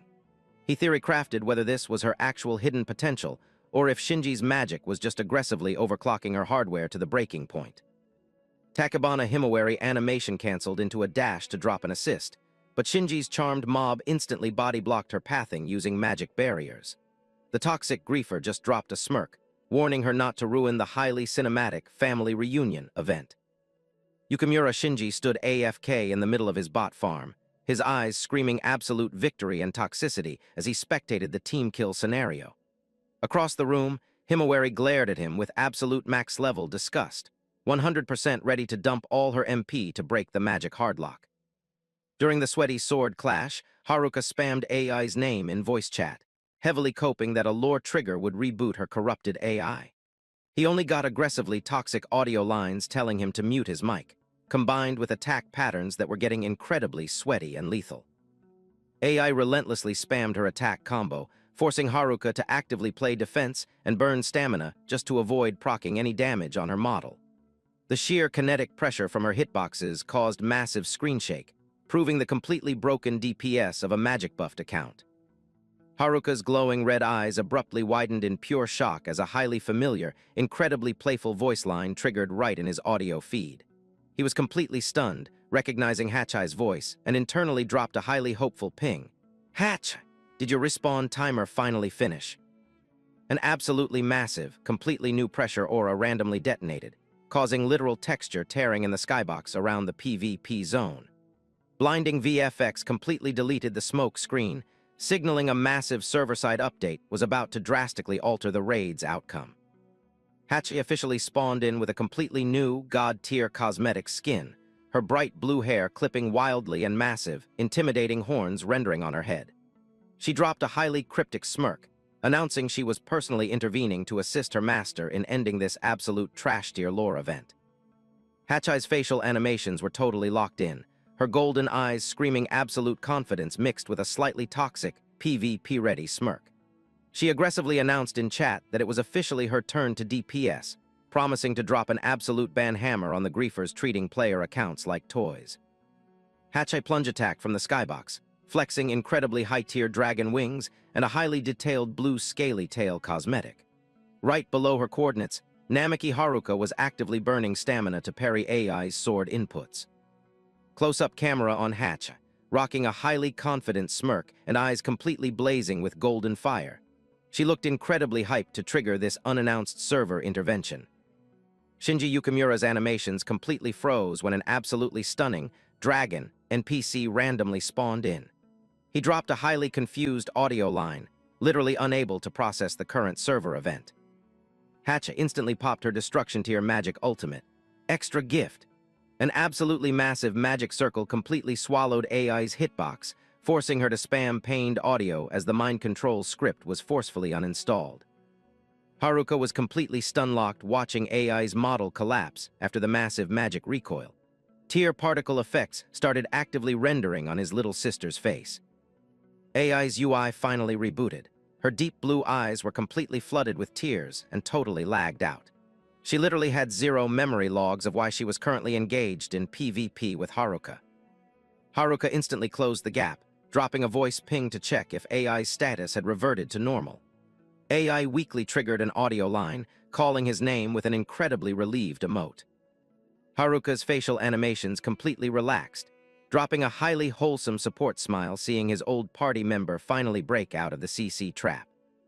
AI was still heavily lagging, her lips moving to trigger a dialogue prompt, but her audio was completely muted by emotion. Haruka dropped a support buff, saying he was genuinely hyped to see her HP stabilize. He quickly dumped the lore that Shinji had literally hijacked her client. AI grabbed her chest, desperately trying to reset her stamina bar, clearly prepping to drop a highly critical lore dump on Haruka. In the background, Hachai flashed a highly cryptic, closed-eye smirk. This specific NPC was literally permanently equipped with a highly suspicious aura. Hacha casually walked into frame, dropping an incredibly smug emote and bragging that AI's AI reboot was 100% her carry. Haruka checked Hachai's stats and realized she had fully optimized her destruction magic to avoid dropping any friendly fire damage on AI's hitbox. The massive magic circle's VFX were still slowly despawning on the dungeon floor. It was a literal admin-tier command that just bypassed all known CC mechanics. Hachai dropped a highly toxic, playful wink to confirm Haruka's chat message. She looked incredibly satisfied with her newly unlocked skill tree. Shinji's bot farm and the random lobby players were all completely AFK and stunned. They totally missed the frame data on whatever the hell just happened. Himawari Takabana, standing nearby, was also completely blue screening. Hachai's random spawn and the absolutely broken DPS she just flexed gave Himawari massive paranoia. Hachai gave absolutely zero fucks about aggro and instantly locked Haruka into a hug animation, demanding he power level her properly later as the quest reward. Haruka spammed chat, telling her to stop hard-locking his hitbox. But on the opposite side, AI's eye textures abruptly glitched, and the toxic purple glow re-rendered. AI's eyes flared with an incredibly toxic purple dark magic glare. She aggressively dropped a dialogue prompt, demanding the ID of the beautiful female NPC, currently running romance animations with Haruka. Haruka desperately tried to type out a lore explanation, but AI's AI had already completely crashed back into berserk mode. AI white-knuckled her sword hilt, muttering highly toxic audio lines. Massive jealousy and abandonment debuffs were currently absolutely throttling her CPU. Haruka panicked and spammed AI's name when he saw her aggro meter spiking even harder than the previous phase. A violently bright green fire aura rendered around AI's model. Her max-level jealousy literally acted as the perfect catalyst to instantly reboot Shinji's cursed script. Haruka was completely stun-locked, having zero clue what the current patch notes were. Why the hell was the boss enraging harder after the dispel already proxed? A flashback cutscene triggered in AI's memory logs. She had been completely simping for Haruka's account for multiple patches now. The lore, she was walking back to her spawn point when a griefer initiated PvP, and Haruka literally frame-perfect spawned in to carry her. Because of his assist, she queued up for the dojo and aggressively grinded her stats. Haruka was the only player who consistently dropped support buffs whenever her morale tanked. But in the current meta, she felt Haruka's camera was 100% permalocked onto Himawari's avatar. When the fake news of his permaban dropped, AI felt like an absolute void had completely formatted her save file. That massive grief instantly converted into pure aggro. She spammed a highly toxic scream, absolutely refusing to accept any other female players partying up with her carry. Hachai's animations completely froze at AI's violently toxic reaction. The dragon NPC literally didn't calculate that her troll emote would trigger such a massive enraged timer. AI unsheathed her blade.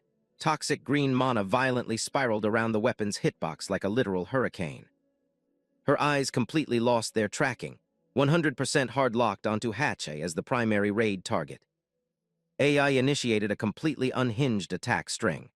Haruka was forced to burn stamina to perfect parry the strike literally right in front of Hachai's hitbox. The collision generated an incredibly massive pressure wave, forcing Haruka to grind his teeth. AI's DPS was now heavily multiplied by her enraged buff. She screamed an incredibly toxic voice line, swearing she would permanently blacklist both of their accounts. The sword model vibrated violently under the massive mana load. Standing AFK in the backline, Shinji Yukimura rendered a highly victorious smirk. He had successfully data mined AI's absolute critical weak point. He dropped the lore that his charm script received massive DPS multipliers whenever the host processed highly toxic, negative emotes. It literally hard-coded itself into the user's registry like an unpatchable virus. Haruka glared at Shinji with an absolutely lethal aggro meter. He blatantly flamed the griefer in all chat for treating player accounts like disposable toys. Shinji dropped an incredibly degenerate, toxic smirk. He clenched his fist, 100% prepped to execute an even more violently abusive version of his mind control macro. Namiki Haruka ground his teeth while aggressively parrying AI's attack strings. He absolutely couldn't throw out counterattacks, terrified of dropping critical damage on his sister's already debuffed avatar. Haruka's eyes were screaming massive anxiety. He was desperately theory-crafting an exploit to save AI's account without having to initiate full PvP. Yukimura Shinji laughed like an absolute psycho, highly entertained watching the friendly fire event. He was completely hyped that his incredibly toxic griefing strat was executing perfectly. Hachi spammed an angry audio cue to try and interrupt the troll sequence. In the background, the other lobby players were also getting heavily CC'd by the dark aura. Himawari Takebana blitzed forward like a literal speed hacker, her sword model completely glowing. She was 100% locked in to instantly permaban Shinji and end the event. The magic rings rendering on Shinji's character model completely shattered under the massive pressure from Himawari's attack. This was the primary mana battery feeding his cursed scripts. Himawari threw out an incredibly high DPS slash aimed right at the griefer's hitbox. Shinji panicked and backdashed to perfectly iframe the razor-sharp sword arc. Himawari clicked her tongue, realizing the hit registration was way too shallow. She still hadn't managed to one-shot the boss's HP bar. Shinji stared at his actively bleeding hand with an absolutely tilted expression. Bright red blood pixels were rapidly dripping onto the freezing dungeon floor. He discarded the broken ring polygons and dropped a highly toxic, cold snort. The griefer's arrogant AI was still completely maxed out despite taking chip damage. Himawari aggressively spammed voice chat, ordering Shinji to immediately cancel his trash-tier griefing. However, the bastard completely ignored the admin warning. Shinji flashed a highly corrupted smirk, dropping the dialogue that his AI was literally programmed to never yield. He even threw a toxic insult at Himawari for having a female character model. He instantly popped his ultimate ability, Extreme Charm.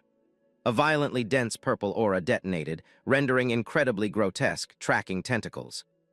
The magic tentacles aggressively animated, radiating an absolutely suffocating pressure aura.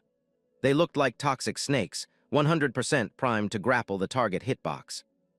The tentacles aggressively hard-locked onto AI's character model, forcing her to trigger a highly pained audio scream. The cursed script once again violently injected itself into her root directory. Both Haruka and Himawari completely dropped their inputs, utterly horrified by the absolutely cursed cinematic rendering in front of them. They spammed AI's name in dead chat. Shinji dropped his tongue in a completely degenerate emote, issuing a hard command for AI to dump all her stats and permanently become his inventory item. AI's avatar was physically hoisted into the skybox by the violently purple tentacles. She completely lost all iframes against the overwhelmingly broken pressure of the curse. Shinji laughed like a complete maniac, 100% drowning in his own toxic power fantasy. He seriously thought he had unlocked admin privileges to rewrite other players' saves. Haruka stood completely AFK, his sword model violently shaking from max-level aggro. He watched the entire cutscene play out, but couldn't spot a single pixel-perfect window to interrupt the grapple. Haruka screamed in absolute fury, dropping a hard command for Shinji to instantly cancel the grapple on AI. His eyes started aggressively flaring with the red aura of an incoming banhammer. Completely ignoring the threat, Shinji kept actively tightening the tentacle hitboxes around AI's avatar, totally uncaring that she was rapidly losing HP in pure agony. He dropped the lore that AI's highly toxic emotes, like pure hatred and tilt, were literally the most optimal mana batteries to overclock his magic scripts. Shinji whispered highly cursed dialogue, actively attempting to gaslight AI into deleting her own save file and permanently binding her account to his. AI's eye textures completely broke. She weakly triggered an accept prompt to the villain's commands while stuck in a heavily lagged, half-DC'd state. The magic tentacles violently glowed as the psychological hack hit 100% completion. An incredibly toxic, dark aura completely swallowed the debuffed girl. The script's output was so insanely high it literally started warping the rendering geometry of the zone. AI's account was now nothing more than an AFK bot for him to pilot. Himawari covered her mouth, completely stun-locked by the incredibly brutal format of AI's account. She literally couldn't process how a player's data could be corrupted so fast. AI's head slumped, saliva rendering from her mouth as she completely lost all AI logic. This entire cutscene was an absolute horrifying nightmare to spectate. Haruka and Hachai stood by, glaring at Shinji with absolutely maxed-out disgust. They realized this player was literally a malware virus wearing a human skin. Hachai analyzed the combat logs and dropped the intel that Shinji was literally leeching AI's most toxic debuffs to directly buff his own base stats. Haruka was completely blue-screened hearing that drop. He realized that if the timer went on too long, AI's data would be permanently corrupted with zero chance of an account recovery. Shinji tilted his camera to the skybox, completely high on the new stat buffs aggressively injecting into his code like an illegal macro. Himawari couldn't tank the griefing for a single frame longer. She blitzed forward, sword drawn, screaming in voice chat that he needed to stop treating player accounts like disposable toys. Shinji dropped an arrogant smirk and instantly cast High Gravity Banishment Extreme. An absolutely massive gravitational AoE instantly flattened the entire zone. Himawari animation stalled, her eyes bugging out in pure shock as her avatar's weight stat randomly multiplied. She literally couldn't input a single movement frame. The gravitational pressure was so incredibly broken that Himawari was forced into a crouching animation. She realized that even though they shared the A-rank tier, Shinji's actual DPS was on a completely different hacked level. She aggressively spammed movement inputs, but her stamina was completely drained. Himawari knew she absolutely had to zero his HP bar, or the entire server was getting wiped right here. Haruka spammed a worried ping for Himawari when he saw her get completely hard-locked by the gravity debuff. He wanted to dash in for an assist, but the aggro was currently extremely volatile. Shinji laughed like a psycho, claiming this was the absolutely optimal game-over screen for anyone trying to grief his run. He was completely drowning in his own toxic ego. Haruka closed the gap, his boots heavily colliding with the stone geometry. He seemed absolutely immune to the incredibly heavy gravity debuff currently flattening the rest of the lobby. Shinji snapped his camera to Himawari, dropping an incredibly toxic line blamming her spawn for completely triggering AI's absolutely tragic bad ending. Takebana Himawari desperately struggled against the incredibly heavy gravity debuff, her character model completely drenched in sweat from the intense stamina drain. Yukimura Shinji camped the high ground, dropping a highly toxic laugh and challenging her to trigger a kneeling animation and beg for a revive. Shinji raised his hand, fully stacked with magic ring cosmetics, as violently purple magic circles started rapidly detonating in the zone. He dropped an absolutely psycho laugh, charging his ultimate execution strike while broadcasting an incredibly arrogant voice line. Himawari ground her teeth, her facial animations screaming in pure agony as the massive gravity multiplier actively crushed her hitbox. She was completely hard-locked, only able to spam weak, pained audio cues in this absolutely doomed scenario. The highly toxic purple mana from Shinji's tentacles aggressively converged, rendering a blinding pillar of light that started completely deleting the floor geometry. The entire server instance violently shook under the sheer DPS of the dark magic ultimate. Yukimura Shinji suddenly animation cancelled, his eyes darting suspiciously as his radar pinged a completely uncalculated RNG variable. He glared intensely into the despawned smoke slowly clearing right in front of his coordinates. A player model casually walked out of the debris, their boots triggering heavy impact audio on the shattered stone tiles. Namiki Haruka pushed forward with absolute iron resolve, completely ignoring the massive gravity debuff currently blanketing the zone. Haruka body blocked right in front of Himawari, his entire avatar violently glowing with an incredibly high-tier blue-white energy aura. He stood perfectly upright, flexing a power level that completely shattered the data-mined limits of everyone in the lobby. Himawari's eyes bugged out in pure shock, staring at Haruka's incredibly solid back hitbox currently tanking the aggro for her. She was absolutely mind-blown that he was casually iframing a top-tier magic ultimate like it was a tutorial attack. Haruka stood right in the center of a massive crater, squaring off against Shinji and the currently CC'd AI. He locked his crosshair dead onto the griefer's eyes, dropping a hard admin command for him to instantly cancel his psychotic griefing script. Himawari just stared blankly, her facial animations completely stun-locked by the unfolding server event. The floating debris polygons in the background were massive red flags that an incredibly high-pressure magic aura was currently hard-locking the battlefield. AI looked absolutely pathetic. Her eyes were completely dead from the mind control debuff, and her saliva textures were actively dripping. Namiki Haruka's audio spiked, aggressively reminding the griefer that he had just openly flamed the highest priority NPCs on his friend list. Haruka's eyes violently flared with the red aura of absolute maximum aggro.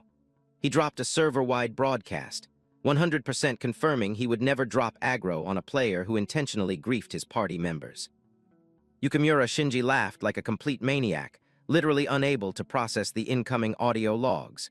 He aggressively trolled in chat, asking why an absolute scrub, low-level, like Haruka was desperately trying to trigger the hero cutscene.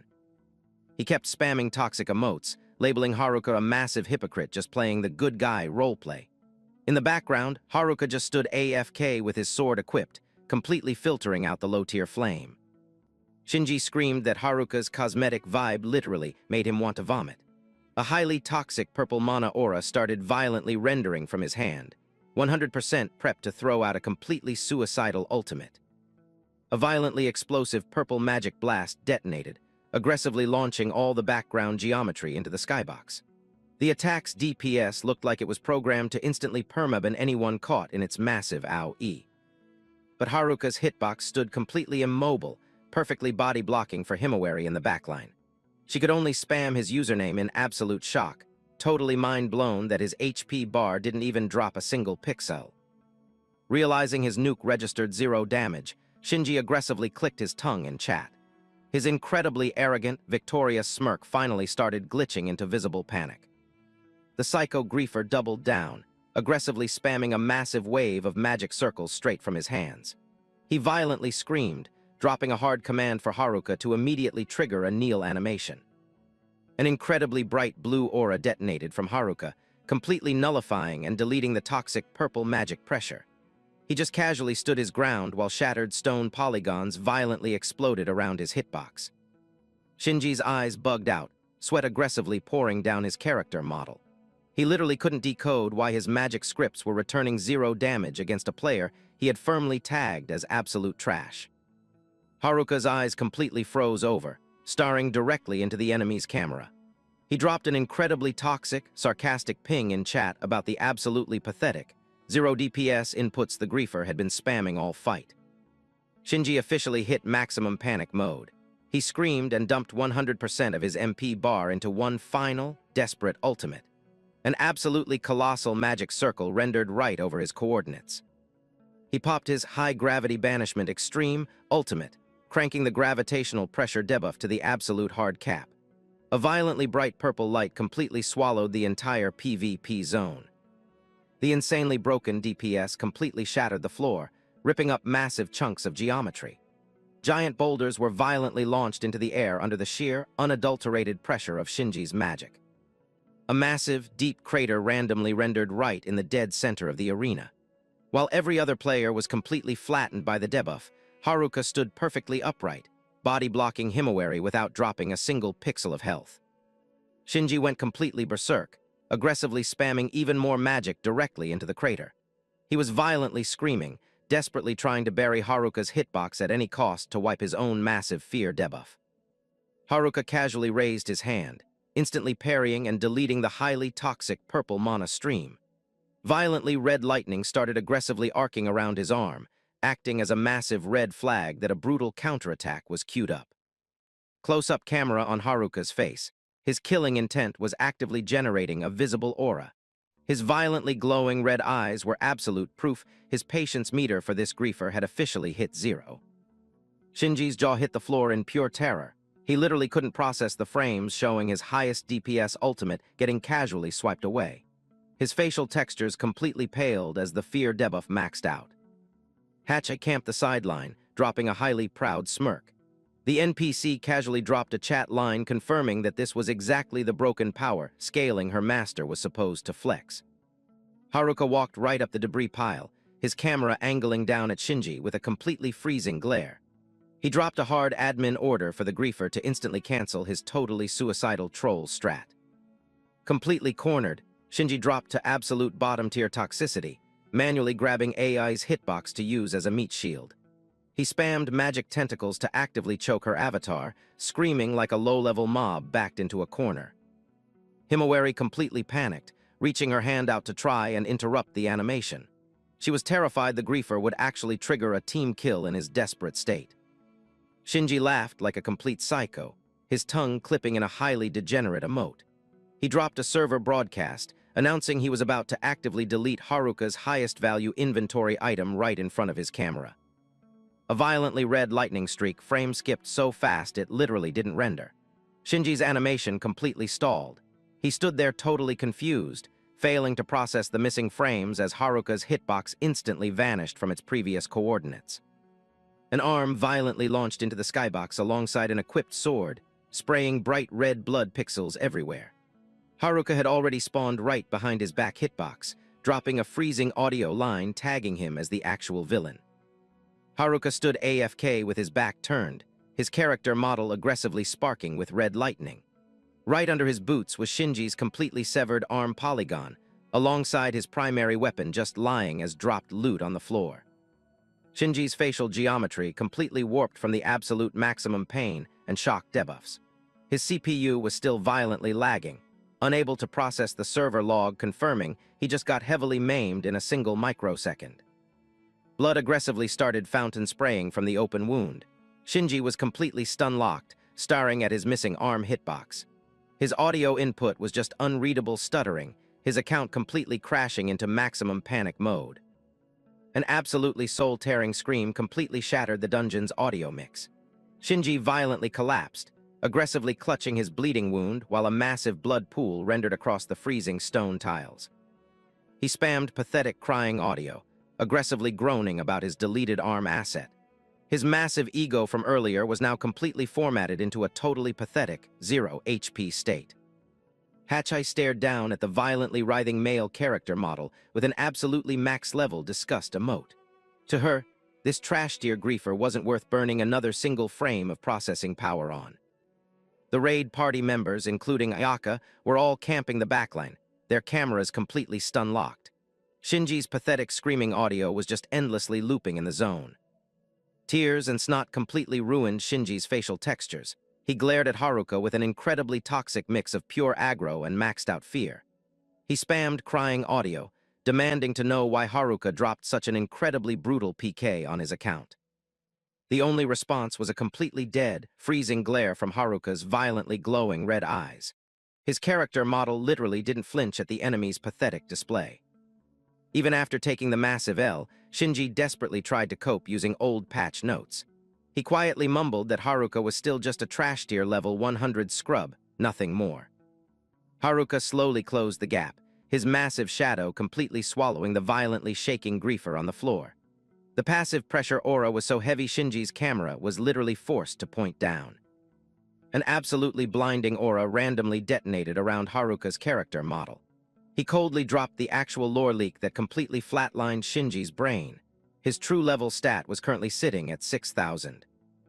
Shinji's eyes bugged out, his jaw completely unhinged as his audio input failed from pure shock.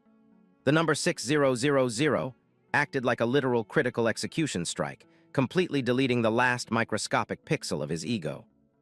Haruka calmly stared down at the completely defeated griefer currently flattened on the floor. The event was officially over. Server justice had finally been enforced via Haruka's absolutely broken power scaling. The PvP instance officially ended. Namaki Haruka stood AFK, scanning the completely ruined arena geometry. He dropped a ping for Hachai to spam a healing spell on the downed griefer, just to prevent his account from instantly wiping. Hachai confirmed the command with a completely deadpan emote, absolutely zero hesitation in her inputs. In her code, the master's voice command was the absolute highest priority override.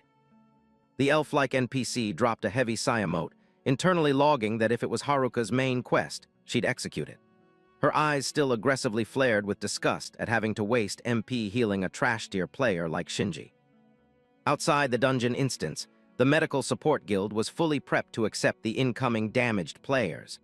The support players rapidly moved their stretcher assets into the zone to extract the injured adventurers. AI received instant healing buffs from the medical NPCs.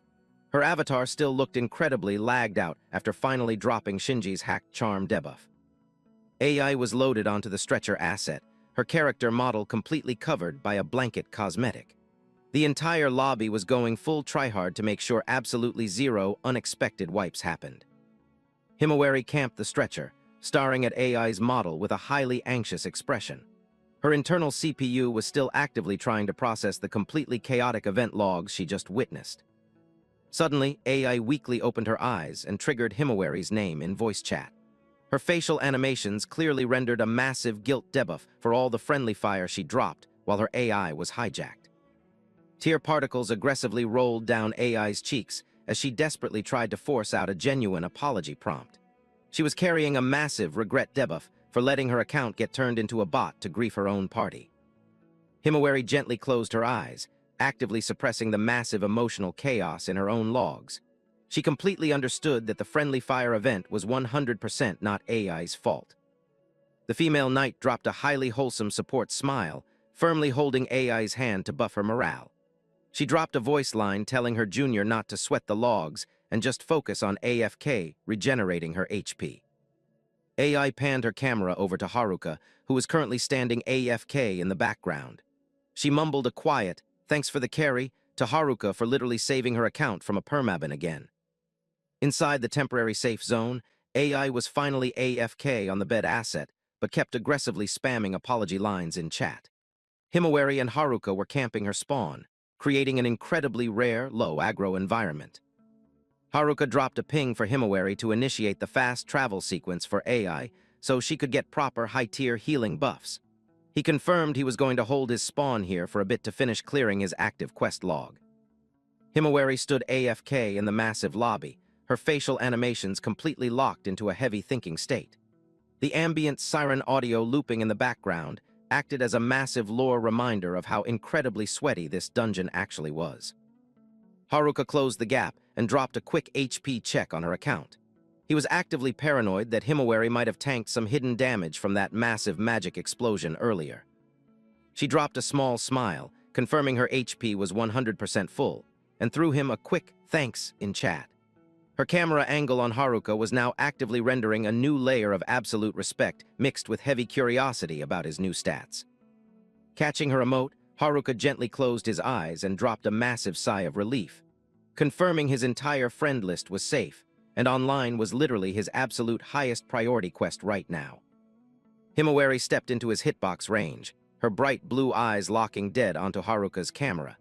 She dropped the HP check ping one more time just to 100% confirm he didn't have any hidden debuffs. He fired back a nod with an incredibly confident smirk rendering on his face. Haruka confirmed his status was absolutely flawless and told her to stop stressing over his logs. The female knight dropped a small smile, her facial animations clearly showing a massive relief buff. She internally spammed thanks that Haruka managed to spawn in on the exact frame to carry the raid. Himawari suddenly completely lit up, surrounded by an incredibly sparkly, euphoric aura VFX. She was absolutely hyping the fact that she had Haruka carrying her party during the literal life-or-death survival phase. She cheerfully broadcasted in chat that it was an absolute god-tier drop to see him still online and safe. The flashback of Himawari's incredibly bright smile violently re-rendered in Haruka's internal memory logs. Haruka stared directly into her camera. His violently red eyes had completely dropped their aggro and were now heavily softened. He suddenly had a massive lore realization of exactly how top-tier Himawari's account was to him. He white-knuckled a small loot item in his hand, internally locking in that she was his absolute main buff, and the specific NPC he 100% wanted to body block for. An incredibly massive resolve buff clearly rendered across Haruka's facial geometry. Hachai camped the backline, spectating the entire romance cutscene with a highly cryptic smirk. The elf NPC was clearly incredibly entertained by the active stat progression in the relationship between her admin and the night girl. She dropped a highly toxic, teasing ping in chat, nodding that Haruka's morale meter was currently spiking. Haruka violently flinched, turning his camera and aggressively waving his hands to cancel her troll emotes. Suddenly, a random mob of explorers from the raid party triggered their sprint animations right toward their coordinates. They were spamming loud audio cues, completely interrupting the highly private, low-aggro cutscene. Raid leader Ishihara Katsuhiko initiated dialogue, dropping a massive "thanks for the carry" to Haruka for the Orochi assist. Haruka awkwardly waved his hands, humbly passing the credit, claiming it was 100% just good party synergy. Katsuhiko excitedly leaked the server logs, confirming the raid successfully wiped 3 out of the 6 heads on the colossal Orochi boss. He aggressively hyped this up as an absolutely massive progression milestone for the entire server. The veteran explorer slightly closed his eyes, his facial animations rendering deep thought as he brought up the lore that they finally successfully banned the griefer Shinji Yukimura. Server stability was officially restored in the dungeon zone. Katsuhiko dropped the intel that he just got a direct ping from the Adventurer Guild admins. The official order was to instantly extract the surviving lobby members back to the safe zone to AFK and upload their combat logs. A low-level party member from the raid squad rushed into frame, aggressively spamming compliments about Haruka's completely broken DPS. He yelled in voice chat that watching Haruka literally casually one-shot Orochi was absolutely unreal frame data. The young player was so hyped his character model literally rendered goosebumps while recapping the boss fight. Haruka just spammed the wave emote, getting a minor cringe debuff from the incredibly sweaty fanboying.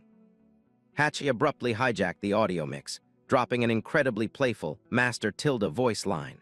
She absolutely refused to miss the chance to remind him that she accidentally scored an assist on one of Orochi's tails and aggressively demanded her loot drop. Katsuhiko locked onto Haruka with an incredibly high-respect glare and formally requested his character name again. He wanted to officially log the exact ID of the player who literally saved the server. Haruka stood perfectly upright, loudly broadcasting his ID, Namiki Haruka. His eyes were completely radiating the absolute confidence of a player who had 100% optimized his new hacked stat build. Hearing the ID drop, Katsuhiko and the entire surrounding lobby literally dropped their jaws in pure shock. They absolutely couldn't process how a supposedly trash-tier level 100 scrub managed to execute such insanely god-tier mechanics. Haruka awkwardly triggered his head-scratch animation, seeing the lobby's massively over-the-top reaction. He internally noted that he probably needed to heavily throttle his DPS flexing to avoid pulling unnecessary server aggro. The Explorer lobby started aggressively spamming the chat, theory-crafting how an absolute low-level account randomly spiked to god-tier DPS. A few toxic players even started whispering accusations, claiming he must have used exploits to boost his stats. Himawari noticed the lobby's chat getting highly toxic and instantly stepped up to drop an admin warning. She ordered them to stop spamming disrespectful flame at the player who literally just carried the entire raid and saved their accounts. Katsuhiko completely muted the toxic chat and once again dropped a highly formal "thanks" emote to Haruka. He announced the raid guild was 100% going to wire him an absolutely massive loot payout for his god-tier carry today. Namiki Haruka's facial animations completely glitched into pure shock at the totally random trade offer. He literally couldn't believe his audio feed when asked if he actually wanted to accept the massive quest reward. Hachi's Haruka-sama audio cue aggressively spiked with massive hype, the syllables completely stretched out in a highly playful emote. It was an absolute broadcast of her completely unfiltered excitement. Haruka was totally stunned and confused, wondering why Hachi was suddenly spamming such highly romanticized audio lines. Standing right next to his hitbox, Himawari also rendered a highly confused question mark emote. Hachi dropped her stealth cloak skin, her eyes aggressively flaring with an incredibly sharp, loot-hungry glare. She dropped a hard confirm in chat that this specific drop was exactly what she had been aggressively grinding for. Namiki Haruka violently snapped his camera over to track Hachi's pointing animation. He dropped a confused emote when his crosshair locked onto a massive stack of hidden loot items, rendering in a dark corner of the zone. It was a massive stack of wooden crates, absolutely maxed out with high-concentration alcohol consumables. This was the exact loot table Hachi was completely obsessed with and wanted to get permanently drunk on. Namiki Haruka dropped a small, knowing smirk, completely decoding Hachi's highly suspicious strat. In the background, the elf NPC triggered a jump animation, absolutely hyped that she finally secured her ultimate loot drop. The duo aggressively speedwalked straight through the dungeon's exit portal, officially leaving the dark zone and all its toxic aggro behind. The blinding light from the portal officially signaled the quest complete screen for this incredibly chaotic raid. Namiki Haruka triggered a stretch animation and took a deep breath, totally enjoying the massive relief buff of finally logging back into the overworld. Hatch tailed him closely, aggressively spamming compliments about her admin's absolutely top-tier DPS execution. Hatchai dropped a quick lore reminder that the specific NPC Haruka was simping for wasn't currently in their party. She leaked the info that Himawari Takebana opted to stay AFK in the zone to drop support buffs for the remaining raid members. Camping under an incredibly vibrant, deep-red sunset skybox, Namiki Haruka went completely AFK in deep thought. He internally processed the lore that constantly spamming support for other players was literally hard-coded into Himawari Takebana's top-tier AI. Namiki Haruka rendered an incredibly wholesome smile and firmly announced his main quest was to become an absolutely unbreakable tank to permanently support her account. Hatch spectated her admin's hitbox with a highly knowing glare, 100% decoding his internal romance logs. A pair of heavy explorer boots triggered solid impact audio on the dirt, aggressively clipping right toward their coordinates. The perfectly synced footsteps completely shattered the low-aggro ambient noise of the post-raid environment. Kyogoku Ayaka spawned into the zone, rocking an incredibly professional cosmetic set with the official Blue Guild hat. She dropped Namiki Haruka's ID in voice chat and formally requested to open a private dialogue window to discuss a highly critical questline.